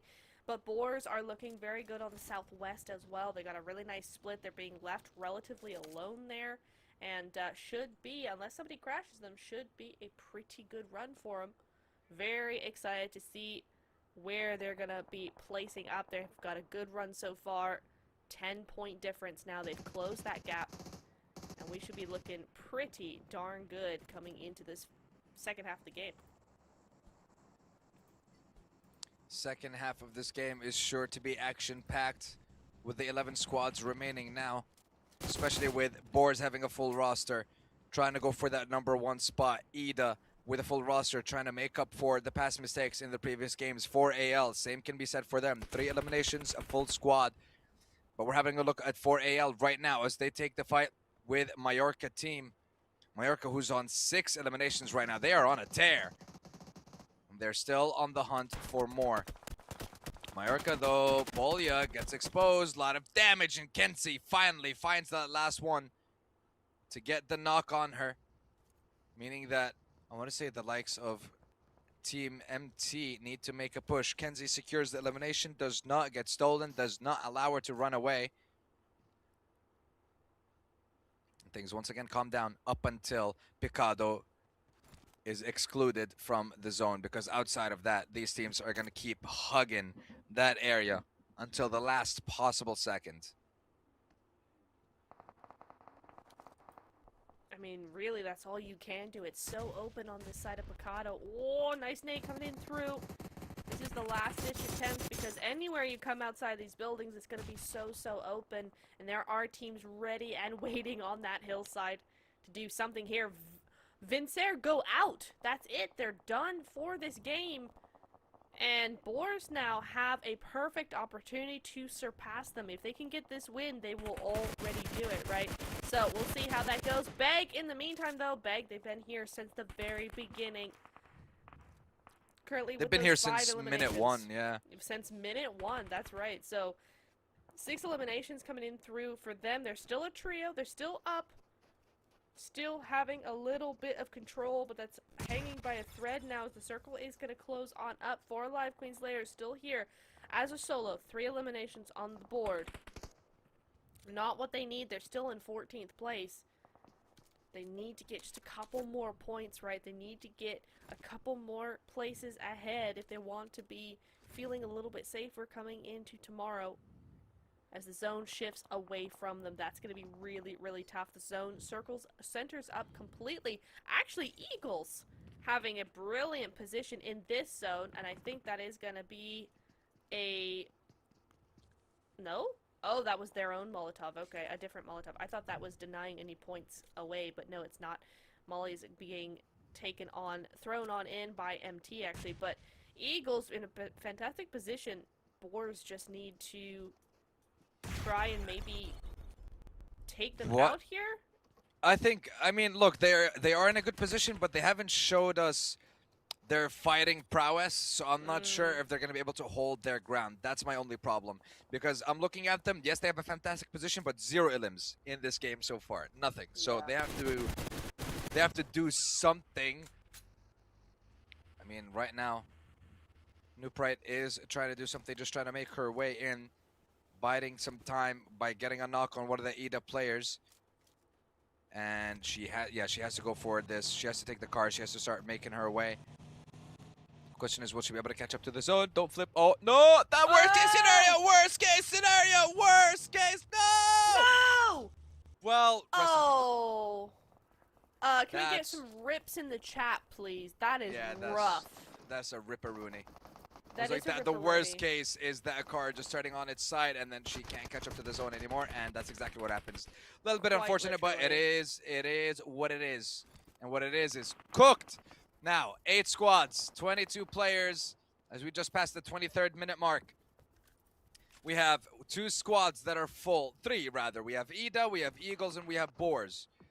We have a trio in Fast, and duos all around, along with that solo from 4M. Eagles now feeling the pressure from Majorka Team, a team who's still continuing to tear teams asunder, as they have 10 eliminations to their name, and they're trying to get even more.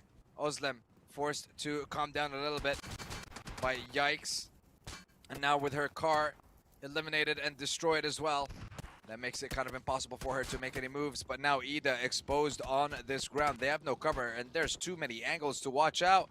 The buggy is on fire. Her health bar is blinking. Naz needs to find a way out of this danger zone. I think IDA need to regroup.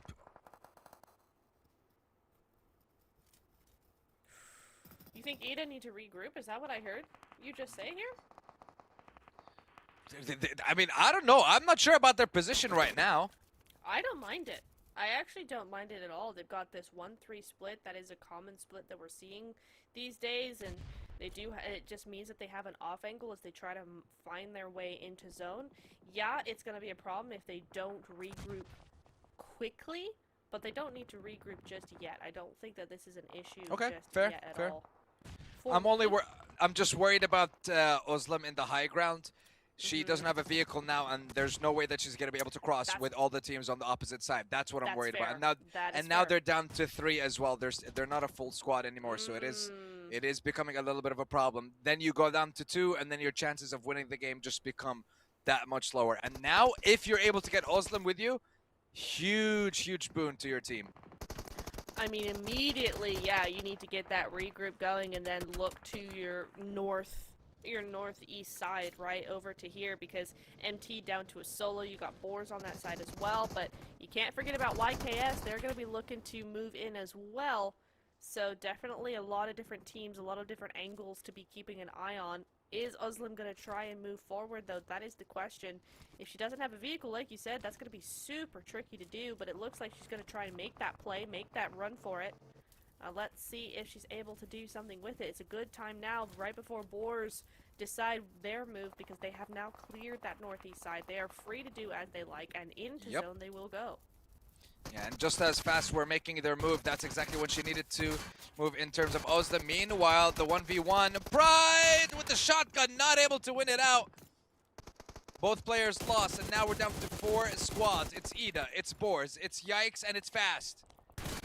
4v3, v2, v2, as IDA just lost another one of their members, and it is Ozlem. She was not able to regroup with the rest of the squad. But now the question is, where do Boars settle?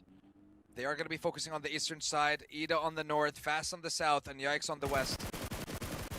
So each team now has their location, but Sultan opening with a ridiculous frag onto Amaya, who's the furthest away, but there should be a revive.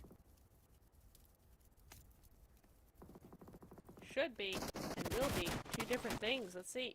Can these teams interrupt? Yeah, they can. Amaya does go down here. Boars have to just stay up as 3. For Fast, this could be a big game for them to catch up on those points they lost in the hot drops. So let's see if they're going to be able to really convert points out of this one, as the zone is again going to circle up. It just constantly circles all the time, or centers up rather all the time. I was going to say, the circle is circling? That's the circle wild. is circling, guys. Yo, the circle is circling, yeah. and I'm so circled right now. I'm so circled, for real. For real, for real. It's kind of circling, not gonna lie. Anyway. It's giving circling vibes? It's giving circle. That's all I have to say as Naz. This is professional Ooh. analysis from professional Yes. commentators. The circle is giving circle. Yes. Neptura 2026. Well, it sure is. let's see how the end of this game is going to be shaping up here, as we have the last members from the side of Yikes just get naded out by Naz. She was Very suffering nice. just a few minutes ago, but now last member standing, and she's able to put in some work, even applying pressure onto the boards here. She might just be Wow. able to get a knock as well. Naz is proving to be a one-woman army at the moment. Taking down a duo, applying pressure on a full squad. But now Boars don't like this. They're not happy about it. But neither is Fast. And the thing is, Fast are also in a position where they might get flanked or just slightly damaged, inconvenienced by Naz. So they have to take that thorn off their back before they continue, I feel. Thing is, they don't know exactly where she is. But once they do, and I don't know how long Naz is going to survive for, but again, it's now a 3v3v1. It should be between Fast and Boars, and I think Naz from IDA is the one that decides that. Whoever she bothers and knocks down, that's the team that's going to end up losing. The team that third parties here is the team that's going to win. Although, I kind of feel like Boars might just full send it onto Fast, right? Make a long rotation around to the south side. Maybe try and do that, but no, it looks like they're going to just reach for that control diagonally across the circle instead. They know where Naz is. They're just trying to get rid of her. There we go. That's going to be Matesha coming in clutch there. 3 eliminations. She's got to be today's MVP, because my goodness me, she's been putting up the numbers so consistently. Boars now versus Fast. Fast in a great position to just get back some of those points they lost on Erangel on those hot drops. Even if they don't win now, as Sultan does go down, another nade bounces back onto the Boars, but it's not going to matter. They're going to push on forward. So confident coming on through there. Another one goes down, and that's just about, giving them a run for their money, but that's going to be Boars taking that win. A really good strat coming in. Good stuff indeed, and I think, caster math excluded, I think that's going to put them in number 1 spot now. Caster math. Caster math. We are just children. But yes, Boars with their winner chicken dinner. Incredibly well played.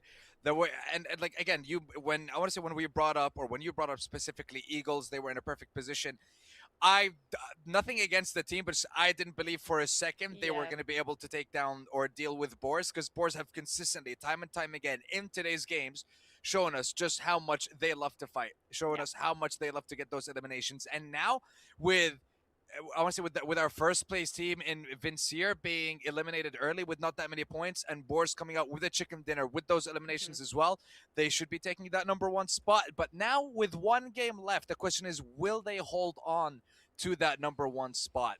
That's what we're going to have to figure out. But 100% I agree with you on the MVP. She has been sensational. She's already gotten 2 MVPs, I think, today. Yeah. This has got to be her 3rd right now. It's got to be, right? I mean, insane stuff coming in from her.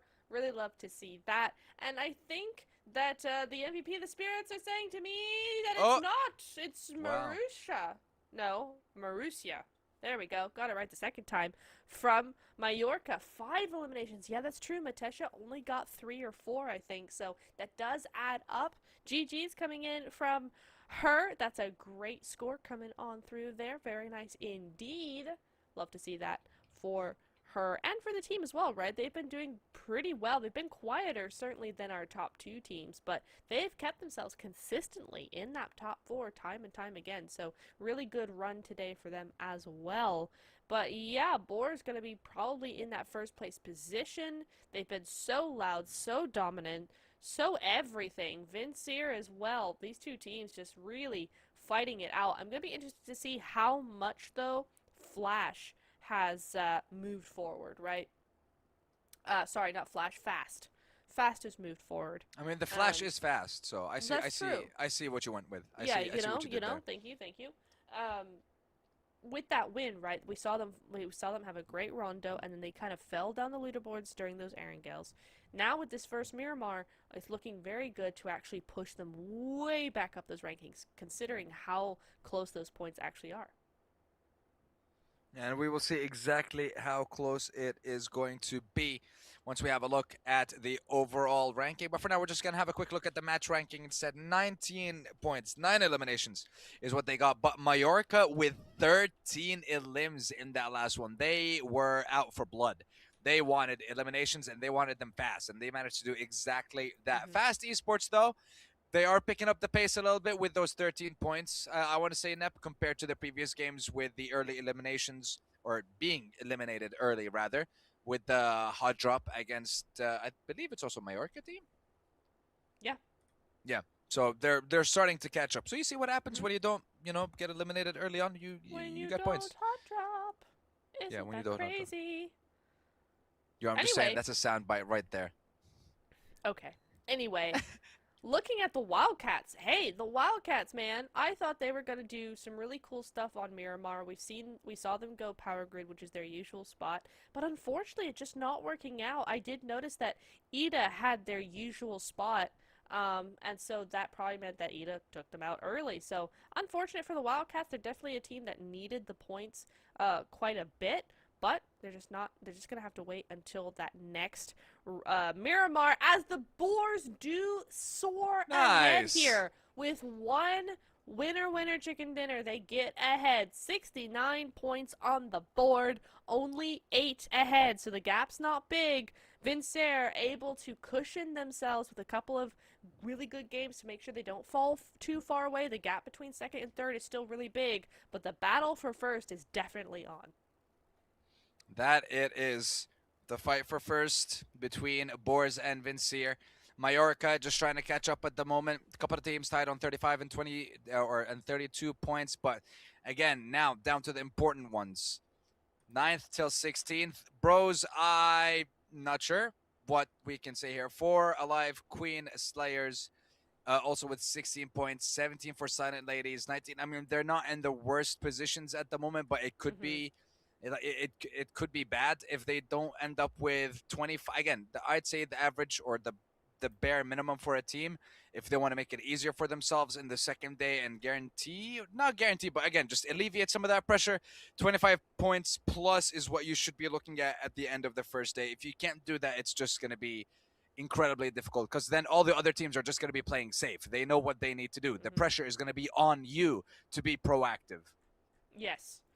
That's a great word, I think. Proactive is always something you want to see in any of these teams, right? It is going to be something that you really do look for, especially now. I think in some ways, Bros can kind of have that pressure taken off them, and they can start being more proactive, just because, they're like, okay, we have 9 points. 9 points in 5 games. We either do something now or we go home. And it's like, well, you could have that actually be more pressure, but I think the points are so low that it's kind of like, well, now we just need to do anything, because anything is better than this. So hopefully that pressure will subside for them, and that they'll be able to figure out what's going on, tweak that, and come back in this game, and then in the next day as well, their day 2 as well. So hopefully we'll see that change come through. Yeah, because those changes need to happen, and they need to happen soon. You only have 1 game left today. So the question is, what results are you going to show us? Because the wheel said Ozarox Esports for the last one. Just to throw that out there, by the way. The wheel has been Your 0 for wheel 6. Is useless. The wheel is useless. I mean, Yes. by that standard, so are my predictions and so are yours. Hey, I mean, just don't attack the wheel like that. The wheel can't defend itself. Don't do that. I'm attacking Also, the I'm wheel. just saying, the wheel, it's a circle. Just saying. The It's wheel is giving also a circle. It's It giving is circle. giving circle. You right. Okay, 5 actually, you know what? points. The phrase of the day, it's this. It's giving circle. It's giving circle. See, I told you. Sometimes Delulu is the Sululu. And if this isn't Delulu, I don't know what is. I don't know what is. Yeah, this is wild. This is crazy. Professional broadcast, everybody. It's giving circle. I'm gonna use that at one of like the next global event I'm part of. I'm just gonna go, be on the desk, and they're gonna ask me what I think, and I'm just gonna go, it's giving circle, guys. It's giving circle. It is giving, and you know what? I think the voices might be coming to speak to you very, very shortly, because I believe, listen, I believe the lobby is almost full. We're just missing less than a handful of players at the moment. Look, listen, try and like clean the headset maybe, or like unplug it, replug it. They might talk to you then. I don't know, maybe. Maybe you have to like take the headset and raise it up a little bit for a better connection. Yeah, probably. But no, they've had good connection so far. Let's see. No, nothing yet. All right. They'll knock when they want to speak to me. It's fine. I'll hear it. But yeah, we'll see how that's gonna be going. Final map of day 1. Predictions, boys and girls in the chat. Give it to me. Yes. Give us those predictions. A lot of BigBaby coming in through here. A lot of 4M. Love to see that. But there are more teams out there, guys. There are 16 teams. I'm going to say Vincere, actually, for this final one. I'm going to say Vincere. Vincere? That's your... prediction. Okay, Yeah. then you know what? To counter your prediction, my prediction is I can't really change my prediction because the wheel decided. And It did. Yeah, Ozarox. yeah. There you go. Ozarox, You're if you so do this welcome. one time for the one time, please. Please, I beg you. I was going to say, if you agree, say it's giving circle. It's giving circle. It's giving circle. So I mean, like Ozarox, you're giving circle right now. Ozarox, you're giving circle. I don't know what that means. Yes, Queen, you're giving circle.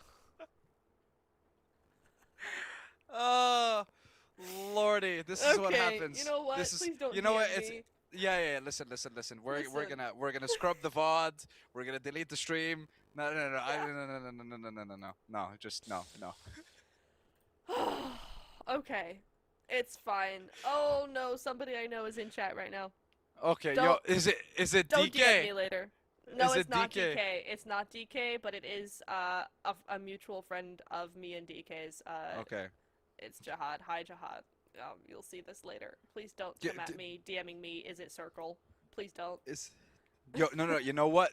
DM her. Is it circle? Please. No! Please. Don't Please, say you is have it to. giving circle to me. Yes. Please. It's like, no. You just say it's giving circle. That's it. It's giving. You don't ask, circle. is it giving circle? You just say it's giving circle. It's giving circle. That's it's about like it. that one, that one dude that was like, it's giving season, and he thought it said it was giving season. That's a big one of mine of just going, oh, like at Christmas, it's giving season, and because it was a trend of it's giving, it's giving season. Oh no. And so it's like, it's giving circle. I thought first it's like, it's giving season, and it's like, for some reason I imagined him giving seasoning or something. I don't know, man. Little bit of salt, yeah. Little bit of salt. Listen, you know what? I'm very Yes. happy. Yeah, a little bit of salt. Listen, you gotta season your food, but I don't know where that's coming from. I'm just hungry right now. It's 11:30, bro. Why are you hungry? I had one meal today. Well, whose fault is that? Yours. What? Mine? Yeah. I don't know Bruh. how. Wild. No, Crazy work. it's actually my fault. I didn't time my meals properly, but that means I get to have a big meal once we're done today. Oh, midnight snacking. I see how it is. Okay. What do you mean midnight snacking? Also, it's 10:30 over here. There's a little bit of a Wow. time difference. Okay, time zone. Okay, listen. I mean, hey, listen. You're living in the future, so don't even. I am. It's Does it giving get any circle. better? No, it's Yeah. still giving, so it doesn't get better. It's still giving circle, but in the best way.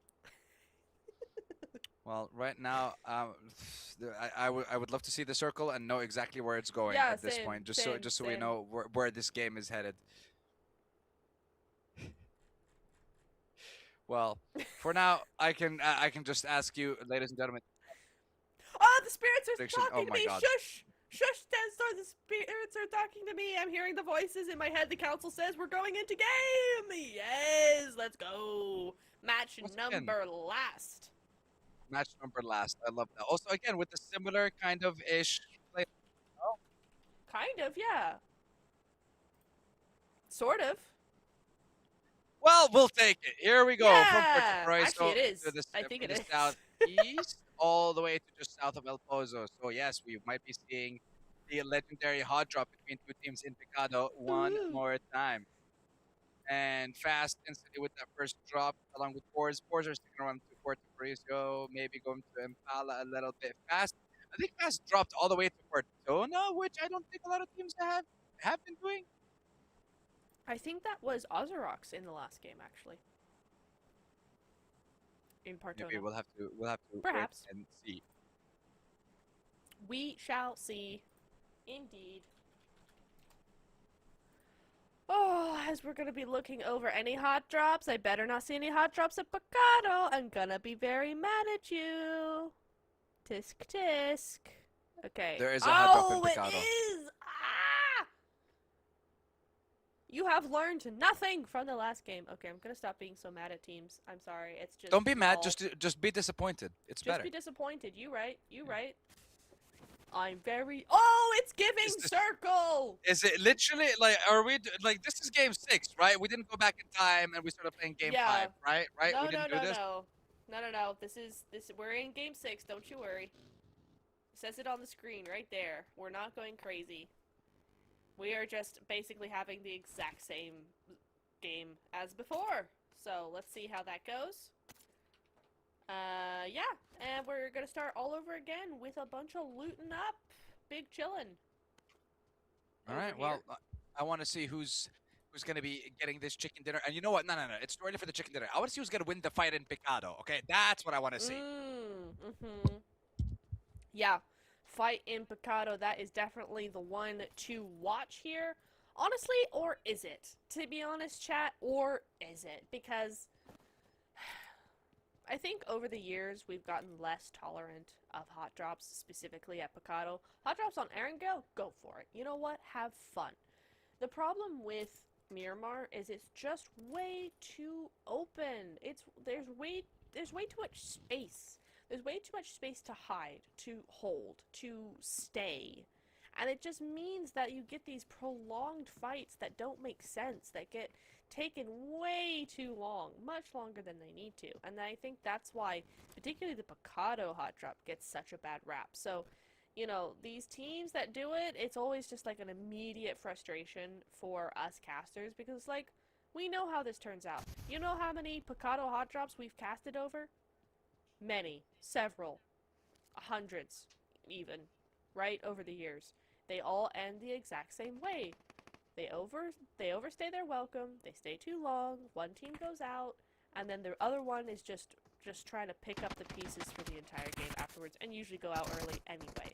And that is what the problem is with these hot drops. However, Bros versus Beg, once again, remember, Beg did win the last hot drop we saw here. Can Bros pick it up? They've got 9 points on the board. They've just gone for it again. They've already lost one. Bros not feeling this hot drop at all here. You got 9 points on the board. You need to do more.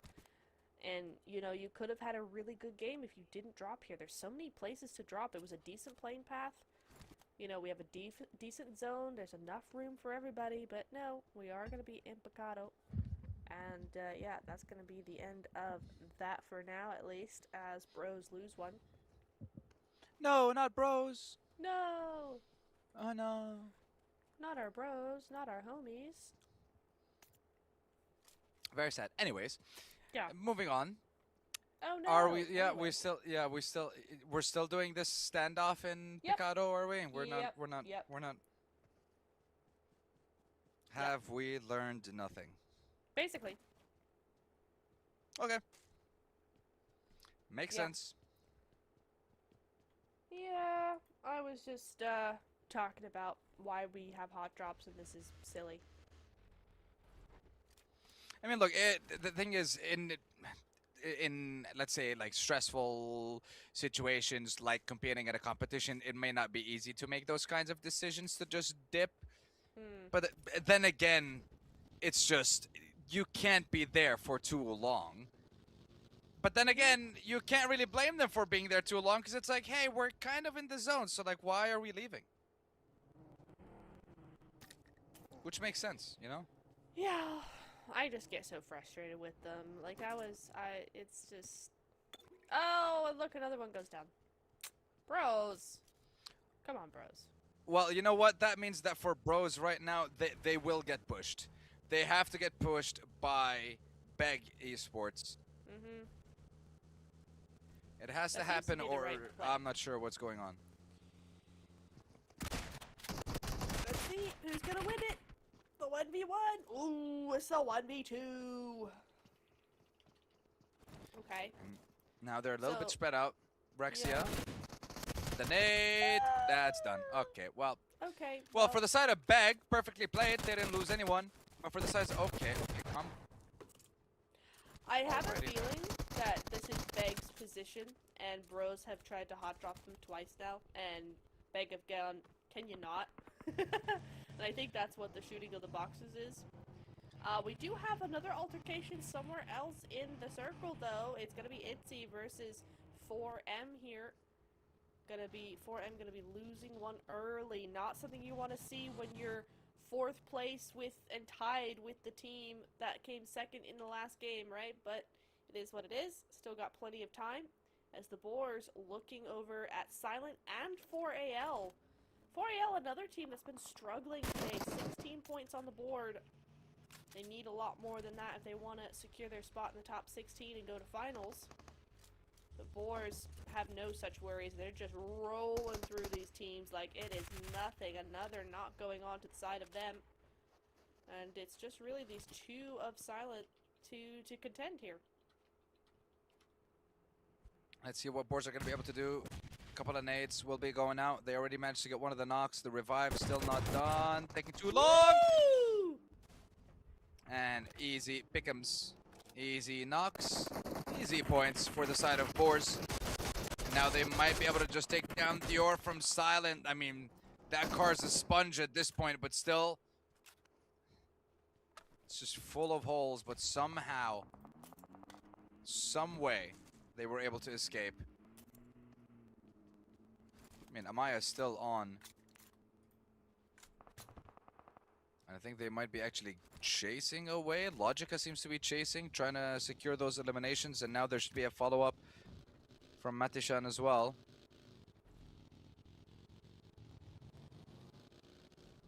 Or Matasha rather. Let's go and see what they're gonna do. They're gonna take the fight against Dior. There's the knock, and now that means there's just one person left for Silent. And so it looks like Silent will be ending their first day with around 17 points. Might be able to get some from placement points if if that last player survives for long enough. But outside of that, it looks like it is not a good day for Silent. Not a good day for Bros. Back to the drawing board after this game is over.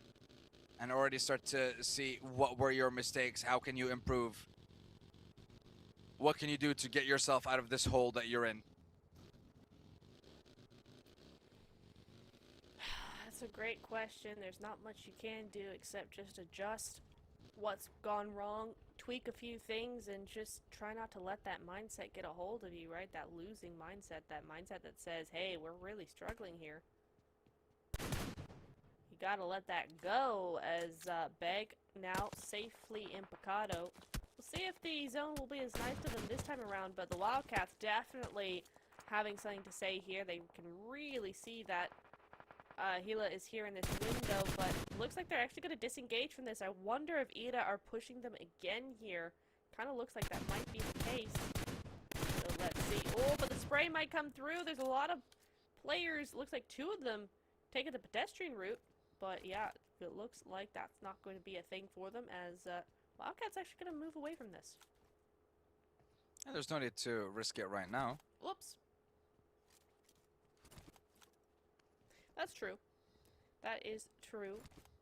But hey, I mean, Disengage so completely. It's like, okay, they're really just giving away that position completely. They do not want it. They're wanting to go somewhere else. So it's makes yeah, me it's curious. giving. We want to get to a better position in the circle. It's kind of thing. giving rotation. For sure. It's giving rotation. Yeah, It's I giving like rotation. that. It's giving rotation. That it is. It's giving strategy. Yikes versus Ozarox. Oh, I see Ozarox. Oh no, Ozarox, no. No, Ozarox. Now they're just they don't want to. They don't want any of the Ozarox players to even take the buggy. But hey, there's another vehicle. They know there's going to be a revive there as well. No push, of course. You're in the zone. You don't need to overplay your hand. You don't need to overextend. Oh, Daddy, what are you doing? Oh, that headshot could be nasty. Love to see the mini being thrown here. I am a big fan of the mini. Oh yeah, it's awesome. So good. You can spam that thing to smithereens, or you can be just super duper accurate with it. It's a great weapon. And DMRs are coming back into esports. The meta is changing. Shotguns are out. DMRs are in. Snipers are in. So love to see that change coming through here as the game evolves. Odaddy keeping a sharp eye on Ozarox here. And Ozarox actually really difficult position to be in, right? Because it is so open here. You've got this massive sort of basin coming through, and then you've got these teeny tiny little buildings. It's really not good at all, but it does look like Ozarox are managing to do something with this. And we will see where that zone is popping up. Oh my god, it's Picado again. It's literally the exact same zone here. Yeah, but it's, I mean, Picado's getting a little bit more centered this time around rather than being on the edge. That does change things up a tiny bit, just a little bit. But yeah, the teams who, like, I want to say made it to the top in the last game, probably going to do so the same again. And now, with us knowing where the zone is, we focus on where the teams are, or what positions, rather, the teams are going to be taking. 4 alive Queen Slayers. They have the Istanbul Wildcats right in front of them at the moment. Dawi out in the open. Boars just unleashing a hail of bullets. Oh, not the time to flip the car, especially when it's a slow-moving van and it's smoking. This is not good. This is not good for 4AL. They need to find something. They decide we can't go back for the revive. That player is down and out for the count.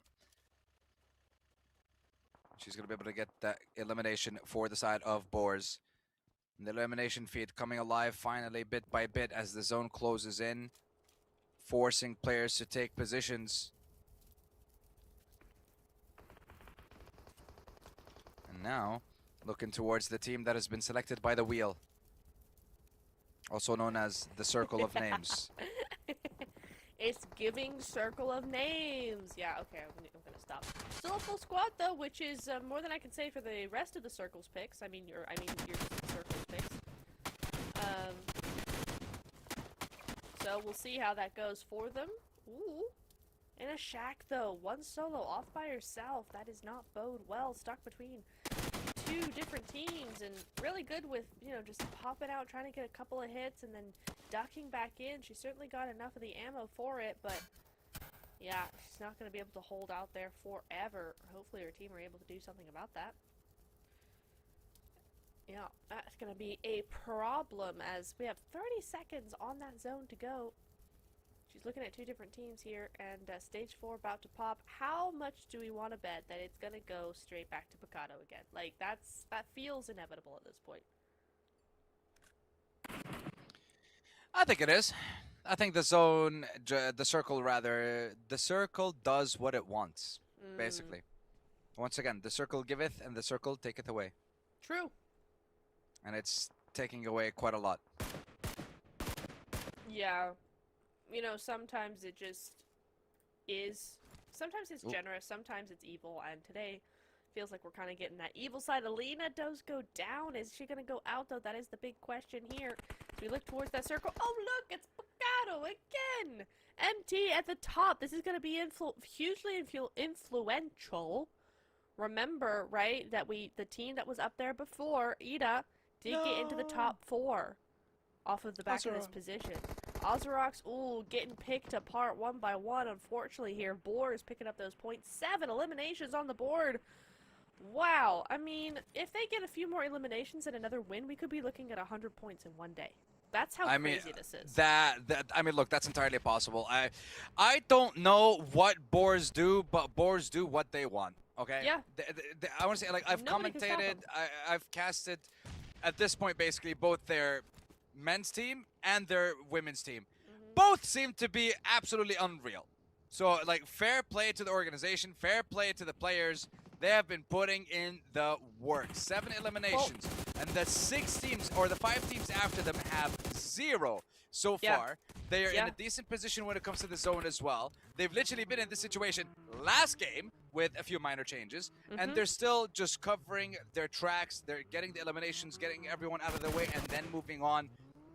So I just honestly, hats off to the team. They've been playing incredibly well in today's games. They really have, and I tell you what, another person that needs that commendation, right, is also their coach, because I know that Bambini. Oh, Bambino, yeah. Bambini, rather, sorry. Yeah, Bambini. He coaches both teams.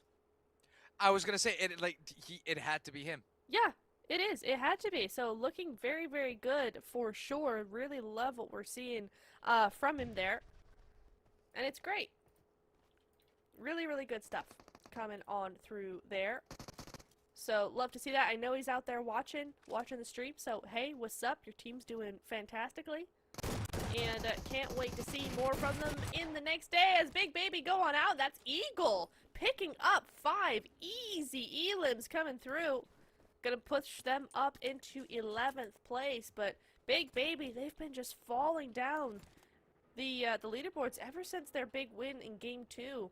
They've just been having a little bit of a rough time. Still definitely in the cards, right? 31 points at the end of today. Not a bad day at all for them. They're still 7th place, middle pack of the leaderboard. They've got every chance for a really good day too. But for now, they're going to have to be content with that 7th place and 31 points. That they do. I want to say, like, BigBaby started off strong after getting their chicken dinner. Had high hopes for them, but I think after the chicken dinner they were a little bit bloated, couldn't get any more work done. I mean, it's understandable. It was a juicy chicken dinner, so.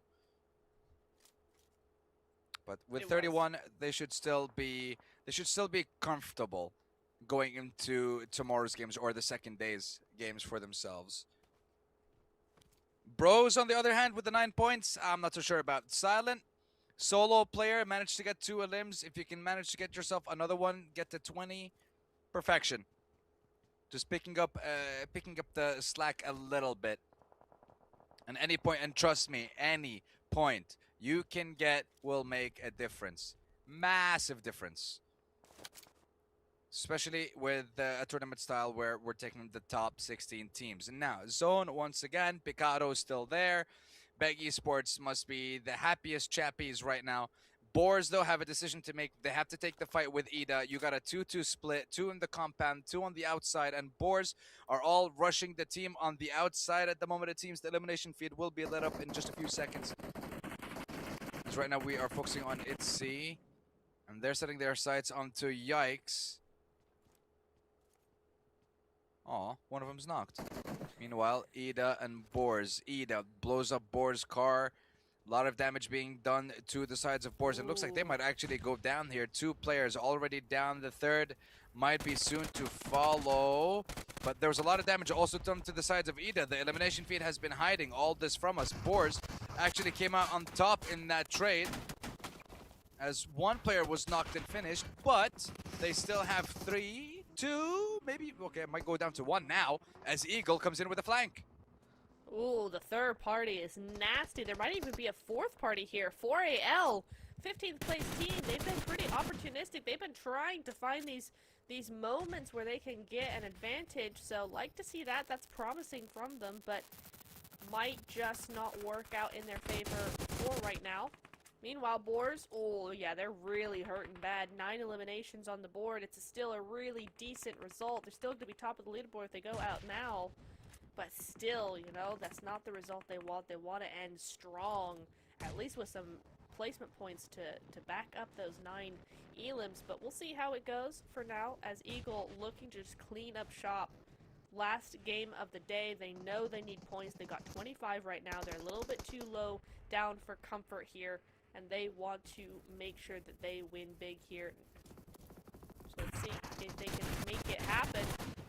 It's a 2v4. Yeah, 2v4 against Eagle. I was like 2v6. How's that gonna work? But yeah, 2v4. Yeah.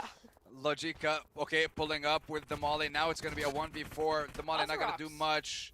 The pressure is too much. Ozarox just had 1 player left alive. I don't think they're able to do anything about that.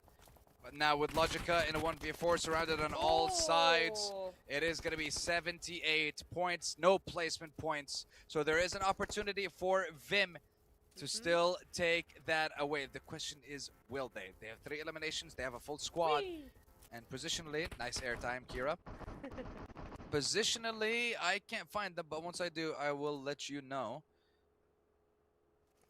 I can't believe that Beg have gotten zone blessed twice in a row and they get just full Picado. I think you meant circle wild. blessed.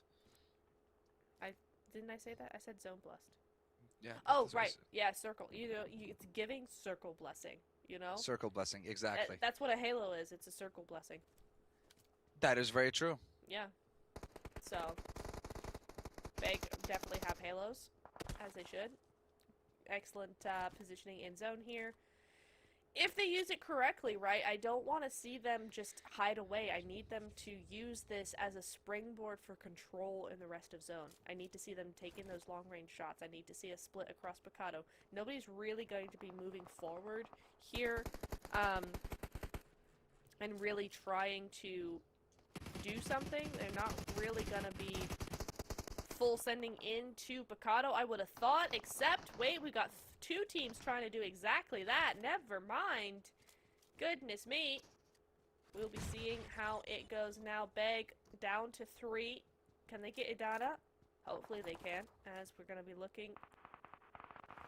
Yeah, odd. I did not think we would be seeing a bunch of teams try and move into Picado. I suppose with a circle like this, it does make sense. But again, I would have liked to have seen Beg just take up more control. Right now, they're getting pushed to the edge, and they're going to get taken out soon.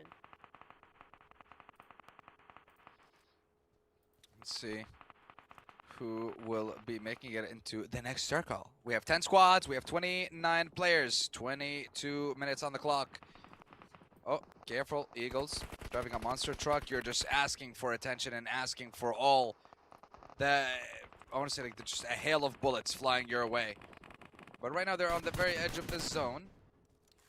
Meanwhile, we have the MVP of the first game, XN, from the side of Vim, just tearing teams apart, getting herself another elimination. The elimination feed now just starts to sing as every team starts to take a fight. Ozarox, last player in the distance, just throwing a smoke, trying to buy as much time, trying to survive for as long as she can, trying to get as many points. Even placements at this point will help.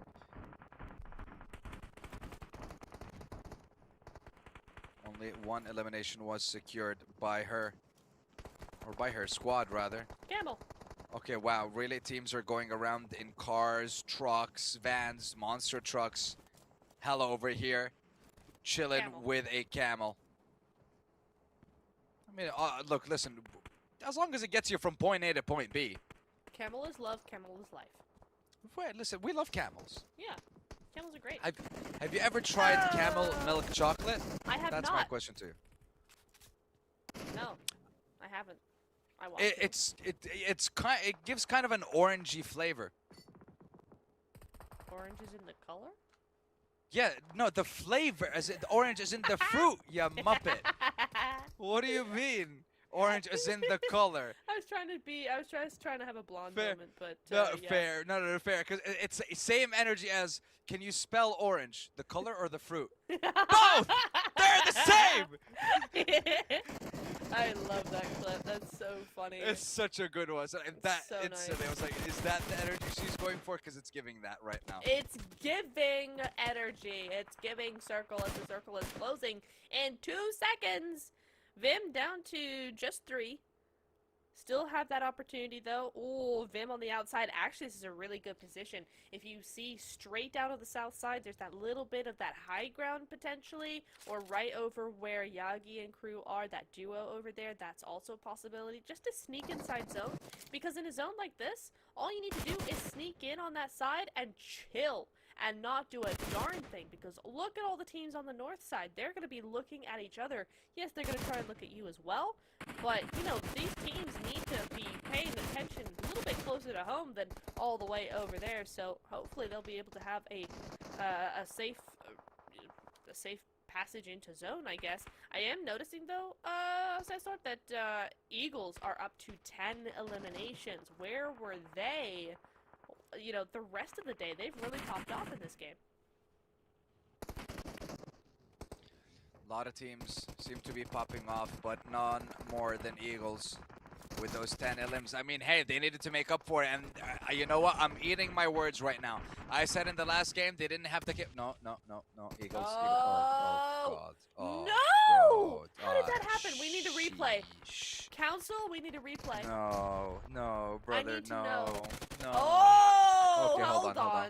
We'll get back to that later, because right now, Chaos Carnage and Whoa. Hella comes in my. with a lot of damage, and now look, I mean, Beg are starting to. Well, I want to say starting. They have 10 eliminations. They've been starting. They've been here from minute 1 Goodness me. again. Yeah. But I don't want to talk about them too much, because then they're just gonna get jinxed, and then they're gonna go boom boom in like 2 seconds. So I don't want to do that to them. So true. You right. I cannot believe I didn't even finish my point about Eagles. I know. I was literally about to say I'm eating my words. They're proving me wrong, and then this nonsense, this absolute like, brother. Brother, ew. No, it's not brother. It's brother. That's what it is. God dang it! Not like this. Yeah, At least let me finish just my like sentence. this. Yeah. I tell you what, it happens to me all the time this way. But anyway, top 5 teams. We'll get back to that after the game.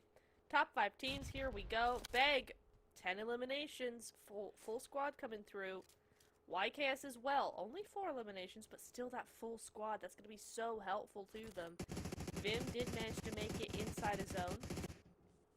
So that is going to be super helpful for them, because I think we're looking at potentially a win here from Vincere.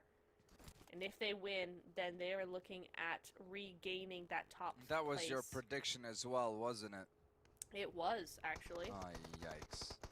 Yeah, Oh, now that you no. mention it. Not only am I going to be wrong, you're going to be right. Oh, yeah. I mean, I was going to say... Okay, hold on. May have spoken a little too soon. Melita, you want to go for the revive? The zone's going to be closing in. Yagi needs some help.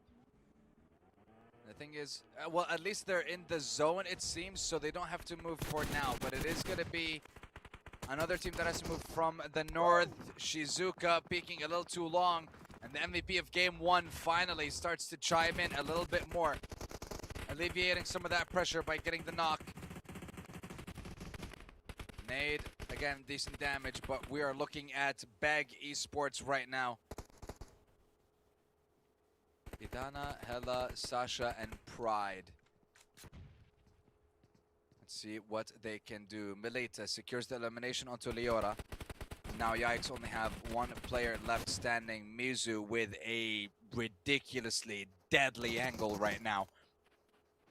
But it is MT who's now forced to move. And Nade from Iona, which can be perfectly placed. Nope. As there is rather a nade battle. Little bit of damage on either side, but not enough to write home about. Mizu gets clipped from the roof, and now we are down to our last 3 teams. Beg lose 1 of their players in the worst time possible, and it's their MVP in this game so far in Hella with the 5 eliminations. 1 player exposed. I don't know. That's a lot of information that you're gathering. If you oh wait, no, we're sticking with the name. We're sticking with the name. Why? No! The timing! The timing! No! And Nate and peeking. It's all gone wrong. But Pride! Oh, Pride with the clutch! Pride with the rescue! Pride at the right time coming in! But now Beg, they're overextended. They're down to their last member. And would you look at that? Vim with the win with that nade! They started the day with a chicken dinner. They stole one in the middle as well. And now they end the day with a chicken dinner. Three chicken dinners out of the 6 is crazy. And that means they definitely first place. They're definitely first place right now after that. Absolutely. That's insane from them. But like they just waited for the right moment. And like Beg, they were on the cusp of something fantastic, but it was ruined by the third and fourth party, and again the chaos in the end, unreal. But well played, Vincere Mortem, sensational performance. 3 chicken dinners, maybe 100 points, maybe. Ooh, I don't think they had that many elims, but you know what? I'm not gonna count it out as we look over to our MVP, and it is gonna be Pride from Beg. Did such a great job here. I love this from them. Just, you know, her teammate had a little bit of an oopsie. The plan did not go to plan, as some plans do. And you know what? Pride was there to really clean up the mess and get that back in order. Yes, maybe potentially it cost them the win, but they get that second place. They get those eliminations, and 6 eliminations just for Pride alone is huge. So, you know what? Big shout out to Pride here. Really enjoyed what Beg did in general. I would have liked to see them be a little bit more proactive earlier on in the game, but still a really, really good fight coming in from them. But yeah, to me, I thought that Vincere were going to be mad that Boars were top of the leaderboard, right? How with 1 win do you top the leaderboard when it took, you know, Vincere the massive Rondo and then another win to do that, right? And I was like, they're not going to let this slide. They're not going to allow Boars to take their spot from them. And I was right. Coming in clutch there, really good stuff. I mean, yes, you could say, oh, well, you know, they kind of had to just wait on the outside of the zone on the other side while all the other teams fought, and that is true, but their entry into zone was not easy either. They had to be very careful with how they played that, so very happy with Vincere as well, how they played that in general. Beg, though, do get 20 points, 14 eliminations. Vincere, 19, so just 1 point different, but really, really good stuff from Beg. That's going to yeet them up that scoreboard very quickly. That it will. Eagles with 11 points as well. Well, and that's all I'm gonna say about them because I was about to just and then they were eliminated. Boars, 9 eliminations, 0 placement points. Their consistency has still been sensational from them and from Vincere. Majorka Team 8 points. Yikes! Awe, only 7. Unfortunately, I can't say. I know it's like Yikes and Awe. 4 Miracle Goddess with 6 and ITZ Esports with 5. Now looking towards that second page of the of the match ranking rather, Ozarox, the team that was predicted to win by the circle, failed. Silent Ladies, unfortunately, with only 2 points, and BigBaby, after an incredible performance in the first half, it was a bit of a lackluster performance in the second half of the day. IDA Esports, I'm hoping to see more from them. They have had multiple good positions, but then get pushed by teams from the outside of the zone. No cover, no, I would say no preparation for those pushes, and then they just get ran over fast, and the rest of the squads with 0. But it is going to be Vincere by a difference of 2 points that they have taken first place with 80.